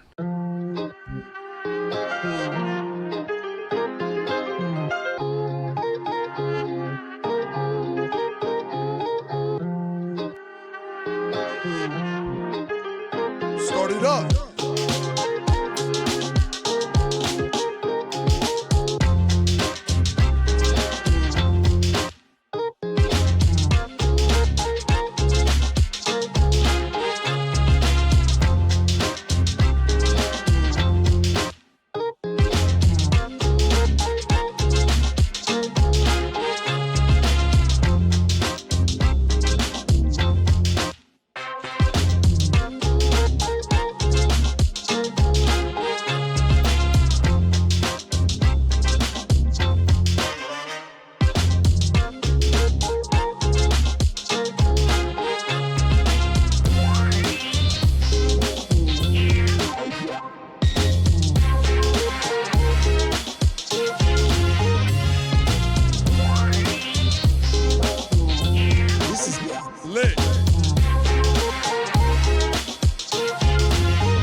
Welcome everyone to a McLaren 675LT that is mostly put together. Well, not that part, not that part, not that part, not that part, but this part. That actually took a very, very long time. This door took about 6 hours, and then that door took another 8, if you can believe that. And the reason why is because you see these panel gaps right here? These panel gaps are pretty consistent from the top to the bottom. So this is like a 3D puzzle. If you adjust one thing, then this comes out, then that goes in, and this kind of pivots. And then if you adjust it here, you have to adjust it from the fender, and then you have to adjust it back here. So we have a nice panel gap here, which is McLaren OEM spec. I did look at the factory service manual, so these are good, and the flush is good here, and the same goes for the other side. I mean, just take a look at that. Right here, you can see that this is nice and level. The panel gaps are the same over here. And, oh, that's just mwah. Now the reason why I don't have the bumper on the front and I did before is because I was just mocking that up. I still am missing some brackets. There's apparently a bracket that goes right here that's glued on that attaches the bumper in a more secure way. And I'm missing a bracket over there. Also, I have to align the panel gaps here. This is not aligned yet, even though these panel gaps are actually okay. This is all loose still, so I haven't finalized anything here. This panel gap is a little bit too big. That's too small, so I have to finagle this just a little bit. And then when we put the bumper on to make sure that everything is secure, this is gonna look fantastic. But one thing we're gonna do right now is work on the inside. First off, let me open the door. Just pull this guy right here. And Billionaire doors? Oh yeah. That's just the best kind of door. It sucks for going under a lift and sucks for going into a trailer, but man, this makes a statement. So what I want to do here is I want to install the new interior. And the interior is actually behind me. Take a look at this, guys. This is next level. And this interior is reminiscent. Actually, I styled it directly after the McLaren F1 that we all drove for the last car trek, and it looks fantastic. So I would love to take credit for all this, but I had nothing to do with this. This is this guy right here, Matt from E3 Customs. He's the guy that did my Mercy interior, that thing that looks just completely amazing, and now this completely amazing looking McLaren interior. Oh, take a look at that dash. Oh yeah. So was this easy? No, not by any stretch. This is by far the hardest interior I've done.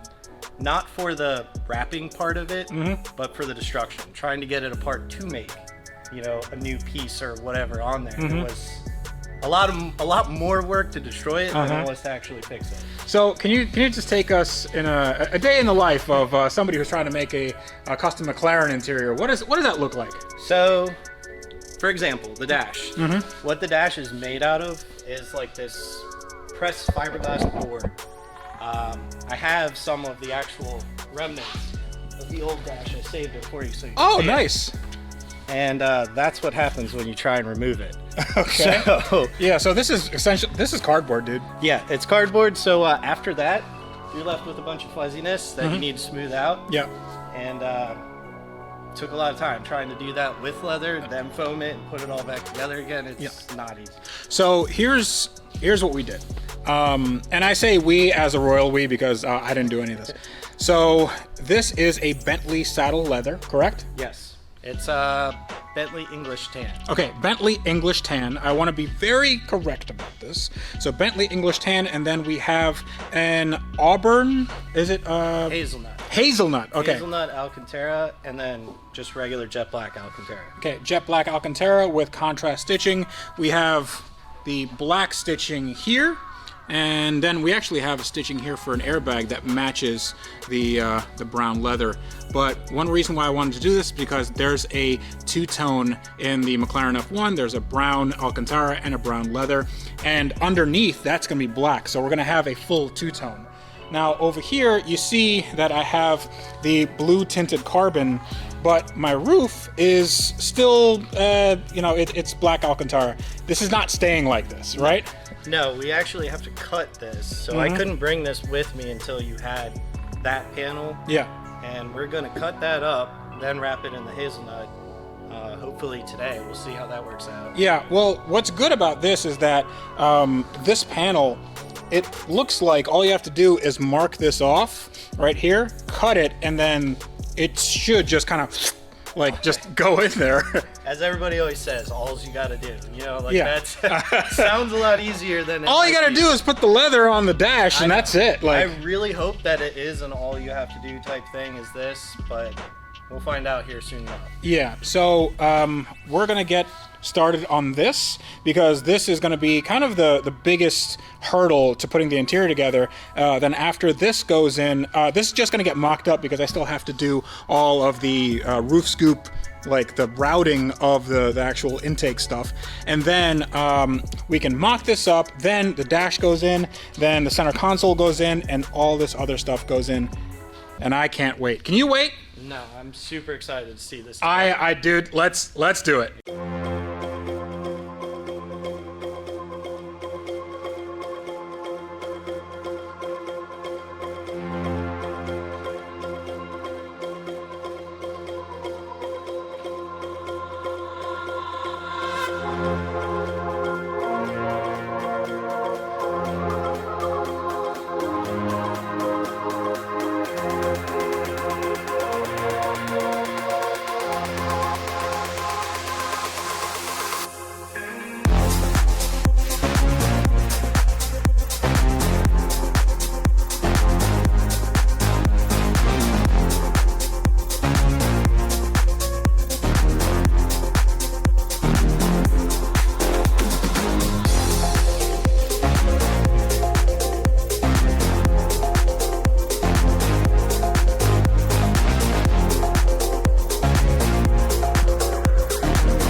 welcome everyone to the inside of the car. Now, I know a lot of you have been wondering how this roof scoop works. So, I don't really know how McLaren does it, and they don't give that information out. And what I mean is, I don't know what the routing is for these air pipes. Now, the air comes in here from the outside, and then it gets diverted somewhere, and then it goes into this sort of area, and then from there, it has to go to the air boxes. But it's not really apparent to me how that happens. Thankfully, one of my friends, Robert Mitchell, actually has one of these cars with a roof scoop, and he took pictures of it when he ordered it on the assembly line.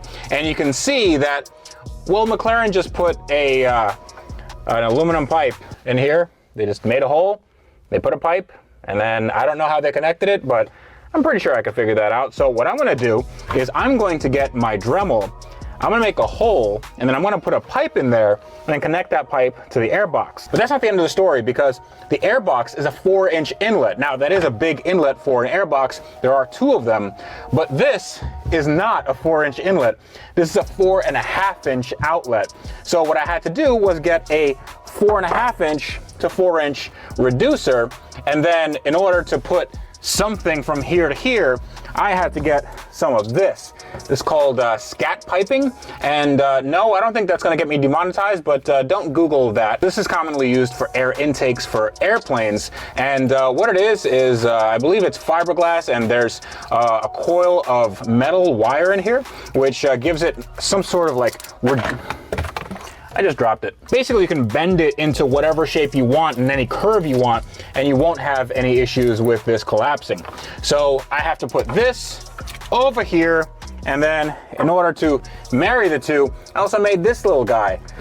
So this is a little 4-inch, I guess just adapter. I made it out of some old pipe I had laying around, and I bead rolled it, and it looks kind of snazzy.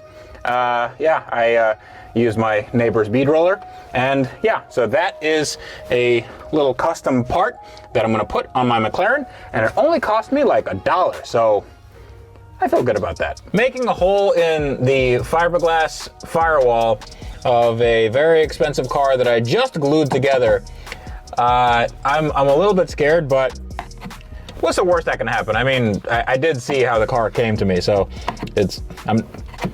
anything I do at this point is gonna be better than it was. There's some like sound deadening, but it's all bubbled up, and it looks like poop. All right, that's, oh, it smells like it too. Okay, good. What's great when you don't have any glass here is that you have total access to everything. It's actually quite nice. So these things here, if you guys are wondering, is part of the ISG, which is the intake sound generator. So it takes noise from the intake manifold and it pipes it into your car. And that is no bueno, because they always break these systems, and they don't actually sound very good. What does sound good is a roof scoop. Now, I couldn't get the actual factory service manual for a 675LT, but I did get one for the 650S, but they don't have any sections about a roof scoop. So we are flying blind, everyone. This is seat of the pants wrenching on supercars kind of quality you'll get at the Tavares channel. And a 1, and a 2, and a...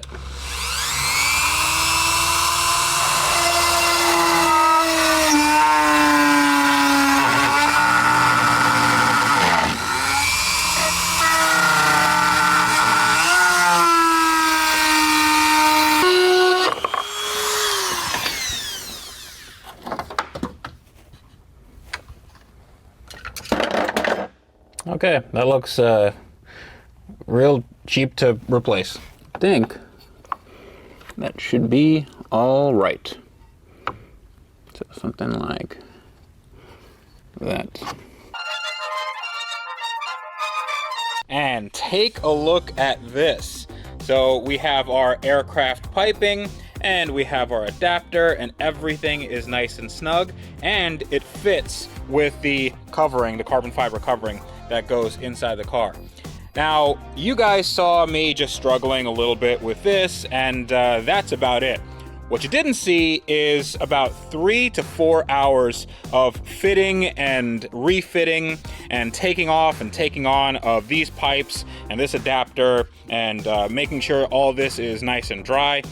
That is like 95% of the work, so only 5% gets on camera. So if you see something that takes maybe a minute, know that there's hours and hours behind that minute to make it what it is. But right about now, I think you guys want to see a lot of work done. So I'm gonna put this entire interior together right now.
And just like that, the interior is complete. So take a look at this.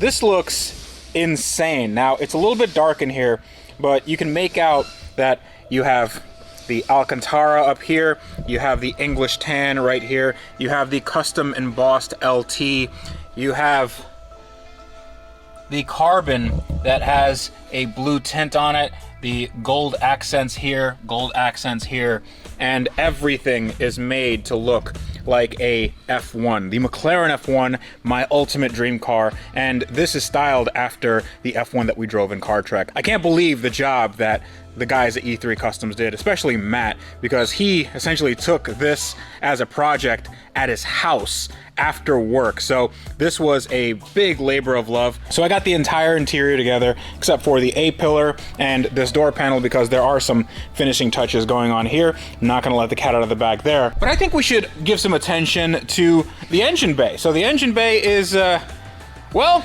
it's looking a little sorry for itself. And right here you can see that the intakes aren't actually connected to the airbox, not quite just yet, so I have to finish that. And these guys, these downpipes, I believe that they're full of oil because somebody decided to start this car with a bunch of oil in one of the cylinders.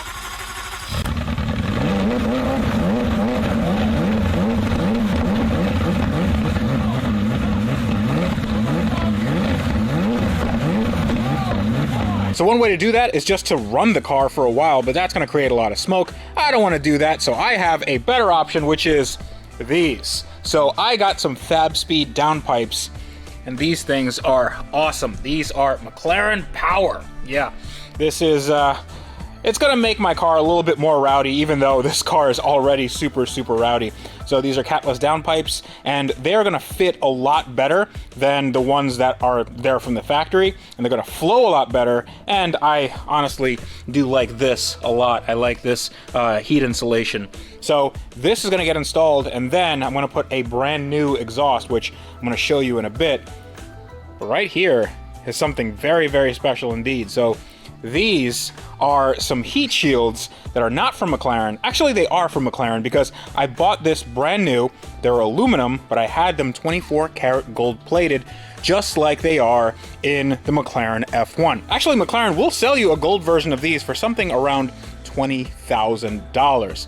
I didn't pay that much, and obviously I don't want to pay that much for some heat shields. So I did the next best thing, and I got a gold plating company locally called Denison Gold Plating. And the guy there, Artavius, he really did a number on these things. He put so much gold on here that it's gonna look fantastic. So I can't wait to put that on in the car and build this out. And then after that, I'll have the downpipes in, the exhaust in, the gold in there, and then we'll put the new back bumper and the wing, and then this thing is gonna be complete. Well, it's sort of, I mean, it's gonna have the, it's gonna look like a car again.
All right, so let's compare old versus new. First off, you'll see that the heat shields are gone, and that's because the driver's side was a massive pain in the butt. And the only way you can get it out is to remove these in the car. You can see it, these get mighty, mighty hot. Another thing that is a point of concern is the oil. Now, take a look over here. That's pretty oily, and I think that whatever oil that was being burned off kind of congealed here, and you can see the cat here, so the oil was going straight into the cat and likely ruined it. But we can probably clean this up, and I'm going to leave this for another day. But for now, we have these amazing FabSpeed downpipes, and one thing that's really good is that they have this fiberglass insulation, and that fiberglass insulation is way better than this garbage, because this makes it super, super hard to install, and this is flexible, which means that this should be a piece of cake. So we're gonna get these on, and then we're gonna put that on, we're gonna put the exhaust on, build this out, and then we're gonna turn on the car.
So now comes the moment of truth and the moment you guys have been waiting for. Ladies and gentlemen, welcome to my new McLaren LT.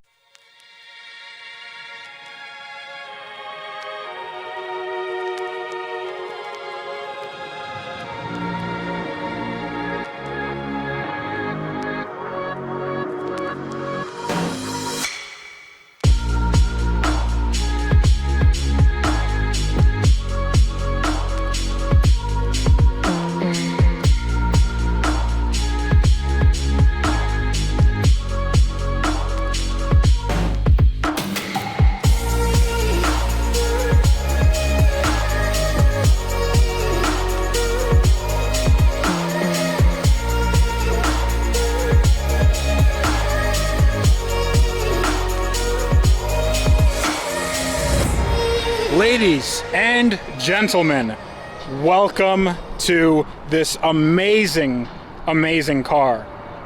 I can't believe how well this came out. This thing looks brand new and then some.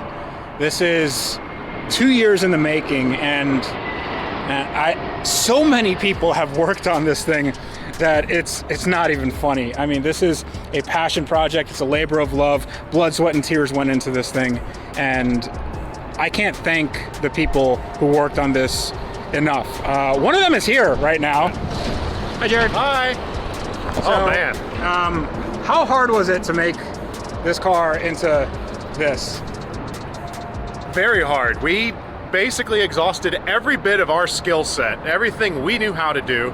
We learned more things to do, and then had to find experts in a field when people said it was impossible that were willing to at least try, that were going to take a chance of it. You know, the crazy carbon repair, the absolute insane paint work, the interior work, everyone at the end coming in to help with the final assembly when I wasn't around. There's such a long list that... Yeah, so let's go over some of the highlights of this car. So first off, we have this Tempest blue paint. It is custom made. You can see the sparkle out here in the sunlight.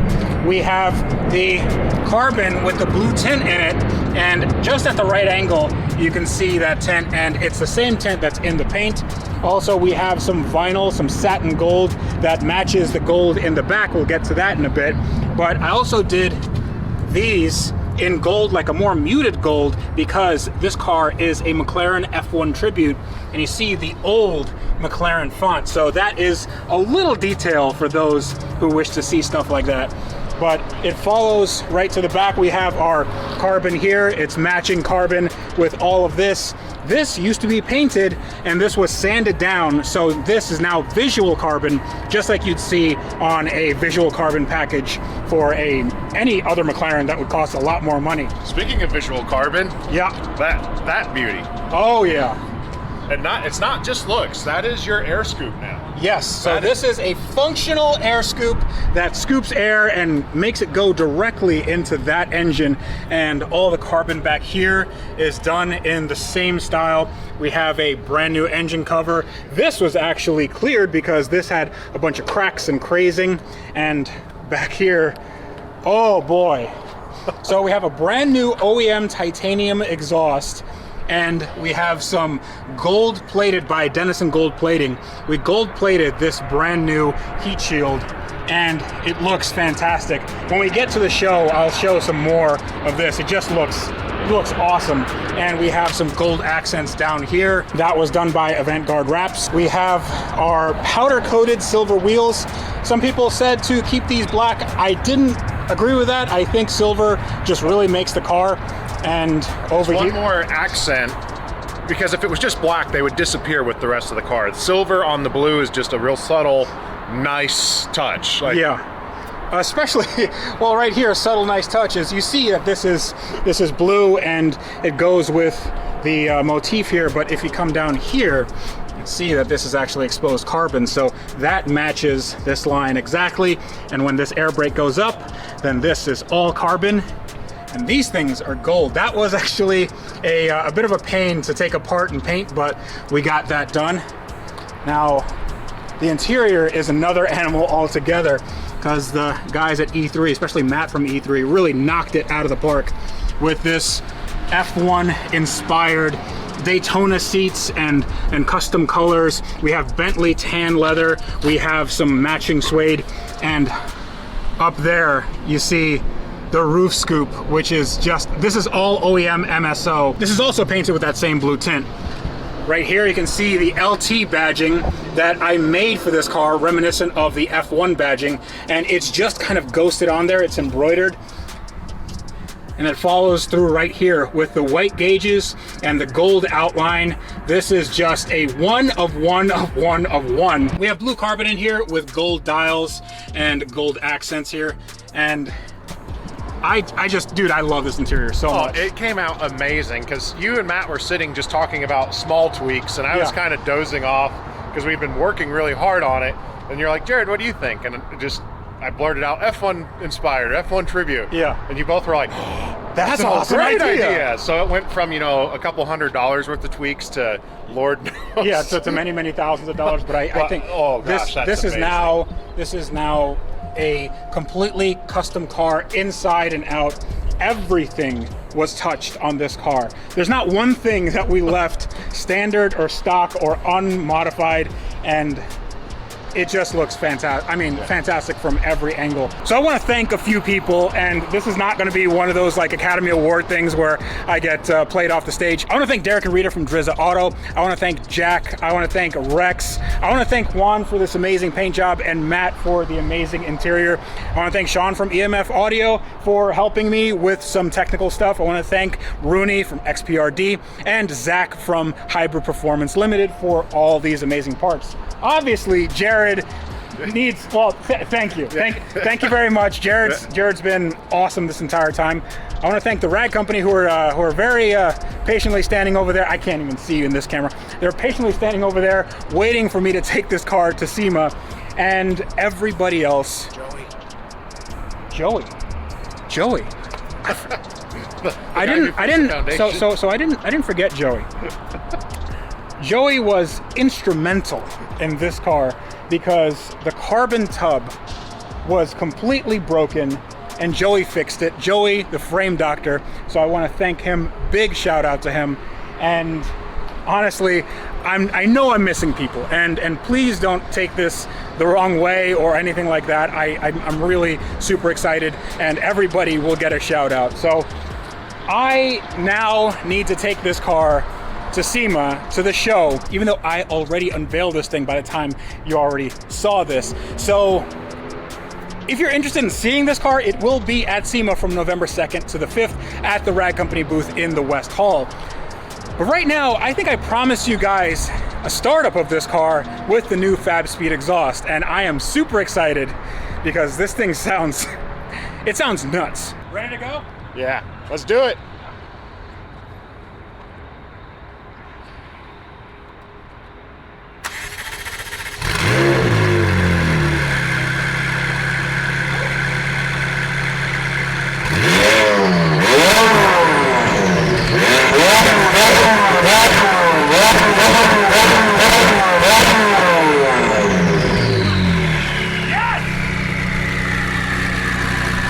This is going to be the very first drive of my McLaren LT, and I'm taking it to one of the biggest car shows in the world, the SEMA show, and I've never driven it before that long, and I don't know if it's going to make it, so no pressure. Let's just start the car up. Oh yeah! So these seats are not exactly meant for people my size. A little scrunched up in here, but it's okay because we are in a McLaren. Let's put it into sport mode, drive. Now the thing to know about a McLaren, well, there's two things. One is that it's very low to the ground, and two, the turning radius is pretty abysmal. So any like 3-point turn requires like a 5 or 7-point turn. So we're gonna try to get out of this parking lot here without scraping that very, very expensive carbon bumper. I have to lift it up, and that takes, I have to raise the car. Vehicle raising And this is a 4-wheel lift, so everything should come up. Just waiting for that to happen.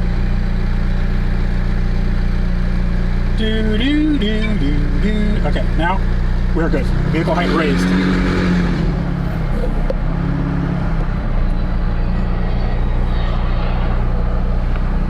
Are we good? Clear. It just touched the guard. That's fine. There is a giant blind spot with this this thing in the way, this roof scoop. But I'm gonna go ahead and say that that's it's necessary. That's a price I'm willing to pay.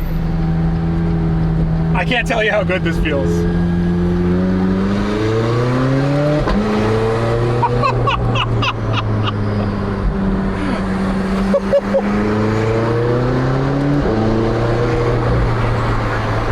This thing is so fun!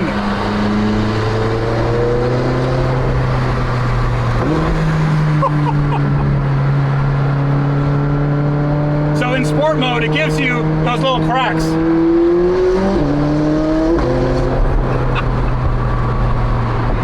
So one of the cool things about having a roof scoop is that you can hear the induction noise. Now that we get on the highway, the first time I'm getting on the highway in my McLaren.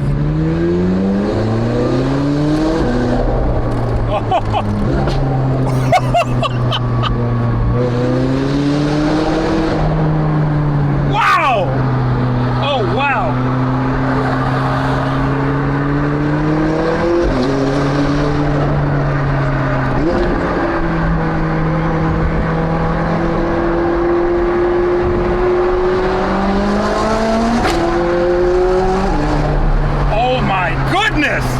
This thing is so fast!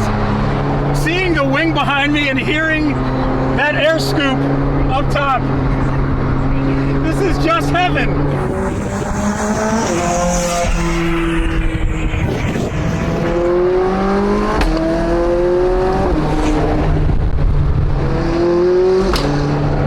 Those pops are just insane. That's so good.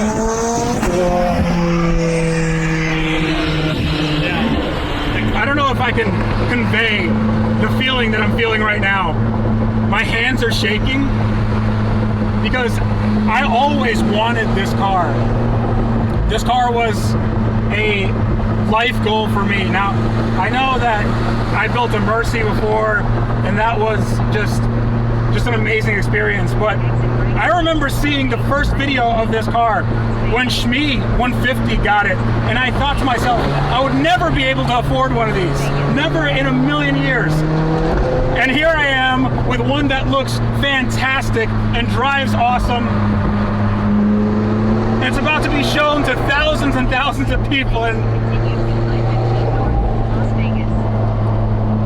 it really means a lot. It really means a lot.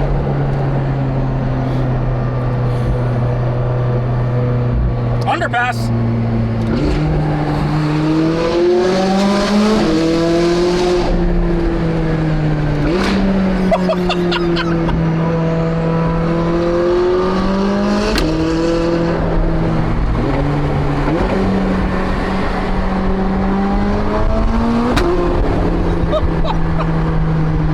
Oh my goodness!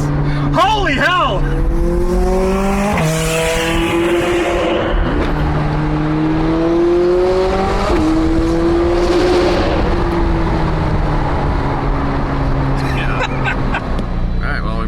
We spent all that time to to make sure the thing doesn't like hit the front bumper, and the second we get in here, oh well. Yeah, that's true.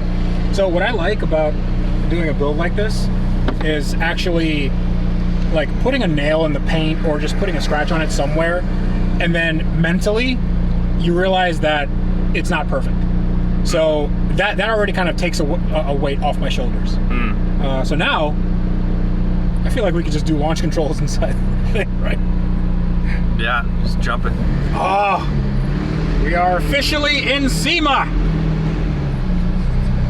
Make sure not to hit the tractor.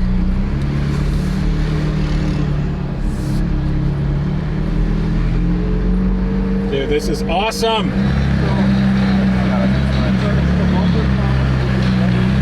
That's good now.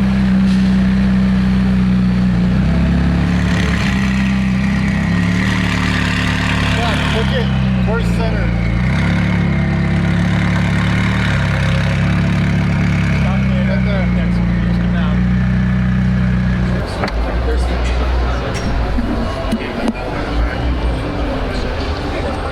This time's ready. Getting out of here. Glad I didn't wear a miniskirt today. How you doing, brother? Nice to see you. Good to see you too. Hey, good to see you. Oh, thank you so much. Yeah. Thank you very much. Okay, so the car is here. It's in front of the Rag Company SEMA booth, and I can't explain to you how much this actually means to me, because this has been 2 years in the making. I've spent the most money on this car that I've spent on anything ever, including my house, and I honestly think it's super worth it. I want to thank all of you for watching the series, for helping me along, for supporting me. Everybody that worked on this car, I want to thank them. I need to get this energy out. Like, I need to just calm down, relax, because I'm still like super wired. This thing drives amazingly, and this is just the beginning with this car. But until next time, this is me reminding you guys that on cars like this that now look amazing, and now they're exactly where they're supposed to be, you guys need to build them better, and to do that, you should wrench every day. I'm gonna have to speak up a little bit because I don't have any PA system or microphone or nothing. So what I can say about this car is that it was the most daunting project I've ever had, ever. It's the most expensive project I've ever had, and it's a project that gave me the most sleepless nights. This is a 2016 McLaren 675LT. At least that's how it started. When I got the car, it looked like, well, it looked like a crumpled piece of paper. It looked a little bit like wrapping after Christmas morning. It was hitting the front, it was hitting the back. It needed carbon fiber work because it had a carbon tub damage. It had a, the front subframe, rear subframe, engine, wiring, turbo, I mean, like literally everything. Everything in the car was broken. And over the course of 2 years, with the help of a lot of people, especially AutoTempest, the series sponsor of this, we really got it together, and I am very, very proud to show you guys this car. So without further ado, you want to, I'll go on this side. You got that side? All right. Yeah, we just got to get the pull from the mirror. Yeah, pull from the mirror, make sure it snaps, yeah. Okay. This is my McLaren LT.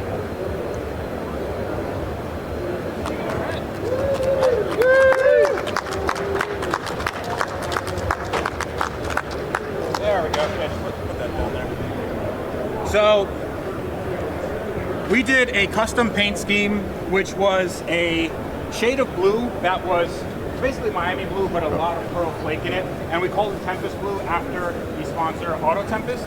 We also have some blue flake inside the carbon. The carbon used to all be matte, so we made that gloss over. I think it's a little bit more. I think it's a little. It just adds a little bit more of a high upscale look.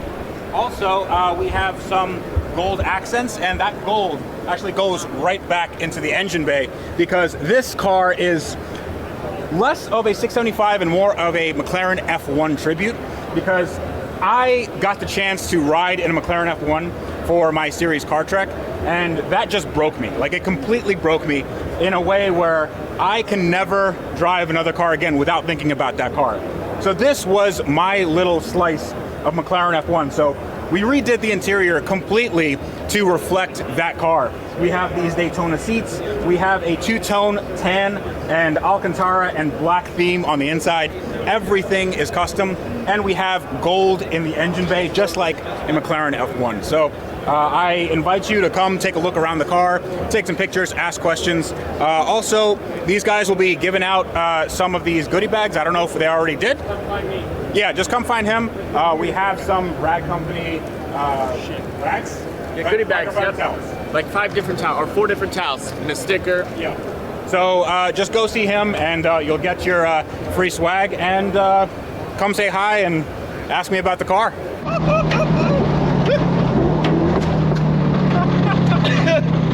think something's falling off. I think something fell off, yeah. Oh no! This is the look of a man who has just realized that his favorite car is broken. The car is a custom-built 2016 McLaren 675LT, and the man is me. But in order to show you why breaking this car is such a big deal, we should start at the beginning. In 2020, when the entire world was going nuts, I thought it would be a great idea to buy a $400,000 McLaren on AutoTempest for a fraction of its original price, because it looked less like a supercar and more like a crumpled piece of paper. And over the next 2 years, my friends and I rebuilt it into one of the most beautiful and bespoke McLarens in the world. It's done road trips, been on the dyno, and even one very uneventful track day. Oh my goodness. Oh! Oh!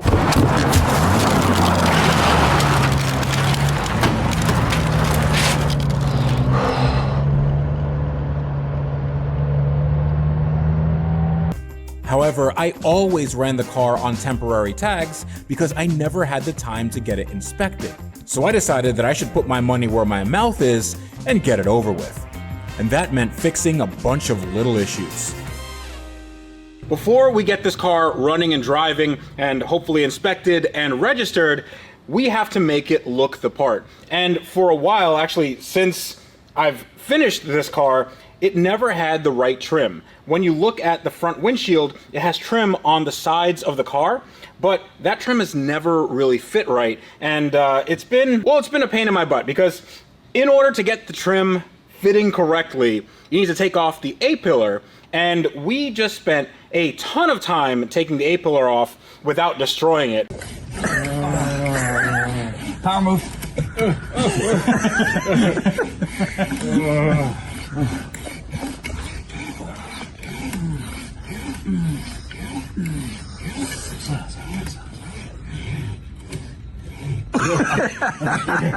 If you guys don't know, this entire car is put together with glue. Actually, namely panel bond, which is like a two-part epoxy.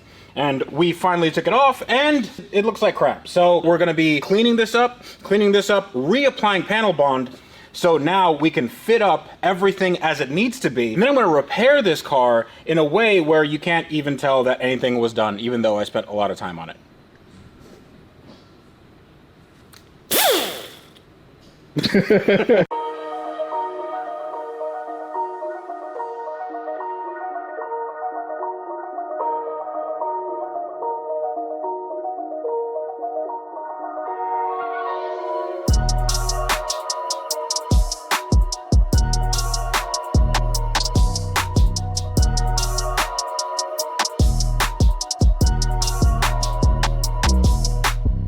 Jack, do you think that we should have closed the window before we did this? That would have been a good idea, but now we're creating more content by washing the car. I like your thinking. We are going to now prime this and then put some panel bond on it. Not panel bond. No, we don't want to use panel bond. No, we're going to use urethane this time. So yeah. This is the thing that happens when you're building a car a week before SEMA, and you really don't remember what was on there. So we did what we thought was right. The problem is that now when we went to put the piece on here, it was too low and it didn't stick on there and we couldn't get it in place. So we had to cut it off, and it was easy. It was not. That was a lie. It was not. It was very hard. It was really, really hard. Panel bond is not easily cut, and yeah, we learned that the hard way. How long do you think it took us to do it? Was it like 7 hours? No, way more than that. It was more than that. It was more than that. It was, if we add in the days before that we attempted, we probably spent a good 15 hours, maybe? 15 hours. I would say. 15 hours trying to manually cut this off. Cut off the A-pillar without breaking it. So. Yeah. That's what you got to do to make sure you don't need any paint work. Yeah, and it was really hard, but we scratched nothing. We just made everything dirty. Yes. So we're good. Very, very dirty. But it's okay because we can clean it up. So this may not be the exact correct way to do it, but I've seen it done like this before. I have some glass cleaner, and I have a microfiber towel, and I have a razor blade, and we're gonna get all this residue, this glue, and this tape off. Plastic. Let's use a plastic razor blade. Jack says use a plastic razor blade. Now we have a plastic razor blade, and this is just gonna work, just not as well. So we're gonna glass cleaner on here. You know, it's quite satisfying doing stuff like this. Making your car just that little bit nicer. You know, there's nothing more embarrassing than having to drive a car with somebody holding the trim with their hand. Not liking this plastic razor blade. Don't tell Jack I did this. Oh, look at that. Just slices it like a knife through rubber.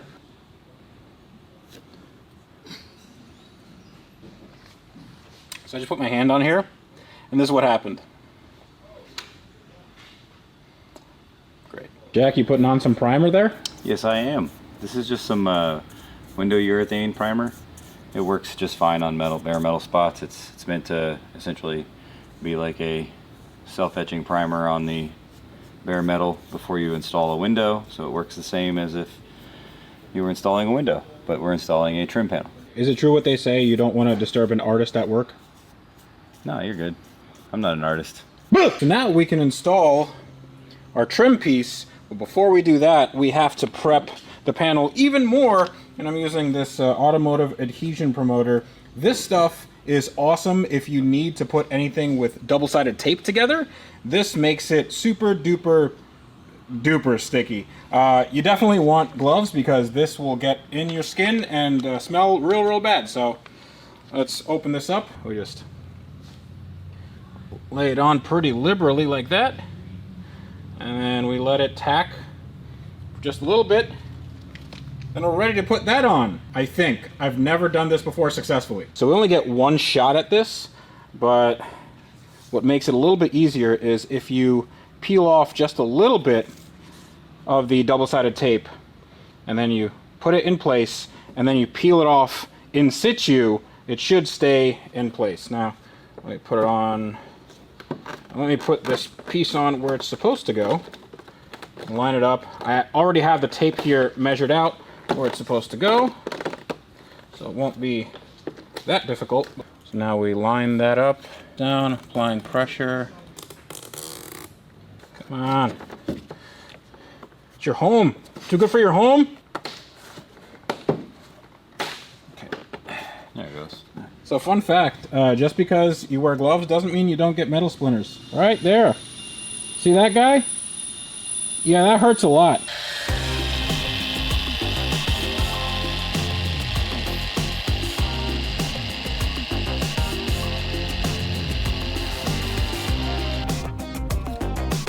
At this point, I could finally see the car coming together, reminding me that this McLaren was definitely a keeper.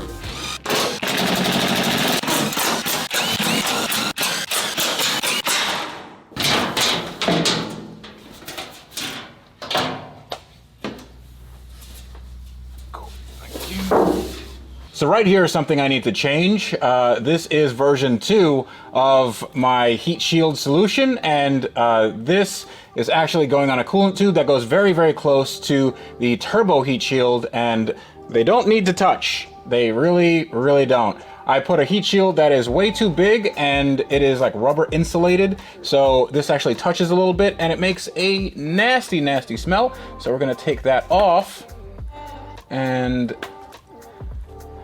then we are going to install something that fits a little bit better.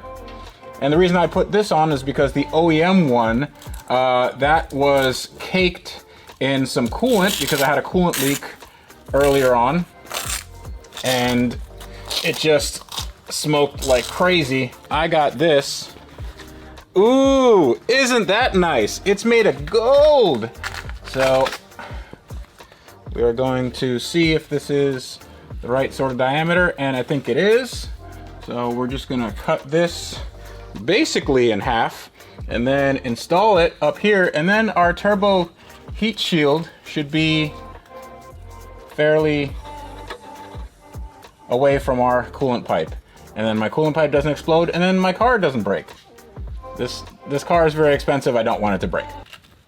as uncomfortable as this looks on camera, believe me, it's probably a little more uncomfortable doing it in real life. Okay, now we have a little bit of an air gap there. I think we're probably okay. So one thing that we're trying to alleviate is, I don't know if you can see it, there's an airbag fault and it says go to McLaren Service Center. Turns out you can have the McLaren Service Center come to you if you're friends with this guy. What's up, man? Is that? It's a shameless plug. We're just gonna get rid of that airbag light, and the airbag light came on not because I have anything wrong with the airbag system, well, hopefully. It's because I had a loose battery terminal, and then I disconnected it and reconnected it, and then the airbag light came on. So we are going to reset it, and then my car is gonna have 0 faults, and then I can drive it. But before I drive it, I wanna do something really interesting, but hopefully we can solve this airbag thing, right? Right. I've done it before, I'll do it again. Okay, all right, okay. I loaded all the things up and I very precisely hit the X button to clear the code, and it's gone. And now we are good. There are no warning lights at all. That check engine thing is just on because the car's in the on position. But nice, awesome. It is nice. Okay, stop. 69 degrees. Nice. So here we are behind the rear fender well, and there's a lot of stuff here. And what we're working on is right here in this dark corner of the car. And this is the air box. Now the air box holds the air filter, but it also holds a bunch of stuff that we don't want, and that is just regular foam. It's insulating foam. It's supposed to make the car quieter. We don't want that. We actually want a bit of noise because I have an air scoop on the roof, and we want to have all the choo-choo turbo noises that we want. And the way we're going to get that is by taking out the air filter, putting in a new one, and then taking out all of the foam, and then hopefully it all goes back together, and then my car runs really nicely and it makes all the right noises.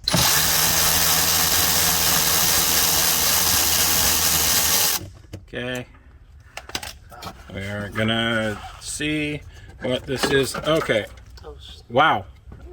So that's the foam that I was talking about, and the foam has deteriorated to the point where it is completely clogging up my air filter. That's not good for performance or sound or anything. Okay, so take a look at the before where there's foam and crap in every crevice. I honestly don't know how this engine ran as good as it did, and certainly wasn't helping performance. And this is the new hotness. This is a filter. I'll put the link in the video description below. This is very easy to install. All you do is literally push it into place.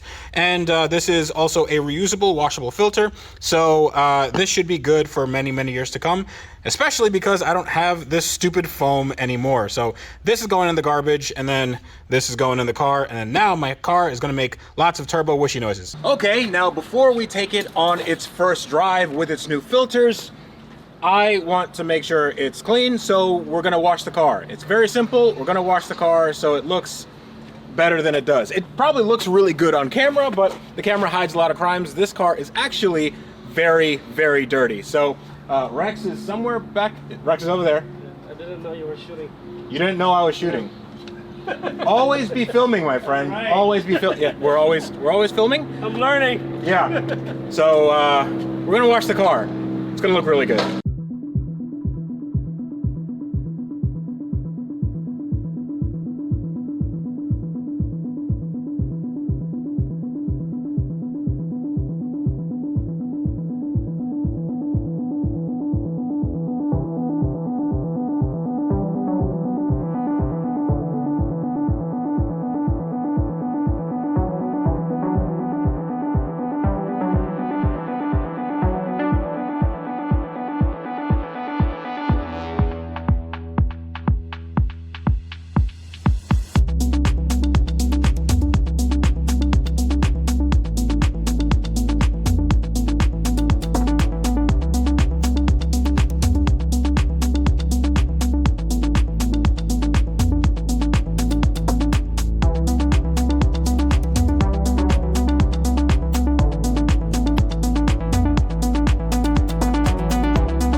As Rex finished making the McLaren pristine, my friend Matt Armstrong said he wanted to go for a ride, but not before his cameraman put together some truly awesome beauty shots.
This thing is insane. Do a little launch.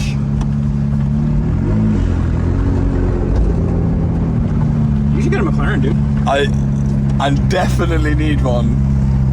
This feels faster than the Lambo, like the twin turbo Lambo. Launch mode active, throttle waiting.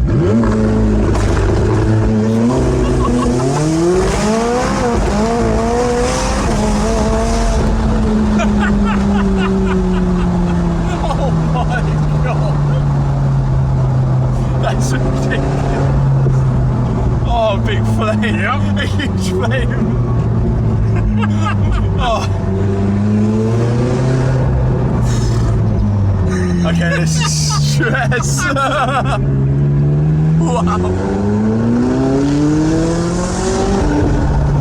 Oh, that was a Whoa. It's just lighting up the back.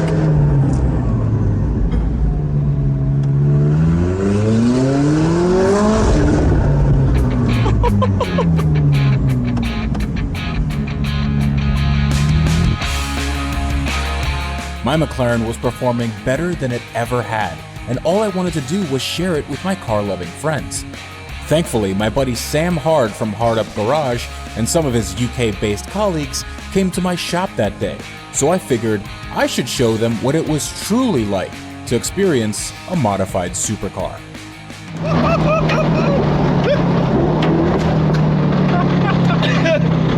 think something's falling off. I think something fell off, yeah. Oh no! What do we do? Crap. Oh, I think the engine. Oh my god! I think the engine just blew. No! I think. No! Look at it. No! You got on camera, right? I got on camera! Oh no! Oh, smell the oil! Oh. No! Oh, dude! Oh, that's not good. That escalated quickly. Okay. So my my schedule is now open. Oh my god. Oh. Okay. Okay. Well, you know. Okay, that is a problem. Okay, I'm not gonna look under there. You know, the best thing to do right here is feel that this is content now. We can put this back together bigger, badder, faster, and louder. I have to. Wow. Well, the car's clean. We're good. The road, not so much. Yeah, it just kind of blew, didn't it? I kind of assumed that the heat shield, the pan that you just put on it, dropped off. Like. Well, tell you what. Let's call our friends and. How crazy is this? There was nothing undone underneath when we took the panels off. It was all sealed. Everything was fine. The car ran fine. It was dry. Obviously, it was holding its oil. So, not anymore. Maybe I went a little harder than I should have when the car was the oil was a little bit cold. But, I mean, it was still, you know, like almost halfway, you know, up to temp, and then it just grenade. Okay, all right, sounds good. It's a horror show. There's oil everywhere. Oh, sh**. There we go. Now we got to rip apart the block and replace the piston rings. Oh my goodness. What, hang on. You thought you had your car? You never had your car! The only thing that's better than having your engine blow is having a bunch of YouTubers around to put it right back in your face. It's an EV mode. It's basically a P1. I know a guy that needs a battery for one of those. Maybe you can help him out. Freddie, tell me what's going on in your mind, man. Tell me what's your thoughts.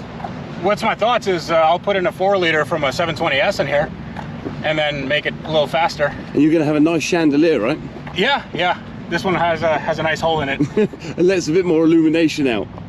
You know, McLaren, I was talking, you know, about how well their engines are made. I'm starting to doubt that a little bit. As Toby Keith would say, it's not as good as it once was. No. But the engine has some tolerances now.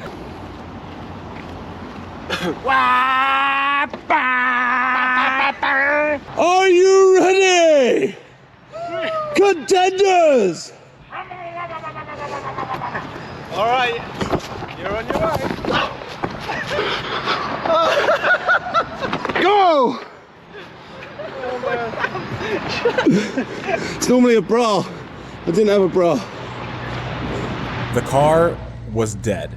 And if it wasn't for my friend Sam, we wouldn't have had any footage. So go check out a complete unedited version of the events of that day on his channel, link in the video description below.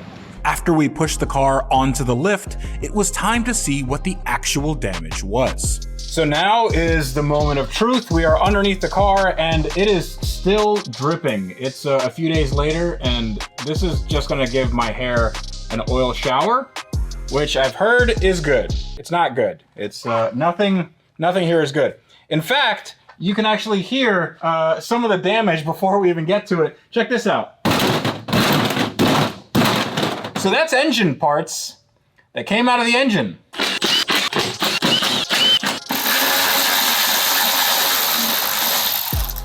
So this is now holding a bunch of engine parts on it. I can't see anything. Oh no. Oh boy. Oh buddy. That's a... Oh, yep, that's... Yeah. Okay, that's one. That's a rod. That's part of a rod. It is.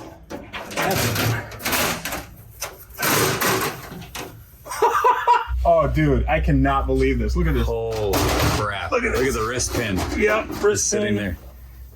Oh, this is carnage, dude. Oh. That's where the socket went. Yeah. Oh, man. So, that's rod, dude. Holy crap. These are the bearings. These are the rod bearings. And, yeah, they actually don't look terrible. Like, it doesn't seem like they heated up much. Yeah. I mean, the oiling system was fine. Let's, all right, let's see. Hello. Little people. It's a little window into the soul, isn't it? Oh, wow. Oh, crap. Dude, you can see in here. The crank is actually pretty far up. And the cylinder sleeve, which is right up here. Cylinder sleeve is up there. And a little better. It hit the sleeve. Yeah, I think the block is pretty borked. It looked like it made a hole. So what happens when a rod breaks, which is exactly what happened here?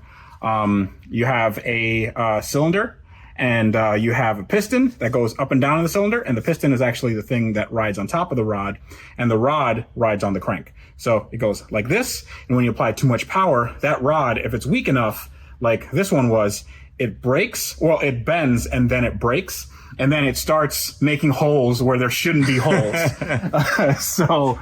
Exhibit A. Ladies and gentlemen, Exhibit A. You can see the top of the piston, looks like the top of another piston right there.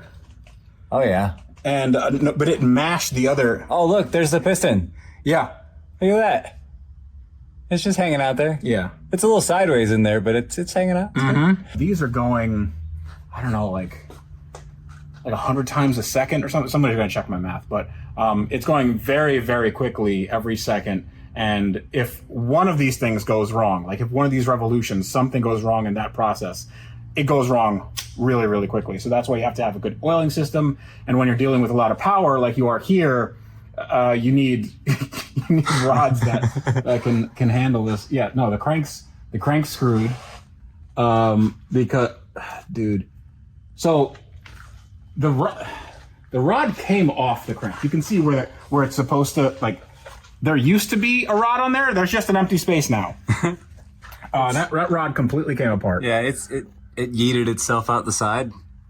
I like the fact that the bottom's still here. It's intact. There we go. We could just put that on. I feel like we could JB weld that back on. Yeah, you could reuse that, right? There's a small chance that we could maybe reuse this block, but looking up there, it's the whole crank has I'm willing to bet the bearings on the crank are bad. It all came out. Yeah, exactly. It all just went.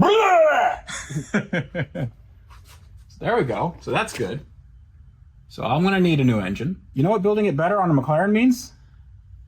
New parts. It means expensive. It means expensive. It means time to pony up that money. Some people might be saying, "Oh, it's something routed wrong." There's nothing routed incorrectly here. Nothing's touching. This is the only thing that we kind of moved around a little bit, but there's no issues here. This wasn't an oil starvation problem. This is absolutely a just too much power for its own good.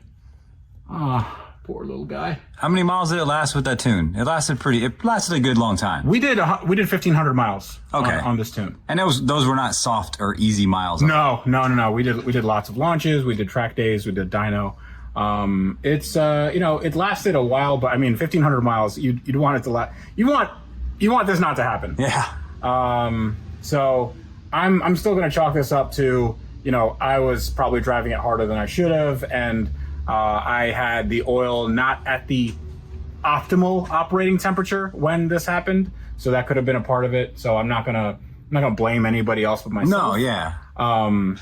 But these engines were also made to a standard that was not strength. It was made to lightness and emissions. So they wanted to make these engines really, really light, and they wanted to have really good emissions and gas mileage.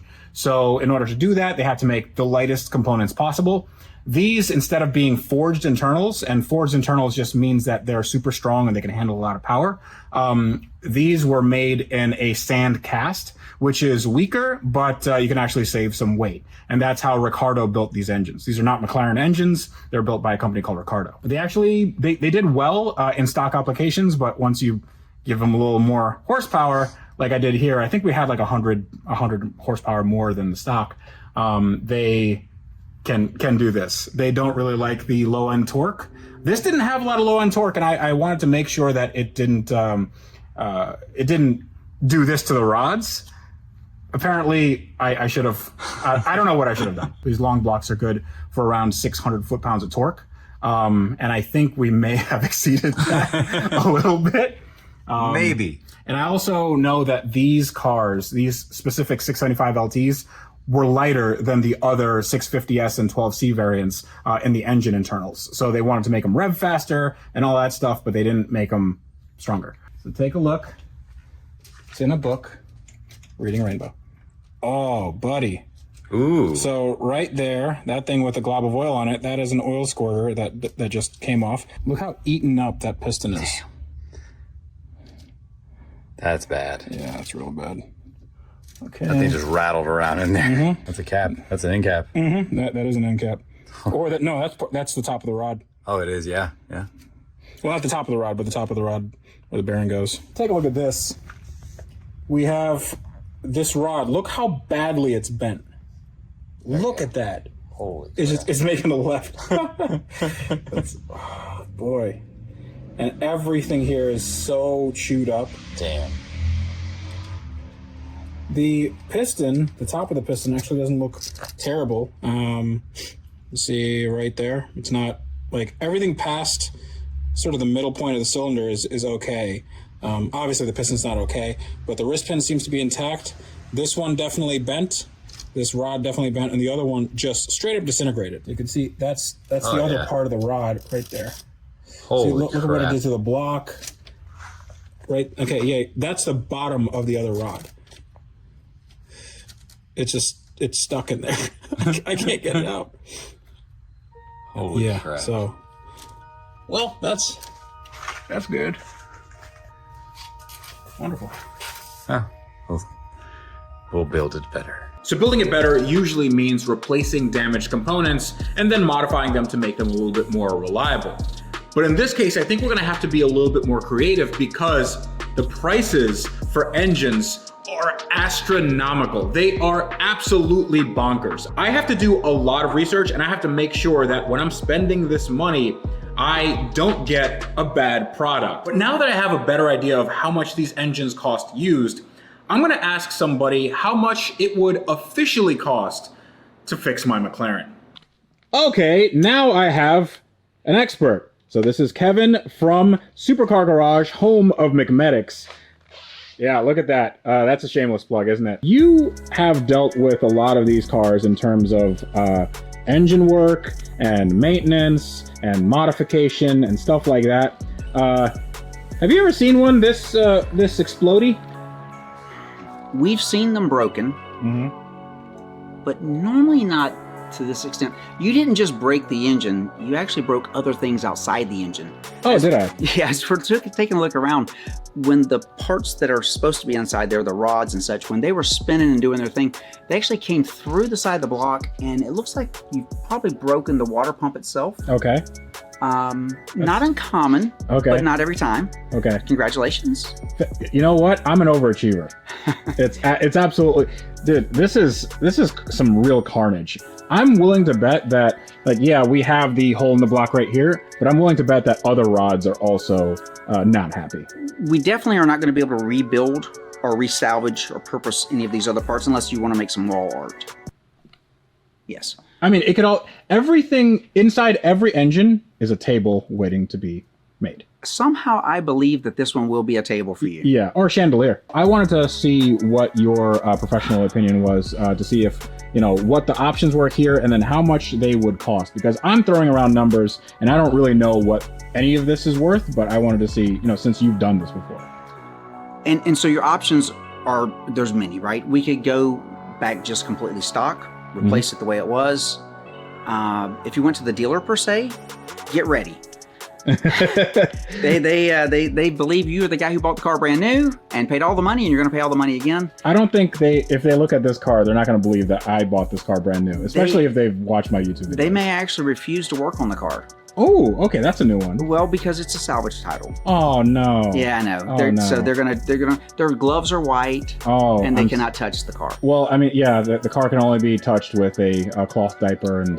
That's right. Of course. Yeah. And someone who is certified to handle the cloth diaper. Yeah, it's been working on McLaren for 9,000 years, and you know, those are the top of a mountain. But let's say you did convince them to sell you an engine. You're probably north of 60,000, probably 70,000 for a 3.8 liter engine today. And specifically for this 675LT, because it has different internals as we it see. Has a pedigree. Yeah. So that might be a premium of, you know, another 10K. Okay, so we're talking 70 to 80. Right. For the engine only. We haven't started putting the engine in the car yet. Wonderful. That's additional. Okay. Need some labor involved. Again, that might be, they might not want to touch it because it's not a pristine, in their opinion. Okay. So plan on anywhere from 5 to 10,000 just to pull the engine and put a new one in. Okay. So let's say that makes it 80 to 90. That's for the things we see. I mean, keep in mind, you now need other consumables, gaskets and parts and rings and hoses and fluids and this could probably be north of 100 by the time you're done. Wonderful. So 100,000. That's, ladies and gentlemen, you are looking at $100,000 hole in an engine. That is I've never done that before. The good news is you don't have to have those deep pockets for something like this. You can do it on a budget. Okay. When you say budget, like let's temper our expectations here. A budget for a car of any other caliber is like, all right, my engine blew. There's $3,500 I'll never see again. On a McLaren, that is like a budget is 10 times that minimum. $3,500 is probably going to cover the shipping from wherever we find maybe not even that. So yeah, but the good news is there's a lot of parts on this car that are interchangeable with other McLarens, not just the 675. Yeah. So if you wanted to let's say you wanted to rebuild the engine, we can do a short block, and you just need those parts for a 3.8 liter engine. And a short block is just the block with the pistons and the rods and the crank. And it doesn't have any heads or accessories on it. You're exactly right. And I would be willing to bet that there's nothing wrong with the heads on the engine now. The turbos are good. I don't know about that, dude. Like, there's probably some carnage. As far as you might need a valve job. Okay. But the rest of the heads would be fine. Okay. So they're salvageable. Okay. So short block, wow, the tough part is that's a bit of a hunt. Because most people don't just have a short block sitting around.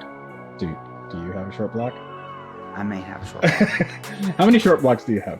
I may have multiple short blocks. Okay, all right. So that's why I called you here, because we may want to do some business together, because I need a short block. And what's interesting is that, well, you told me that the short blocks between a 3.8 and a 4.0 are very, very similar, and then all you have to do to make a 3.8 into a 4.0 is just, it's a stroker kit, right? Right. So the physical outside dimensions of the 3.8 and 4 liter are the same. Okay.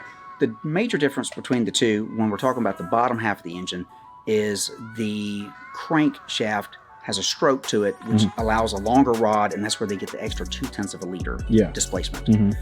So really, a 3.8 liter can be a 4 liter with the appropriate parts put into it. Okay. So if I do, I guess, if I wanted to go custom and do a custom crank, forged steel, and then maybe do some forged steel rods and just really, crank up the power. You know what? I'm not going to crank up the power. I want to crank up the reliability. Ah. Yeah. So you already cranked up the power. I did. And it didn't end well. So it's like order of operation, right? Yeah. Maybe the reliability first and then the extra power. It's never been a concern with me before, but now I feel like there's value in that. Honestly, though, I think this might be an opportunity. Do you think so? Yeah. Let's look at it as an opportunity to crank up the reliability and then enjoy the power. So my bank account doesn't see it as an opportunity. I'm not consulting with your bank account really at the moment. Dude, I'm very glad that you came to see this. I definitely want to see if we can work together and maybe have a build of some sort. I'm still on the fence about what I want to do, whether I want to go 4 liter or 3.8, and what kind of power I want to chase. I honestly don't think the car needs any more power. I think it's very, very fast. But well, I mean, you have a fast car. I'm not disagreeing with you. That's not. But see, everyone's goal and dream is different, right? Well, it's YouTube, so you have to have 1,000 horsepower on everything. Well, you can't even hit the streets for less than. Exactly. I mean, how are you going to get up a hill? Yeah. But I'm very glad that you saw this car, and hopefully we can get it running and driving in the near future, because this, as far as I know, even with all these other cars here, this is my favorite car. I love it so much. So I want to make sure that it runs and keeps running for hopefully not 1,500 miles at a time. Well, so I guess we'll be back. Yes. And we're going to have some fun. Absolutely. Dude, thank you so much. I wanted to issue myself a little bit of a challenge. I want to remove, repair, and modify this car's $100,000 engine, then take it across the country to the world's most famous car lover, Jay Leno, to see if he gives it his seal of approval. And I have 1 week to do it.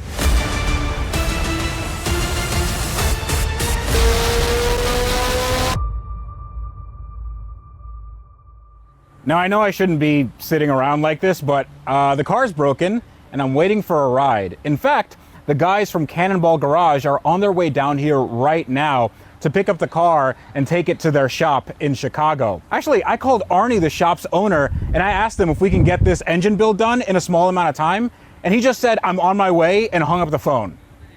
Who does that?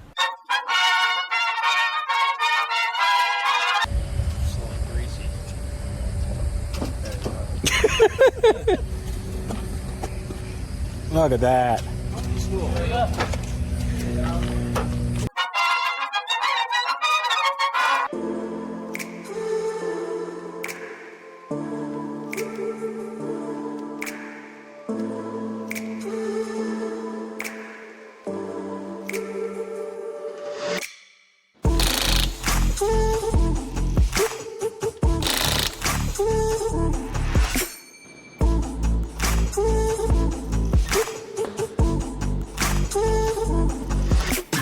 So here's a quick rundown of what we're gonna do. Ivan and I are gonna tag team the back end of this car. That didn't sound very good. So we're gonna take off the fender liners, then we're gonna take off the suspension, and then we're gonna disconnect about 3 million hoses, and a bunch of oil and coolant and stuff is gonna fall into the ground. We're gonna get super dirty. And then at some point, that engine is gonna come out of the bottom of the car.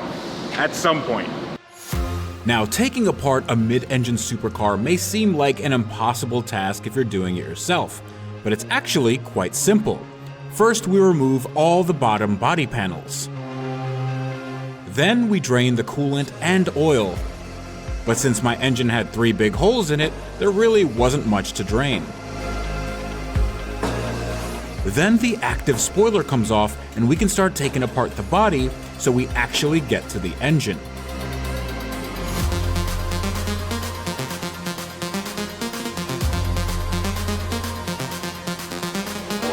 And as you can imagine, McLaren never intended for owners to work on these cars themselves. So there are a few extra bolts and panels before we can even see the power plant.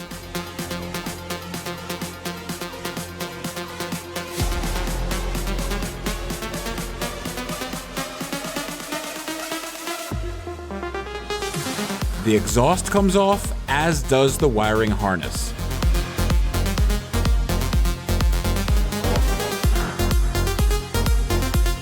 Then the brake caliper, rotor, and suspension are removed so we can see the bolt for the transmission mount, which is located inside the frame. And then comes the process of removing every last hose, electrical connector, hydraulic line, and fitting that attaches the engine to the chassis, including axles and the subframe brackets that are so sharp that they might as well be made of razor blades.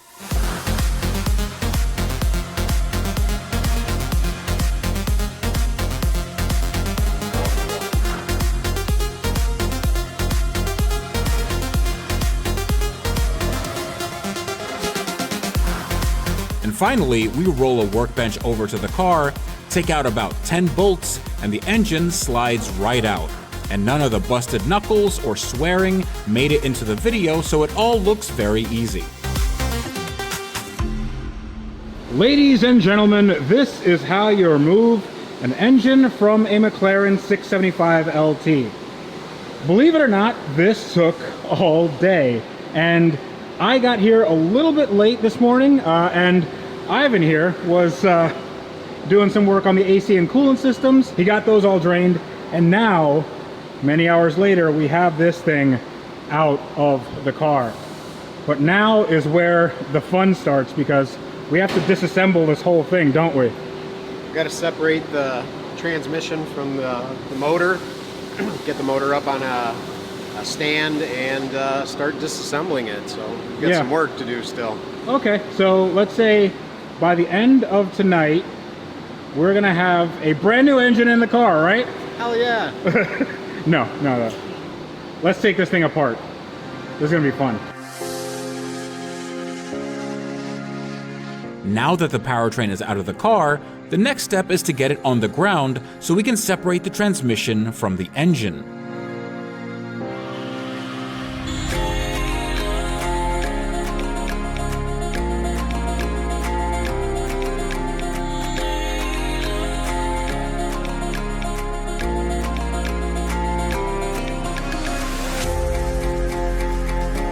While most people would use an engine hoist, a forklift works just as well, and you can then flex on people when you say you're certified to use it.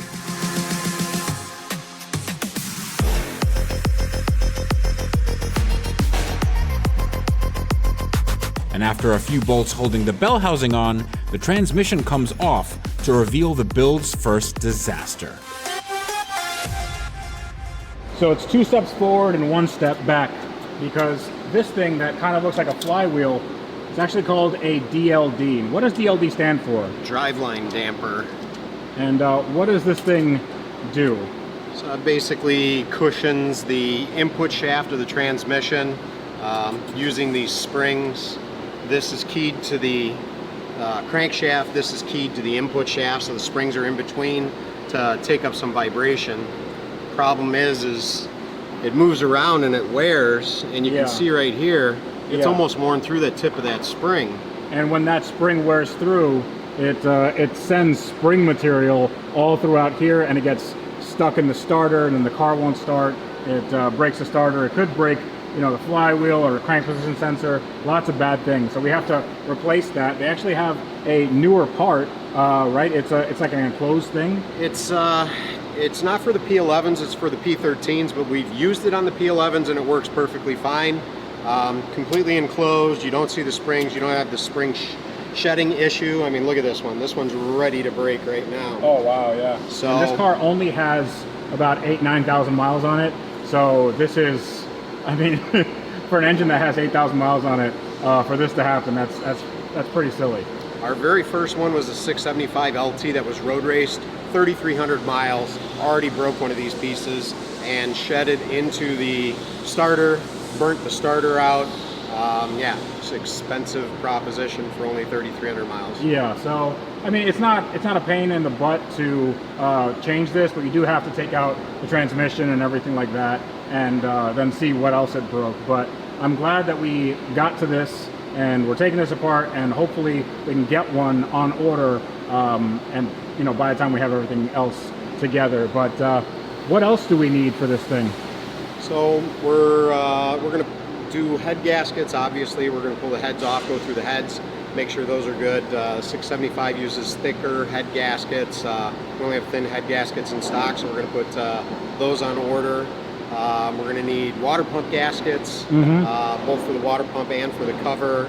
Front and rear main seal, potentially, I mean, 9,000 miles could be a little sketchy with the cam phasers. It's crazy to me that the 9,000 mile engine needs that much stuff. The design wasn't too good. They did update and revise them, so the newer ones are better, but they still fail. They don't lock back into zero. That creates some issues on startup. We need a new oil pump because the oil pump is hurt. Yeah, it's got some material. It had some damage. Oil cooler. That's going to have some debris in it, so we'll probably do an oil cooler housing at the oil filter housing at the same time. And then we have to clean out the oil tank itself. Oil tank, yeah, new oil tank's $3,300, so rather than spend the money, we're gonna send it out and have it ultrasonically clean, get all the material out. So, I mean, there's a lot that's gonna be involved in getting this thing back together and 100%, and where we feel good putting it back in, knowing that it's gonna be good to go. Yeah. All right. I feel less confident now. I mean, you gave me the thumbs up, but I feel like we're digging ourselves into a real big hole. We're definitely digging ourselves into a hole, but all right, we're gonna dig ourselves out. We got shovels here. We're gonna dig ourselves out. So loose. Hey, I found our new Frisbee. Oh yeah. Look at the wear inside that one. That's terrible. Bad McLaren. Bad. Now here's a fun game. Check out the difference between a professional and an amateur. Ivan manages to remove the intake manifold, all front brackets, lines, and hoses, and even manages to help me a bit before I can remove one of the turbochargers. I'm glad I don't do this for a living.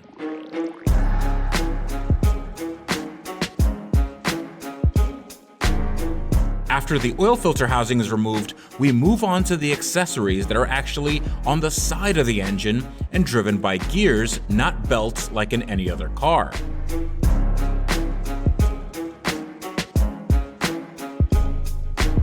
I get to work on removing the second turbo, but Ivan is so far ahead, he's already removing the timing chain, oil pump drive, and taking the entire front end off the engine. Did I mention I'm really glad I don't do this for a living?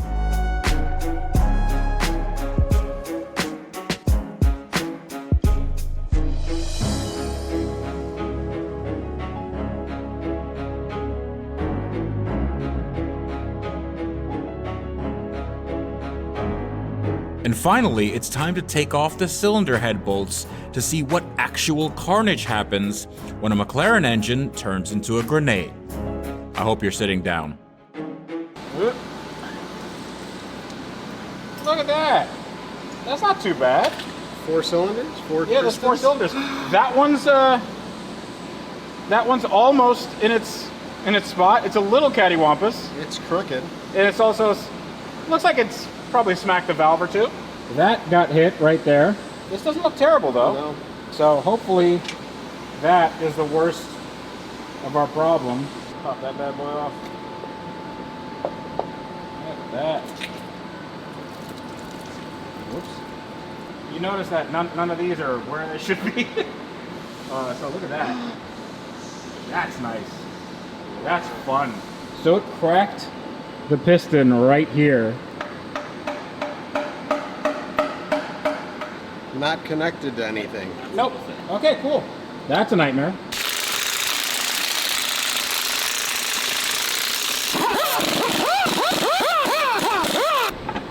There it goes. Okay. Da da da da. Oof. That's wow. So take a look at that. Whee! Can you tell me in your expert opinion whether this is, what kind of rod is that? Broken. Oh, it's broken? It's a broken rod. In your expert opinion, this is broken. Okay, it's not going back together? Definitely not going back right together. There we go, it's coming out. That's a shape. That's but look at this, it's still got some range of motion. Look at that. You're rocking the small rods too. Okay, so small rods. Yep, it is. Well, it's not about the size of the rods, it's about the size of the rod. So out of 8 cylinders, 2 of them have yeeted themselves out of existence. We got one bent. This one looks a little bit bendy. That one's definitely bent. So do we have like any good rods? Maybe 2. Maybe 2 out of the 8. But I doubt it. Yeah. That is not a passing grade. Ooh. That's many parts. Look at that. We got part of piston ring, and I feel like a little JB weld and she's good to go. Okay, we just took a good piston out of this engine, and take a look at that. That's, I wonder how long it's been like that.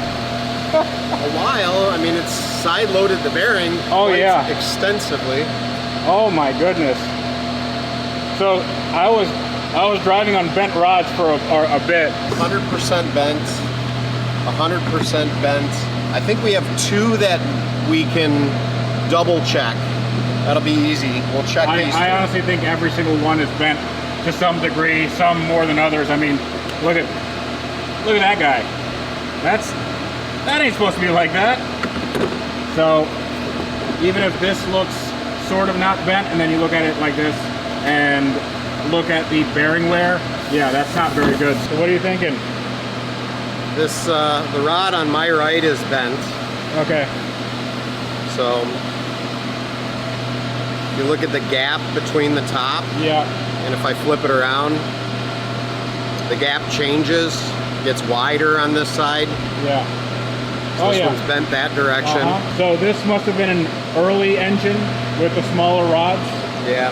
This is our record, 8. Yeah. Before this, it was 7 bent rods. This went 8. So we got 8, and I mean, honestly, it's not like these were bent. These just disintegrated. Yes.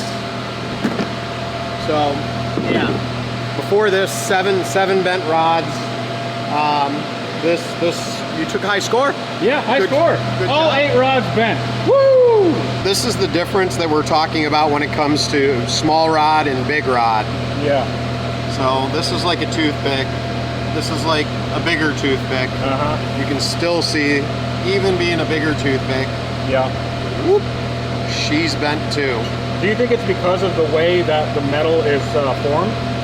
I think it's undersized, probably under-spec for metal. Yeah. You know, our rods, the rods we're going to put in here are a different design, a different material. It's going to be much stronger. I can grab one of those and we can do a little comparison. Oh yeah, okay. So width-wise, we're radically different. You can see these are I-beam style here, the factory ones. These are H-beam style. Okay. This is going to take care of that issue with the bending. So yeah, much stronger design. Wonderful. Much stronger material. 200 horsepower per rod, no problems. Get these out of my face. Let's just like throw them in the garbage. All right, let's put that in, but not into this engine. And we are wasting no time. This is the new to me block. This is not a 3.8 liter, it's a 4 liter. It's an M840T block from a 720S. And Ivan is already putting some stuff together. This is like a two-piece block, right? Yeah, got a upper half, bottom half. They call this the ladder frame. It's parted right on the, or it's split right on the parting line for the crankshaft. So bearings go in here. The enclosed bottom end goes on top, buttons it all together. Bolts through the bottom half. Have to have sealing washers. Keep the ocean out in case it happens to sink. It's just a strong design from like the crankshaft perspective, but the rods, they seem like they're the weak link, so we're replacing those. We're also replacing the pistons, right? Yes. So we're putting in some forged pistons.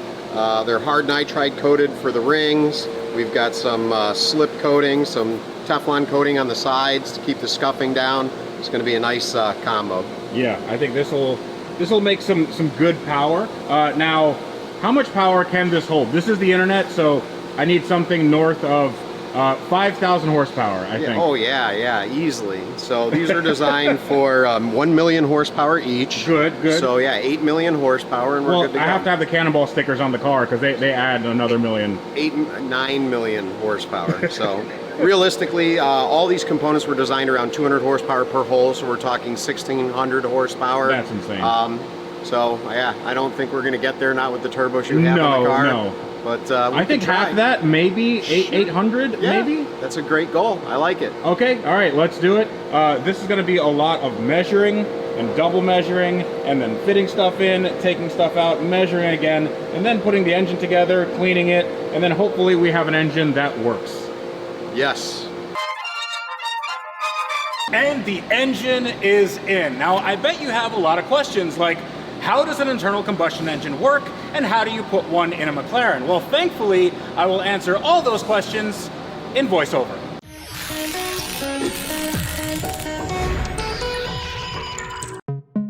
McLaren's V8 engines are known for being lightweight and powerful, but their reliability can sometimes leave something to be desired. So in order to make as much power as possible, their engines need to be hand-built by people that actually know what they're doing.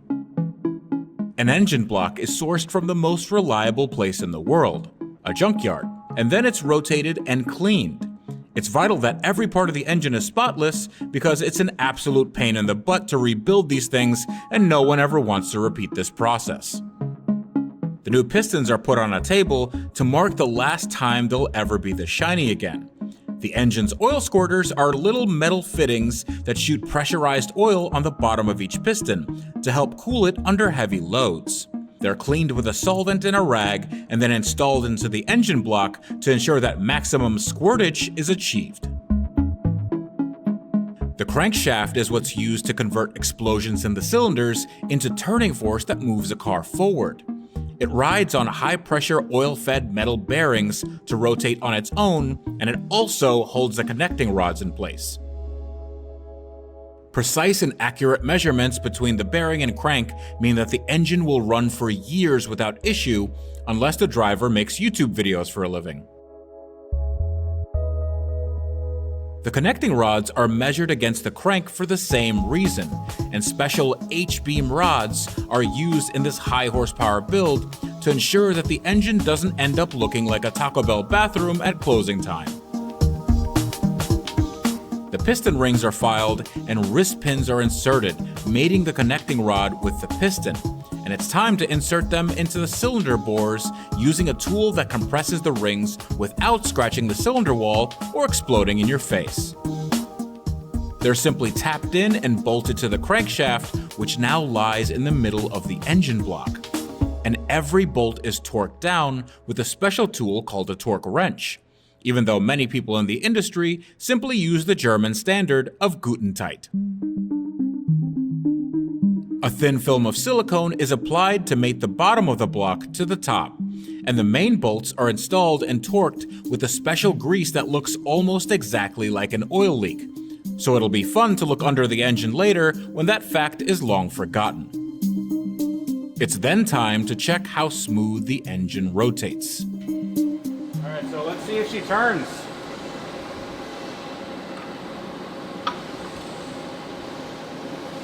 Oh, look at that. Smooth like a baby's bottom. Dude, that is so awesome. Take a feel. I think you'll like the way that feels. Oh, this is lovely.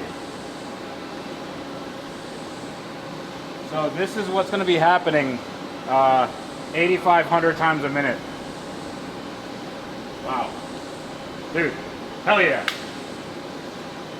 Awesome. Let's go home. The cylinder head is a very important part of the engine. It's what allows air in and out of the cylinder, and it also houses the spark plugs, as well as the fuel injectors and camshafts. It's what's known as the top end of the engine. A head gasket is installed, and the cylinder head bolts are torqued down in a specific sequence. And if you're a Subaru owner, you'll know this by heart. The second cylinder head gets the same treatment and has to be installed the exact same way, or else it could get jealous. The valves in the cylinder head are what open and close at specific times to let air in and allow it to escape through the exhaust.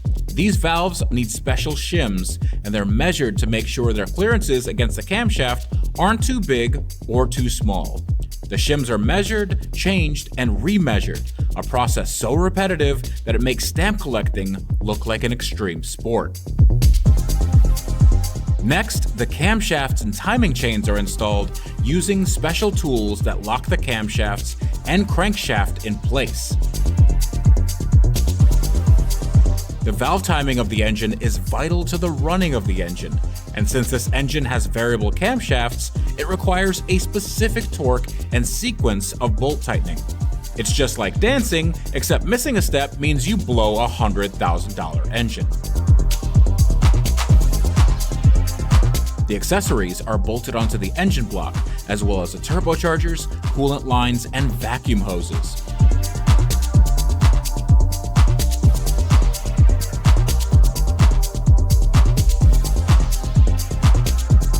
The entire engine is then lifted by a certified forklift operator and placed on the ground where another potentially build-destroying issue can be discovered. Okay, so this is going to get really, really geeky, but we have a problem. As you can see, the engine is almost ready to go with the engine and transmission right here, and you'd think they'd made up, but that isn't the case because this is a 4-liter block. And this is a transmission from a 3.8 liter. And while all the bolt holes line up, the starter, which is over here, well, the starter is right here, and it lines up to this hole right here. Problem is, on a 3.8, this is supposed to be recessed to like right here. And when we put on the driveline dampener, which is like a flywheel, there's no actual way for this starter to engage that flywheel. So there's no way to start the car. And we have a few options. Number one is just to cut into this. I don't want to do that because there's like a bearing and stuff in there. But option number two, which is what I think we're going to do, is there is a 720 transmission up there somewhere in the rafters, and we are going to cannibalize it and take some parts off, and we're going to take the bell housing portion, we're going to bolt it on here, hopefully it bolts on, and then we're going to take this mount, because on the 720 this is a little bit of an offset mount. We're going to put the new mount on, and then the car should believe that it's a 4-liter and everything should go together, and then I'm not going to have a heart attack. There we go. Ooh, look at that. Let's compare and contrast. My brother in Christ, those look the same. So that's the clutch, right? That is the clutch. Is that the dual clutch? That is the dual clutch. Sweet. I'm not gonna touch that. Seems expensive. Don't touch it! This spins at the rate of the engine, so this is always spinning on the outside. And then you've got, well, it's also, you can see it's geared directly to this. This is gonna be your oil pump. That's gonna pump for all the hydraulics to make everything work. And then you've got your two clutches in there, and basically when one engages, you're engaging one shaft, and then when the other engages, you're engaging the second shaft. So you got your even gears and your odd gears, and that's how you go. Like it was meant to be, my friend. Look at that. You got to swap that with the other transmission. Yeah. But other than that, she looks good. That looks real good. I mean, I'm not sure. This should fit, right? I'm fairly certain, but yeah, I'm not as confident as I was previous to about an hour ago. It should come as no surprise that we were all relieved that the transmission now bolted to the engine flawlessly. What wasn't as comforting was what happened when we tried to test the starter. Yep, that's it. Yep. Is that one of the intake? I think that's one of the intake. Yeah. One of the plastics on the intake, or one of the tapes on the intake. Yeah. Oh yeah. Did that give you a heart attack? It did. Well, we have compression, ladies and gentlemen. Oh my goodness. You did a good paint job. Okay, starter works. Let's get a high five. Yeah. I think we killed Ivan.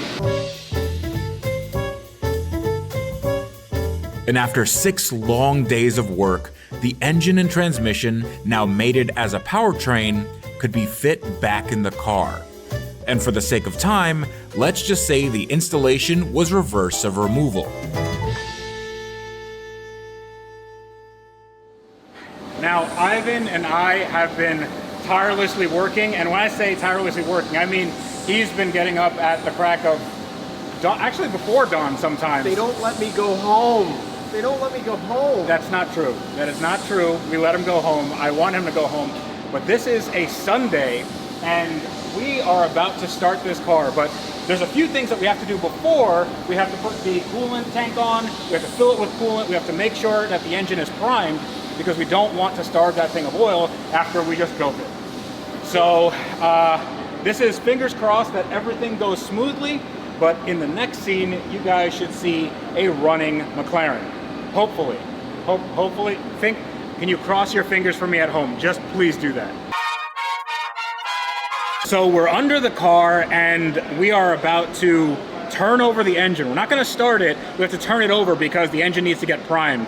That means that all the oil in the dry sump tank has to make it around the oil passageways of the engine. That way, when we actually do start it, it doesn't run dry and it doesn't ruin the engine. So you're just gonna do it the old school way? Yeah, I've got this switch right here that I use to... yeah, calibration tool? Yep. Just like that.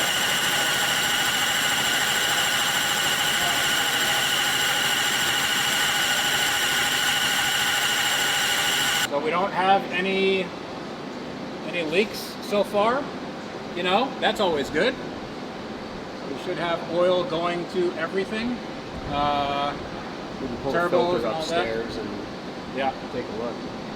Cool. All right, let's start this thing.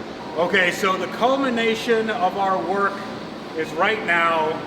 Ivan is going to try to start the car. We bled the coolant. We made sure that there's oil in it. We have trans fluid. Brakes are good. Everything is torqued the way it's supposed to. And I am really, really nervous because this car hasn't started for a very long time. And if we hear this start up, I may just get very emotional. All right, let's do it.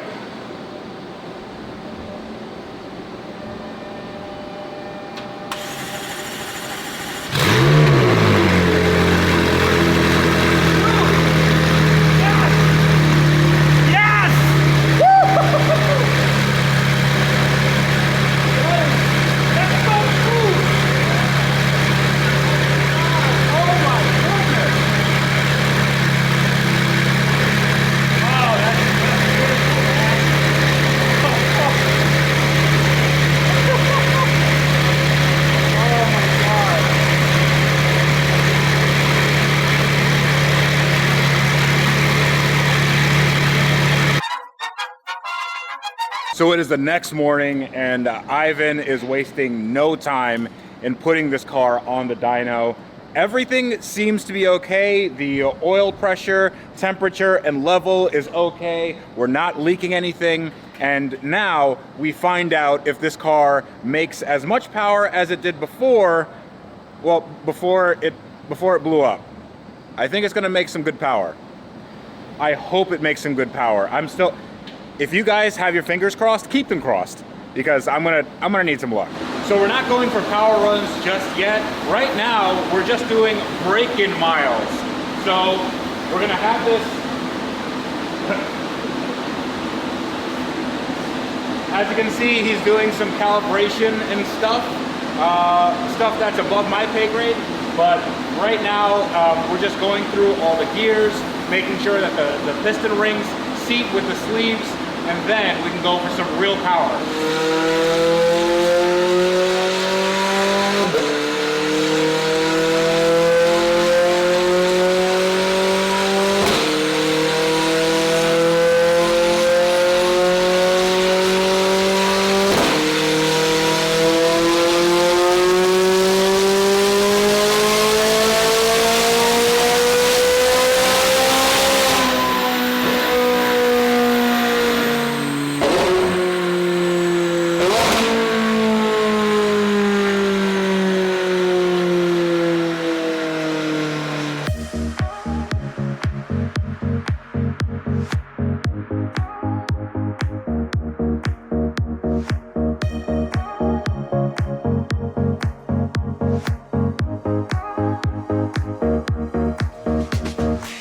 Now this is right after turning it on. It's still hot. This is the oil filter, and we're gonna see if we have any sparkles. So it should not look like a strip club. And the grand reveal. That's not bad. That's really good. That's really good. I like it. Yep. There's some slight whatever from, you know, breaking in. This is about as clean as we see them. Mm-hmm. The next filter will come out even cleaner, but yeah, this is nice. Cool. Like it. Awesome. All right, I have my hearing protection on. It's time to make some noise.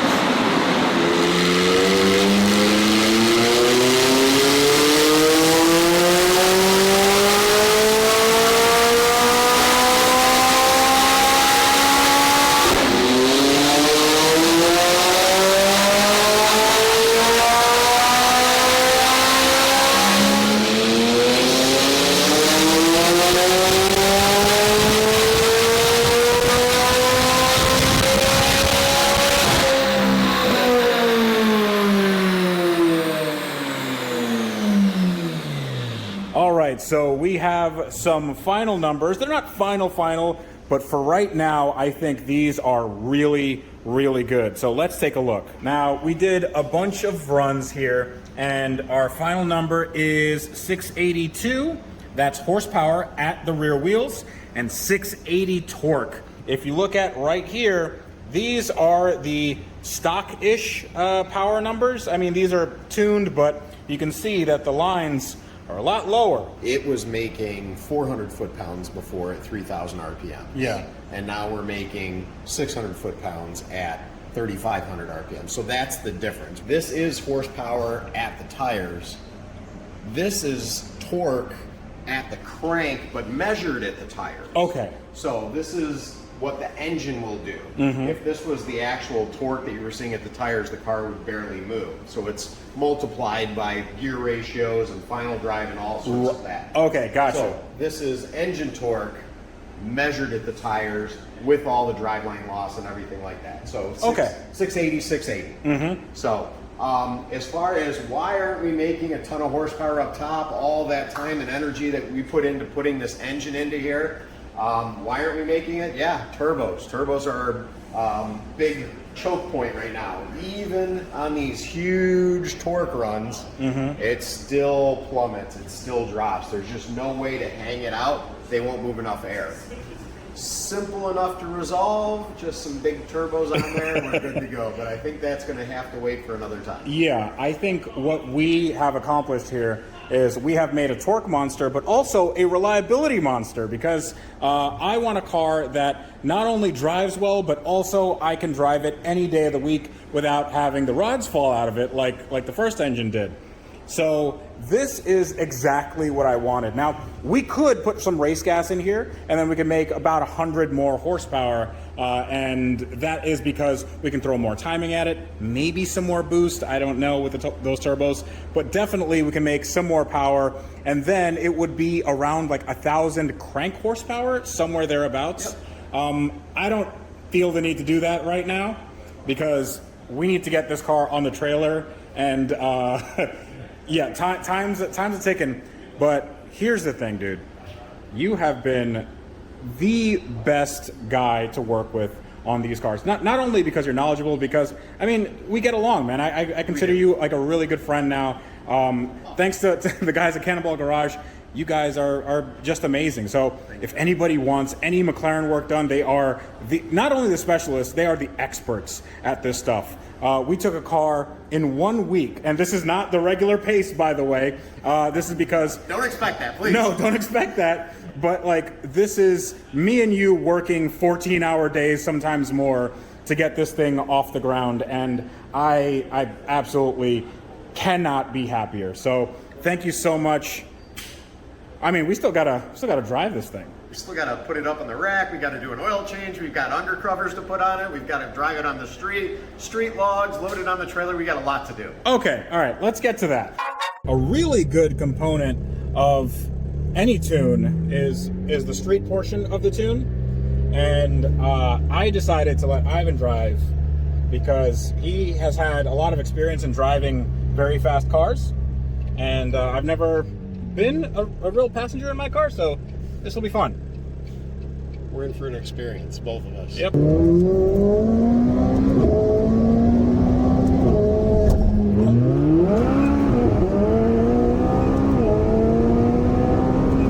That is so much faster. Yeah. Holy hell. So traction control off, it blows the tires off. Makes a big difference. Holy I was speechless. I was like, oh. That's a huge difference in first and second gear. Yeah. Massive difference. Wow. That felt great. And it's so controllable. Oh, yeah, absolutely. Great. That was, I like it. That's good. Give me a 675. I want one. Wonderful. Let's do it. You want this one?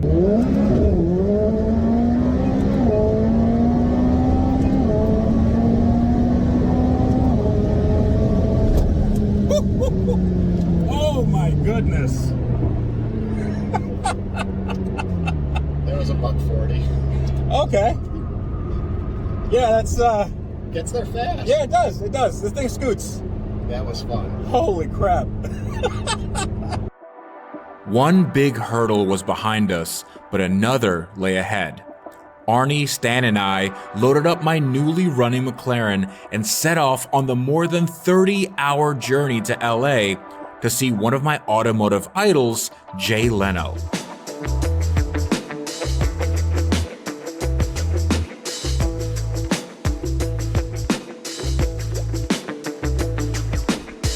And even though the past 7 days left us all exhausted, the thought of a road trip just felt right.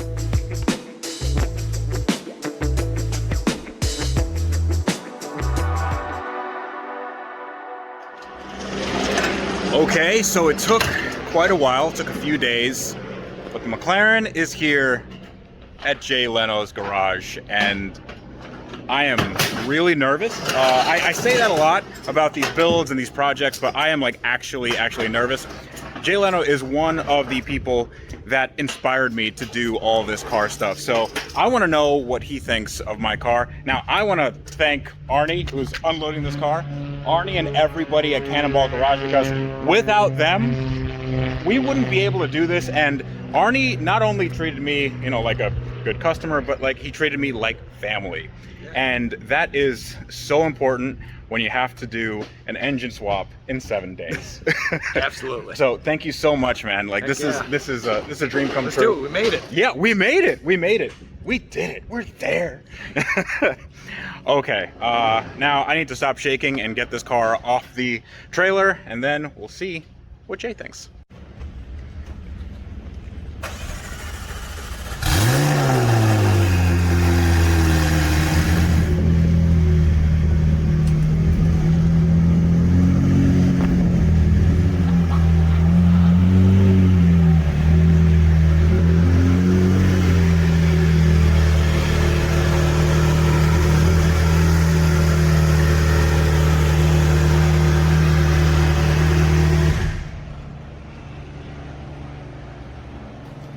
This is wild.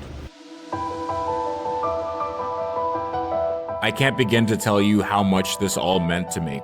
Filming with an automotive legend in my dream car, built by my friends and I, was almost more than I could handle.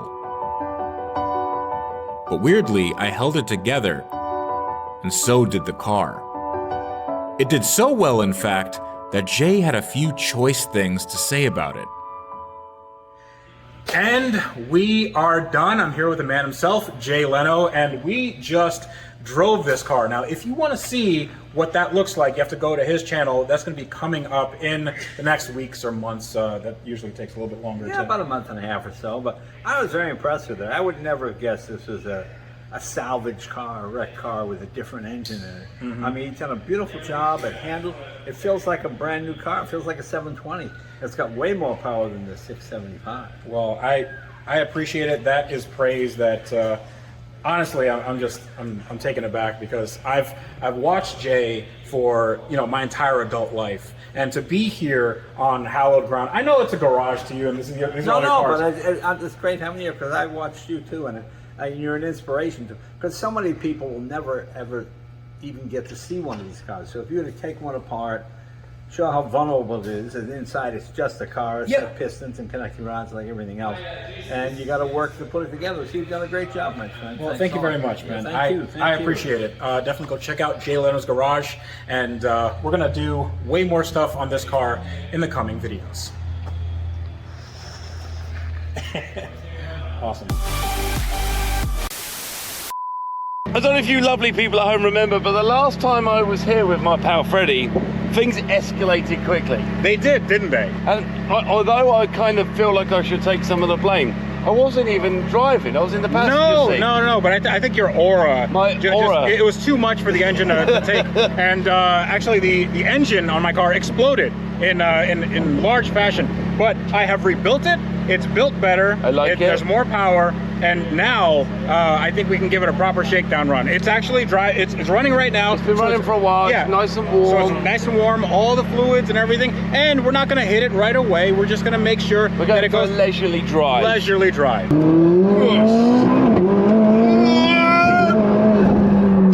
It out. Oh, and the engine didn't escape the car this time. No, it didn't.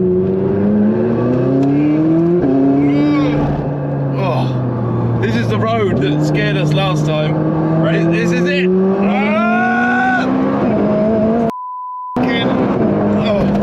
I could feel my brain going to the back of my head.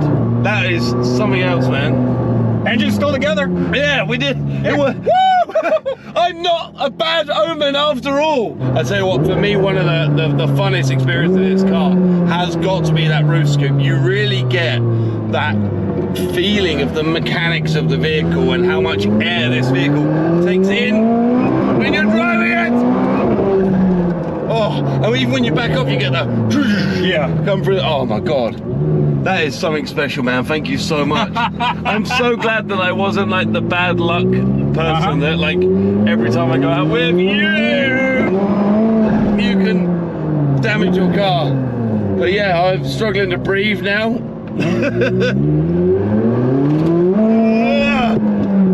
Wow. It's fun, isn't it? Fun is an understatement. It is a smile machine, right? Oh, thank you so much, man. All right, Good car. Yeah, great car. So my success rate is now 66% of supercars are reliable. Awesome, man. Thank you so Appreciate much, you, bro.